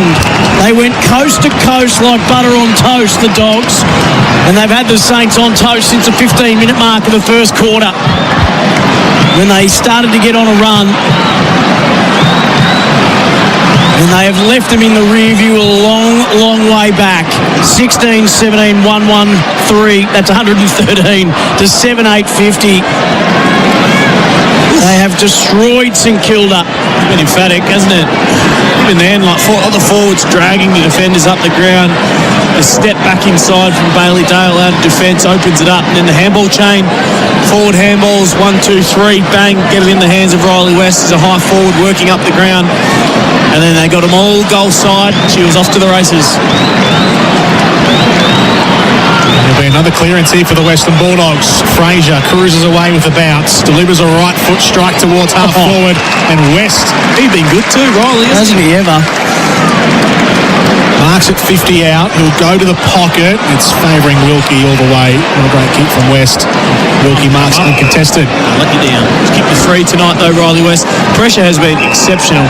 Hasn't had a lot of the footy, just with 10 disposals. He never will as a small pressure forward, but he's made the most of every opportunity and defended staunchly. Oh, it's a bad turnover from the Saints. Hasn't quite been affected fully yet. Wilson kicks it off the ground. It was a loose footy, but now it has been turned over. And then straight to English. O'Donnell pushes the kick out wide to Williams, who will take a mark and slow things down for a second. Jabs that out towards Dolan. Ambles forward, now delivers a right foot kick towards Lobb. And it's been parried out by Ari Shellmaker. Boundary throw-in. 7-8 from 26, 27 entries for the Saints. 58%. They go at 47, fifth most efficient in the comp. Adam Cooney. The problem is, it's going to drop. How to get it in there tonight. It's going to drop 28 inside 50s to 63. Hold on, 16 goals, 17 goals. English took it out of the ruck and almost was able to collaborate with West by hand. Oh, volleyed off the deck. Sinking the slipper into it was Kennedy.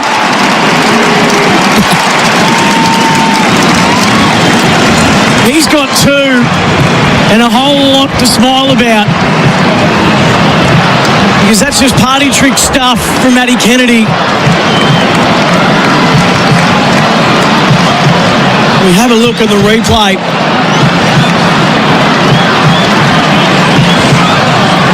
He just volleyed that out of midair from 20 out, directly in front. And the margin is out to 69 points now for Tyre Power. Toyo 25% off. The Big Easter sale is now on. 25% off on selected Toyo tyres. tyrepower.com.au. And McNeil's smother was instrumental in that, Adam Cooney. That opened the door for a very crisply taken volley from Matty Kennedy. Small forwards from the Dogs tonight have been electric. Not only with ball in hand, but pressure around the footy. Caused turnover. Mayhem. This is going down. He's up. He's fine. Sinclair and Bontempelli are heavy coming together in the centre square. Both players are up. What we need at this stage was, Sinclair just giving a little pat on the belly to the bomb. So it was good. Yeah, an inch this way or that could have been a lot more dire for either players, but they're both up and going. Bontempelli handballing to Davidson, who lets fly inside 50. Lobb is there. Williams out the back, collects it, leaves them in their dust and scores another one from the goal square. Put that into a corporate box. Has he? He's flying everywhere. And they're loving it up there too. They're all jumping up and down. I don't think that Sharon's coming back down. No. There's a souvenir for a lucky fan. A cop one in the face for their troubles. Oh, it's Steve-O. Mark Stevens. Is it really? Steve, I'll be tweeting about that straight away. He was front row, Mark Stevens. He wanted it to come up there. Bit of airtime. Haley Williams scores his first, and it's a 75-point lead now for the Western Bulldogs. 125 to 50. There's... I'm just having a look at the replay. The corporate box. That's nearly landed in the bar. That's just shot through. Straight up there. It's hit the bar and gone. Bang, bang. Ricocheted off 2 or 3. Oh, Rick. The Irish pub, Ricochets. Ball slammed down in the middle of Marvel Stadium. There's a whistle on play. It'll be a Dogs free kick going to English. Centre clearance numbers in a moment. Adam Cooney. Stop this.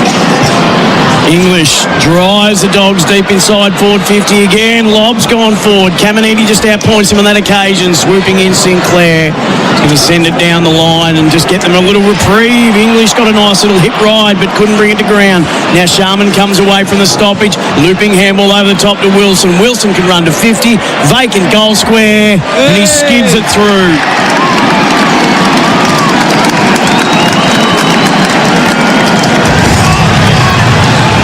Just their fourth goal since the 15-minute mark of the first term. And I'm going to keep bringing that up because from that point on, the Dogs went on a run. Because they looked so Saints good in that period, didn't they? Yeah, they did. They jumped them. They'd kicked 4-1 from 4 entries.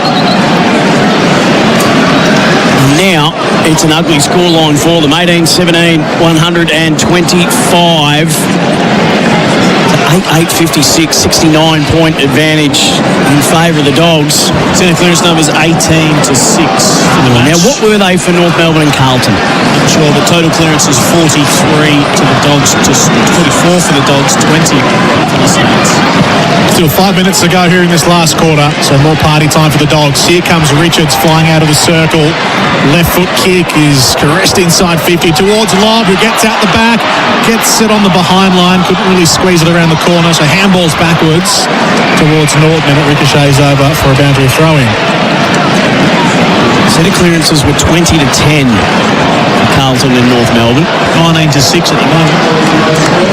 So just to give you an idea, of score review to see if it crossed the behind line. That's an ugly stat, Coons. There's a few ugly stats up here for the Saints.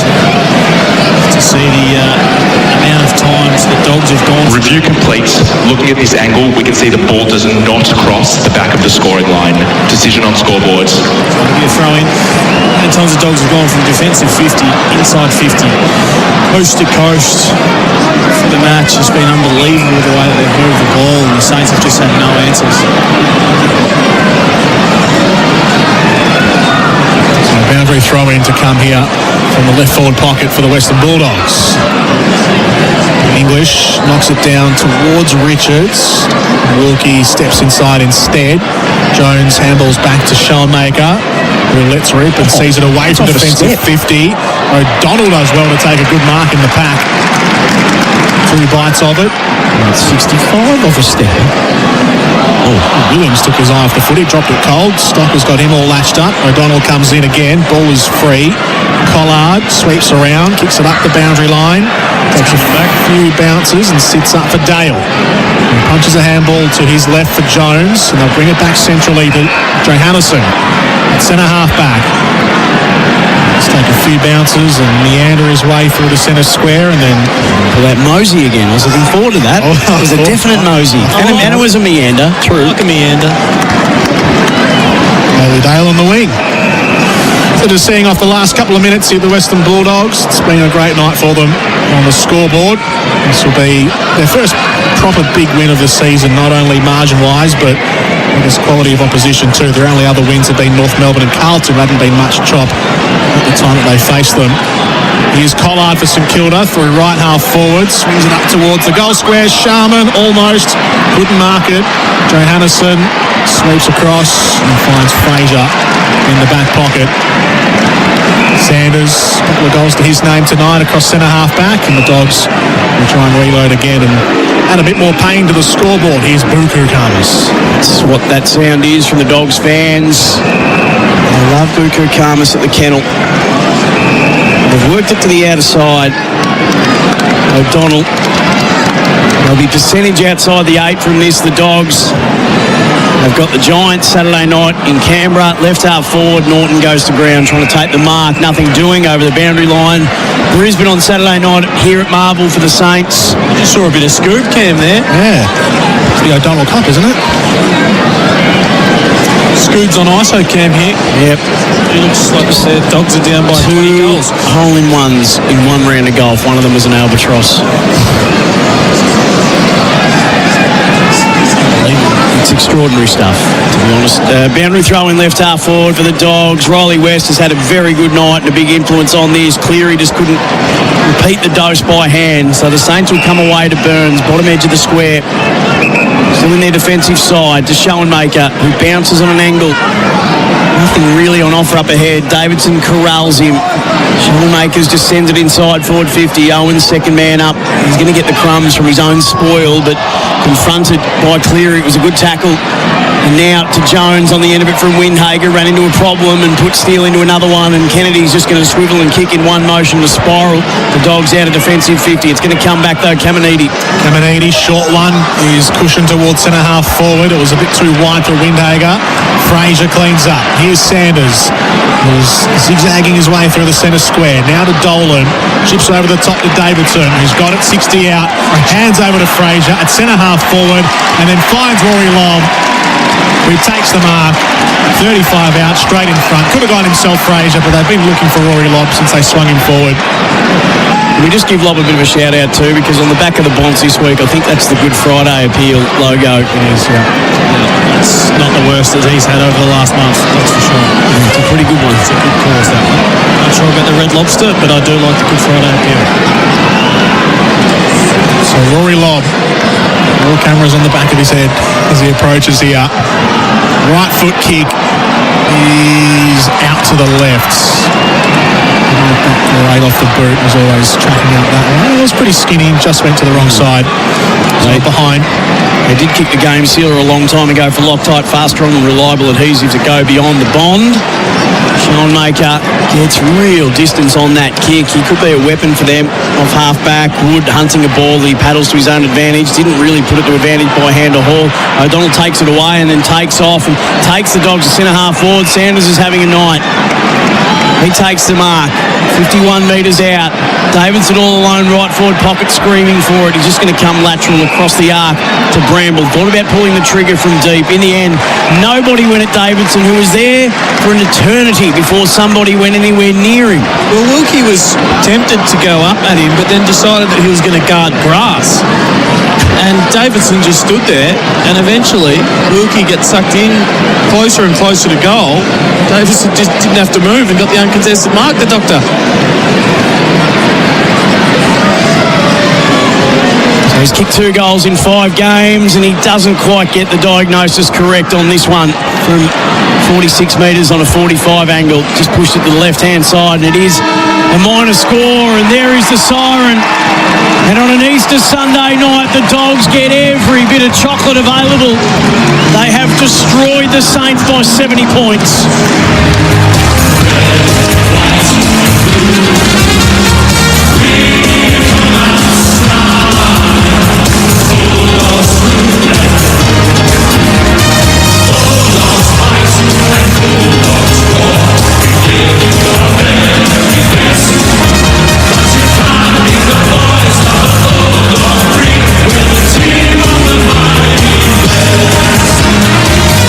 It was 71 points in the end as they tick over that Davidson behind 18-19, 127. The Western Bulldogs 8-8, 56 St Kilda, and they had 4 of those goals halfway through the first quarter when they jumped the Dogs in the early stages.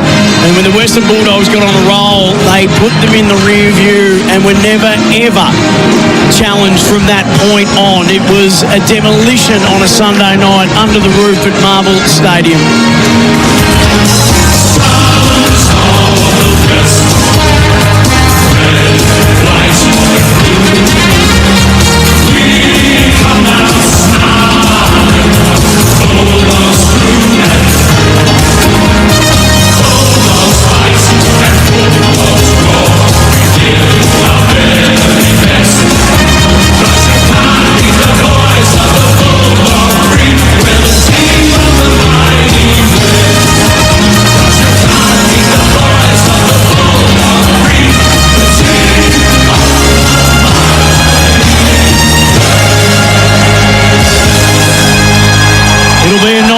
news with sadness with Sam Darcy going down with a suspected ACL, but they square their season ledger back to 3-3. Their percentage outside the top 8, the Western Bulldogs, it was as comprehensive as you can get. They outscored the Saints 17 goals to 4 since the halfway mark of that first quarter. Adam Cooney, it's ugly reading on every line of the stat sheet for St Kilda.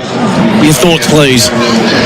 Well, I thought the first 7 minutes of the game, the Dogs looked like they're not going to be able to keep up with this fast-running St Kilda side, and then they just turned the screws, dug in, won the ball, got territory just for 5 or 6 minutes to turn back the tide the other way, and from there, once they got on top, it was smooth sailing, real lack of defensive pressure, team press, defending the ground was horrible from St Kilda tonight. There was a number of times the Dogs went from D50 and just took the ball off the line by foot and chipped their way through into forward 50, uncontested marks from Smalls in really predictable spots. It was just a horror performance from St Kilda after that first 7 or 8 minutes where they looked so strong. That is the equal 6th biggest win that the Dogs have had over the Saints. So it shows some of the... I had it as equal 7th, but I'm glad that you corrected me on that. Maybe I was wrong. Hang on, 1, 2, 3, 4, 5. I'm joking. 6th. Respective club legends Ted Whitten and Trevor Barker. The plaque recognises the work of Trevor Barker Foundation and Rural Prostate Cancer, formerly E.J. Whitten Foundation, in their partnership with Challenge, an organisation that's dedicated to supporting children and families that are living with cancer. I'm pleased to once again welcome Ted Whitten Jr. on behalf of Rural and the Whitten family on field for tonight's formalities.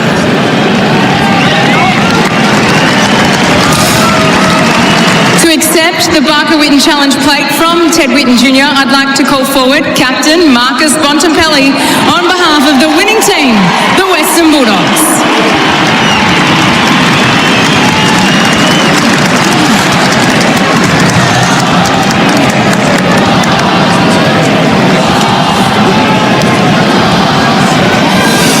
Thank you very much. Obviously to the Saints lads, great contest all throughout, really made us work for it. Great acknowledgement for Trevor Barker and the E.J. Whitten Foundations and everyone who supports those two great causes. It's always nice to play the games that have extra meaning, and we're very proud to be tonight's winner. All the best. Thanks a lot for everyone who turned out. Go Dogs. Cheers. In front of 35,511, the Barker Whitten Challenge Shield rests in the hands of the man that probably had the biggest say on where it would land in Marcus Bontempelli. Adam Cooney, his first game back since that complex calf injury in the pre-season. His numbers are pretty staggering. Bit rusty. Yes. Just the 30 tonight, 86% by foot, and 8 clearances, 9 ground ball gets, 2 goals, 12 score involvements. Bit to work on. He didn't fumble. He didn't make a mistake. He couldn't get tackled. I don't know what he's been doing in rehab, but I'm guessing that Wilder will be down there waiting for a test because he is superhuman. He is. And just might need to introduce himself to the umpires at some point this year just to remind them of who he is, because I'm just staggered at times with how few Brownlow votes that he attracts. But that's a conversation maybe for another day, and they'll just roll the song for good measure again. But only Sanders and Dale had more disposals than he. They both had 32 apiece, and Riley Sanders in a career-best game had the 1 goal as well. Pretty tough to give votes out, Brownlow votes. That's why you're on the big bucks. The umpires are going to have a difficult time because, Bont set it up in the first half, but Sanders was huge, Libba was terrific, Fraser was awesome, Bailey Williams. Jason Johannesson had 25 and a goal coming off half-back. That was sort of back to his Norm Smith medal winning ways, wasn't it? Still got a bit of dash in the old legs, JJ. Yep. So might have a role to play in this season down the stretch. So we are going to be heading into the Bulldogs rooms, and we will be chatting to Riley Sanders as well, which I'm really looking forward to, because they were really keen to get him, and I reckon they took him, pick 6 in the 2023 draft, was it, Jordan Canellis? It was pick 6, indeed. And that's the kind of game that they were hoping that he could play for them when they did take him with that pick. So There will be a touch of sadness around this, as we know. Sam Darcy's suspected ACL will put an understandable dampener on this and probably the whole round itself, Adam Cooney, because it didn't matter who you barracked for, but everybody just loving. He's the kind of player that, I mean, even coming tonight, this is the first time I've got to call the Dogs this year, but I said to the beautiful Evie on the way before I left, I'm going to get to call Sam Darcy tonight. I can't wait. I mean, so it's from commentators, fans alike, that this guy is just bringing excitement. We were flat. What happened? Almost lost for words for a period of time there. You don't want to see anyone injured. No, spend time in rehab. We want to see the best strut their stuff, and he is, tracking to be an absolute megastar of the game. So devastating that he'll likely miss the next 12 months. And his dad's done an ACL too, and then I think it recurred, didn't it, in 2005, 2006? Yeah, back-to-back ACLs my first couple of years. So I played a few games with his old man Luke, but unfortunately, did the two and retired from there. So his old man would know the feeling of emptiness, the feeling in the pit of your stomach that you're going to miss the next 12 months, and we're going to have to wait again to see the big star in action. Well, as you know, though, he's in great hands, not only from a family point of view, but from a medical team point of view. The Dogs medical team, often the envy of the competition in many ways. They've got one of the best physios in the caper in Chris Bell, and of course you know their doctor all too well. Yeah, I've spent too much time with their doctor over the years, unfortunately, but no, they'll... He's almost a bit of a cult figure at his own. He is, right, isn't he? Ron Jeremy lookalike, old Gary Zimmerman, but no, he's the best in the business, so he'll look after him. I guess one of the positives you could look at it is that he'll spend 12 months in the gym getting his upper body to Riley Thilthorpe-like levels, and he will come back and take the competition by storm, you would think. He's staying out there with the team, though, and they're all getting around Sam Darcy. He's giving some thumbs up to people in the crowd. So there's the character of the young guy. If it is the worst, which the club suspects, Tom Morris is saying that that's the case as well. They'll go in for scans, of course. Hopefully we're all wrong. But he'd have every right to just be sitting in the rooms with his head in his hands, wouldn't he, given what's to come for him if it is the worst. But he's actually out there with his teammates. He's a professional, isn't he? There's professional and then there's just character. And I think this shows extraordinary character. Yeah, I think he's one of the great characters and well-mannered young fella. He's extremely nice. Remember, my son was doing a training session at the Bulldogs Academy, and Sam was, Jax was just waiting at the front to be picked up, and Sam was leaving training, asked Jax if he wanted to lift home, which was extremely nice of him. He probably didn't know that Jax lives an hour away down Geelong. Sent him a little bit out of his way. I'm guessing he lives the other side. Well, that shows the character of Jax to say, no, mate, you don't want me doing a 2-hour round. He should have said, no dramas, mate. Oh, that's made me chuckle. A bit peckish, actually. Yeah, can we stop off at Macca's on the way on? Macca's on the way. Drive through? Yep. So they're getting their photo taken with the shield, and Sam Darcy has stayed out there to do that as well. They go to 3-3 on the year. They scored 6 goals, 14 from turnover, the Dogs, and they scored 10 goals 4 to 3-3 from stoppage. Scores from stoppage, scores from turnover. These are what we're told modern footy games are won and lost on, Adam Cooney, and certainly that score from stoppage number is just out and out dominance by the Dogs. And they kicked those the St Kilda Footy Club, who had 3 goals from stoppage. They kicked the first 2 goals of the game from stoppage. So just one in basically a whole game of footy bar 5 minutes. It's an unbelievable stat. We will head into their rooms as they will sing the song Arm in Arm for the 3rd time this year for Tobin Brothers Funeral, celebrating lives every day of the year. Getting themselves in a position. Stars of the West, red, white and blue, we'll come out styling. Bulldogs 2 and 2.6, Bulldogs fine and Bulldogs rock. We give our very best. We're striving the boys of the Bulldogs, great, but it's in the mighty West. The Western Bulldogs, 71-point winners over St Kilda. The song for Tobin Brothers Funerals. We'll start to go through our awards, Adam Cooney. Before we before we head into the rooms to have a chat to Riley Sanders. We'll get a heads up when we're able to do that. But in the meantime, why don't we have a listen to the goal of the day for Beaumont Tiles, new flooring at Beaumont's Labradate, engineered timber and hybrid. The goal of the day for Beaumont Tiles. New flooring at Beaumont's. Laminate, engineered timber and hybrid. Sinclair does all right, paddles it away to Wilson, and ball does come out. It's McNeil, still alive here for the Dogs. They're at 40 metres out straight in front. Richard's going the wrong way. Here's Bontempelli from 50. It's a high one. It's a long one. The Bont is back. Superbly called by Jordan Canellis. The goal of the day for Beaumont Tiles. It might have well been the game-sealing moment too for Loctite. Loctite, fast, strong and reliable adhesives that go beyond the bond. Adam Cooney, what was the game-sealer moment for you? Well, I'm going to go with Bont's goal. The big one, come back. He nailed it from about 52, launched it. JK was good on the call, and I reckon that really got the Dogs up and about after that. There wasn't a game-sealing moment because they really ground him into the turf over a period of time. Well, we found out that one of the big stats of the night was the fact that Riley Sanders had a career best night in terms of disposals. He had 32. He kicked a goal himself. He might have actually led the way in the fantasy stats as well. So he was the highest-ranked player out on the field with 130 of those, and he's been good enough to jump on the line to have a chat to us. Riley, first and foremost, it's great to get a win, but I'd imagine there is a touch of sadness in and around this. Obviously, we all would have seen Sam Darcy heading off in that first quarter. How do you put a game like that into perspective when you've seen him go down and the club fearing the worst? Yeah, definitely. It's always tough to see, someone of Darcy's calibre as a player, but more importantly, a person, have something like that. Obviously, he's had a pretty tough first 2 years where he didn't get on the park a lot due to injury, so to see him those first 5 games, he was just unbelievable. He's just such a star.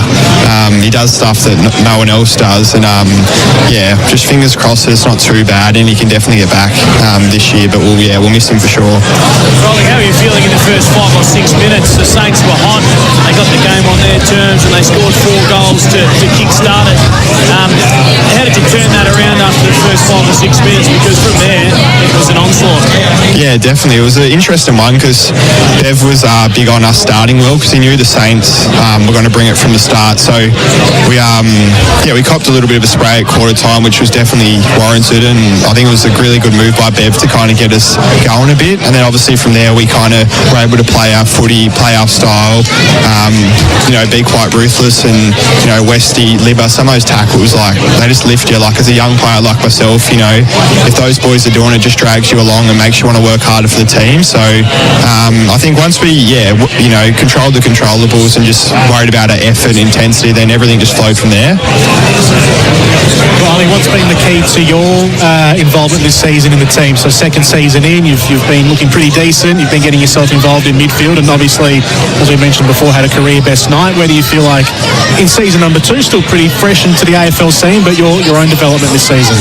Yeah, definitely. It sounds cliche, but literally just worrying about things I can control. Last year I was probably, worrying about outcomes too much, worrying, what the end result was going to be, where this year I literally just only care about things I can control, which tonight will be how I recover, what I eat to, get myself ready for next week against the Giants, how hard I train. And then just, I'm so lucky here. We've just got, Bon, Richo, Libba, Adam Trelaw, they're all star midfielders, and, just to be able to learn off them every day, just pick their brains, they've just been magnificent for me. So just leaning on them, learning things from them has definitely helped me a lot.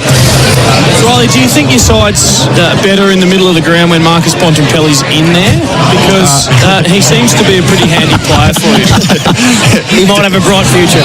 Yeah, definitely. No, he goes all right, the youngster, but I think, a few people had mentioned to me, Bond's back this week, and I was just thinking, geez, that's a good inclusion. I think, it definitely wasn't understated him coming back, because there was obviously lots of stuff in the media and that, but I've just been so impressed by his obviously I knew he was an outstanding character, but just his when he got injured, just his mindset, obviously he's the captain and he's the leader of the club, and he just leads by example. Like, it's unbelievable, like how upbeat he was.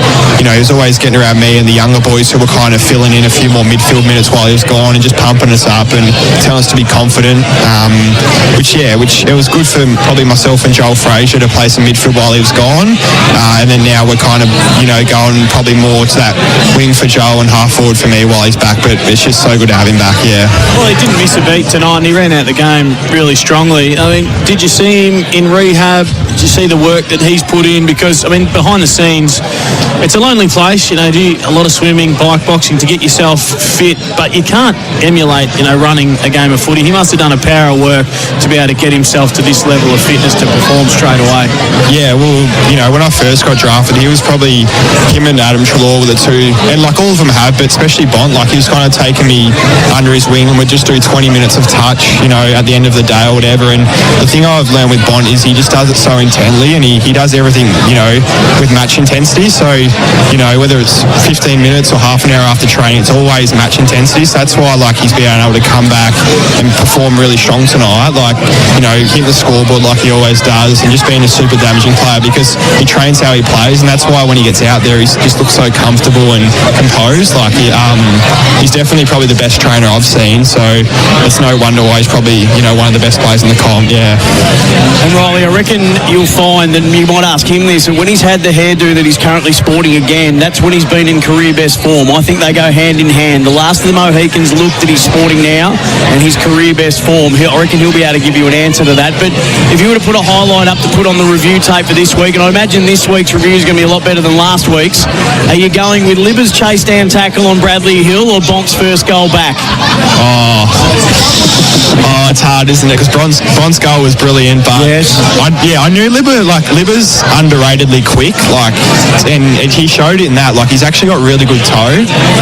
So I probably have to go Libba just because it was just so much ticker. Like, it was all heart, and he ran down probably one of the best runners the game's seen in Brad Hill. So that was pretty special to watch. Riley, who sets the tone for the hard work off the ball? Because we saw some great moments like that tackle from Liberatore. We saw Riley West getting in and under the pack.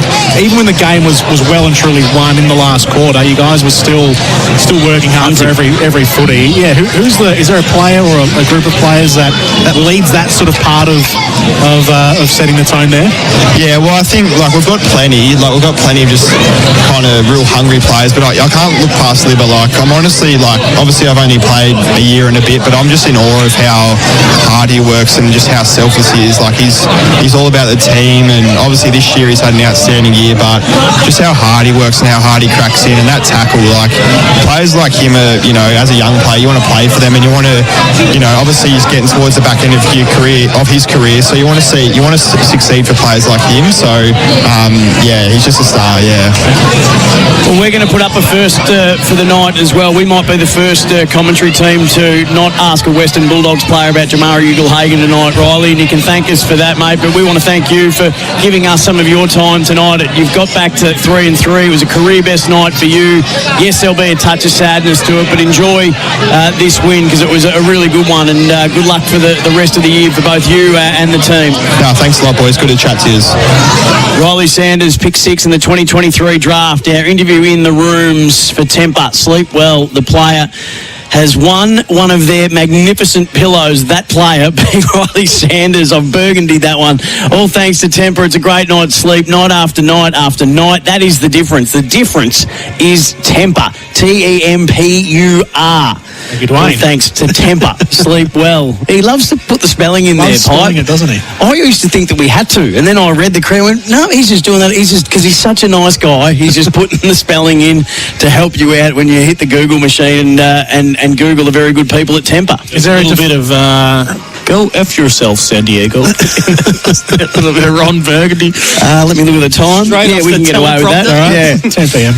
Is there a defence issue for the Saints, you reckon, Coons? I think tonight there is. Generally, they defend the ground pretty well, and they're hard to score against. I mean, you think of a Ross Lyon team, you think of a stout defensive unit, but they've conceded 127 points tonight. They stepped through them like they were saloon doors, didn't they? 10 points last week and 135 points in round 1 against the Crows. Yeah, this is unlike... In both sort of kick and handball, the Dogs were able to chain their way through by hand quite easily. And once they got that forward handball, they were out through the front of the contest, but by foot as well from defence, sometimes coast to coast. It was just the ease in which they were able to move the ball. The Dogs were clinical the way that they were able to do it, but there were some holes. And even inside forward 50, Riley West taking uncontested marks, other smalls just taking easy marks, leading lanes being kept open for Norton to run into, and Bontempelli standing inside 50 all by himself. It was a horror show. I wouldn't want to sit there and look at the behind the goals vision, which unfortunately they're going to have to do in their review. The subs tonight for Corteva Agri-Science, the future of agriculture. We've mentioned many times tonight. Sam Darcy was subbed off in the first quarter time. Cooper Hines came on for him. And then Liam Henry, who made his comeback tonight after doing his knee in round 20 last year, was subbed off at halftime for Zach Jones for Corteva Agri-Science. Hey, JK, can I just reiterate again that interview was thanks to the very good people at Temper. Yes. A great night's sleep with Temper. The difference is Temper. Coons? No? I'm with you. Yep, no, I can see that. My son. The difference is temper. Jordan. The most kilometres today for OMF. OMF sleep deeper, recover faster, perform stronger, wake up refreshed, energised and ready to dominate every game. Darcy Wilson with 16.6 kilometres. He ran a whole K further than Sam Davidson, who was in second position. Mitch Owens, 14.9. He was third. They were the most Ks for the day. Who was the toughest player? Adam Cooney for Truckline. Keep your truck on the move with Truckline. Well, it's hard to go past Libber, isn't it? He's in and under. Just ask Bradley Hill. Everything. He can't. Yeah, he could run away from him. And he's sorry, I can't run out of sight the day night. How funny was his little running style? You could actually hear him. What the noise you make, JK? Because it's a high. Was it a high knee? Does it look like that? Well, no, high knee. It's almost a low knee. It's like a low knee, but repeat like quick steps. It's like he's stepping through the ladders in a warm up, doing a sprint drill. Oh, it was great. It was great. Was there an unmissable moment for Drink Wise? You won't miss a moment if you drink Wise. Hey, there was Kennedy's goal was very slick in the first quarter, but I reckon we sort of glossed over it a little bit. Jack Higgins, he's I think it was his third for the night on the left. It was nonchalant. It was a brilliant finish. Pity they were 10 goals down at that stage, but and Riley West pressure, I think he was terrific tonight as well. He was huge. Got his reward too, off the back of it with 3 goals. Yeah, he's a great story, isn't he? Because he wanted to be a midfielder, and who knows, he may very well, but he's really embraced this role and he's revelling in it. Got no choice. Oh, no, he hasn't, but there's 2 ways you play. There's 2 ways. You can drop the lip and drop the bundle, or you can pick it up and go, right, well, this is my lot in life and I'll make the very best of it. And isn't he doing that? And he did it right till the final siren as well. Even when the game was over, he was still hunting. Son of the West. Son of a West. Son of a West. Son of... Don't they sing that at home? Who was the breakout player today for Australian outdoor living, bringing backyard dreams to life? You might have just spoken to him. Yeah, well, it was Riley Sanders, and he's going to feature in the votes as well, but he had the 32, 21 kicks, used it really well, good poise, 14 score involvements. It's a good night at the office. At the opposite end of that, who was the Tobin Brothers Forever Young Player of the Day? Tobin Brothers Funerals celebrating lives every day of the year. Player over 30 who is forever young. Well, we've pumped up Libber probably too much to this stage. So let's go with JJ, the old boy. Yeah. Back to his best tonight. 25 disposals, heap of run and dash from half back. Clocked up about 38 on the GPS kilometres per hour with a handball receive, and he nailed a goal from a barnstorming run, which was a ripper. And a little window into what the votes might look like. The power play rankings for Red Energy for 100% Australian electricity and gas. Riley Sanders, 130. Bontempelli, 119. Bailey Dale, 112. Bailey Williams, 110. We get top 4. Matt Kennedy, 109. Best of the Saints was Cal Wilkie. Who are your 3, 2, 1 then, Coons? We've got 1 minute to go. Well, I'm going to go with 1 vote to Libber. I've just knocked Fraser out of there. I thought he was terrific, but see what you did there. Libber takes the 1 vote, 2 votes to Sanders, and 3 votes who got it done in the first half with 20 disposals. In the first half alone was that man, Marcus. What a star. There we go. Marcus Bontempelli. Game 1 of the 2025 season gets the 3 votes in the AFL Nation Player of the Year. Pretty tricky run for both teams coming up. The Dogs have the Giants up next, followed by a trip to Ballarat against Port Adelaide. The Saints have got Brisbane and Fremantle in the next 2. And the Dogs happy tonight for the results. Obviously, the suspected ACL injury to Sam Darcy puts a dampener on it all. 127 to 56, the final score. Thank you, Sam Hargraves. Thank you, Jordan Canellis. Thank you, Adam Cooney. Well done, gents. Great call. One more game to come this Easter weekend of football. Rejoin us again tomorrow from the MCG for the Cats and the Hawks with the traditional Easter Monday clash. That's it for us on AFL Nation this evening. Good night. Happy Easter. Easter.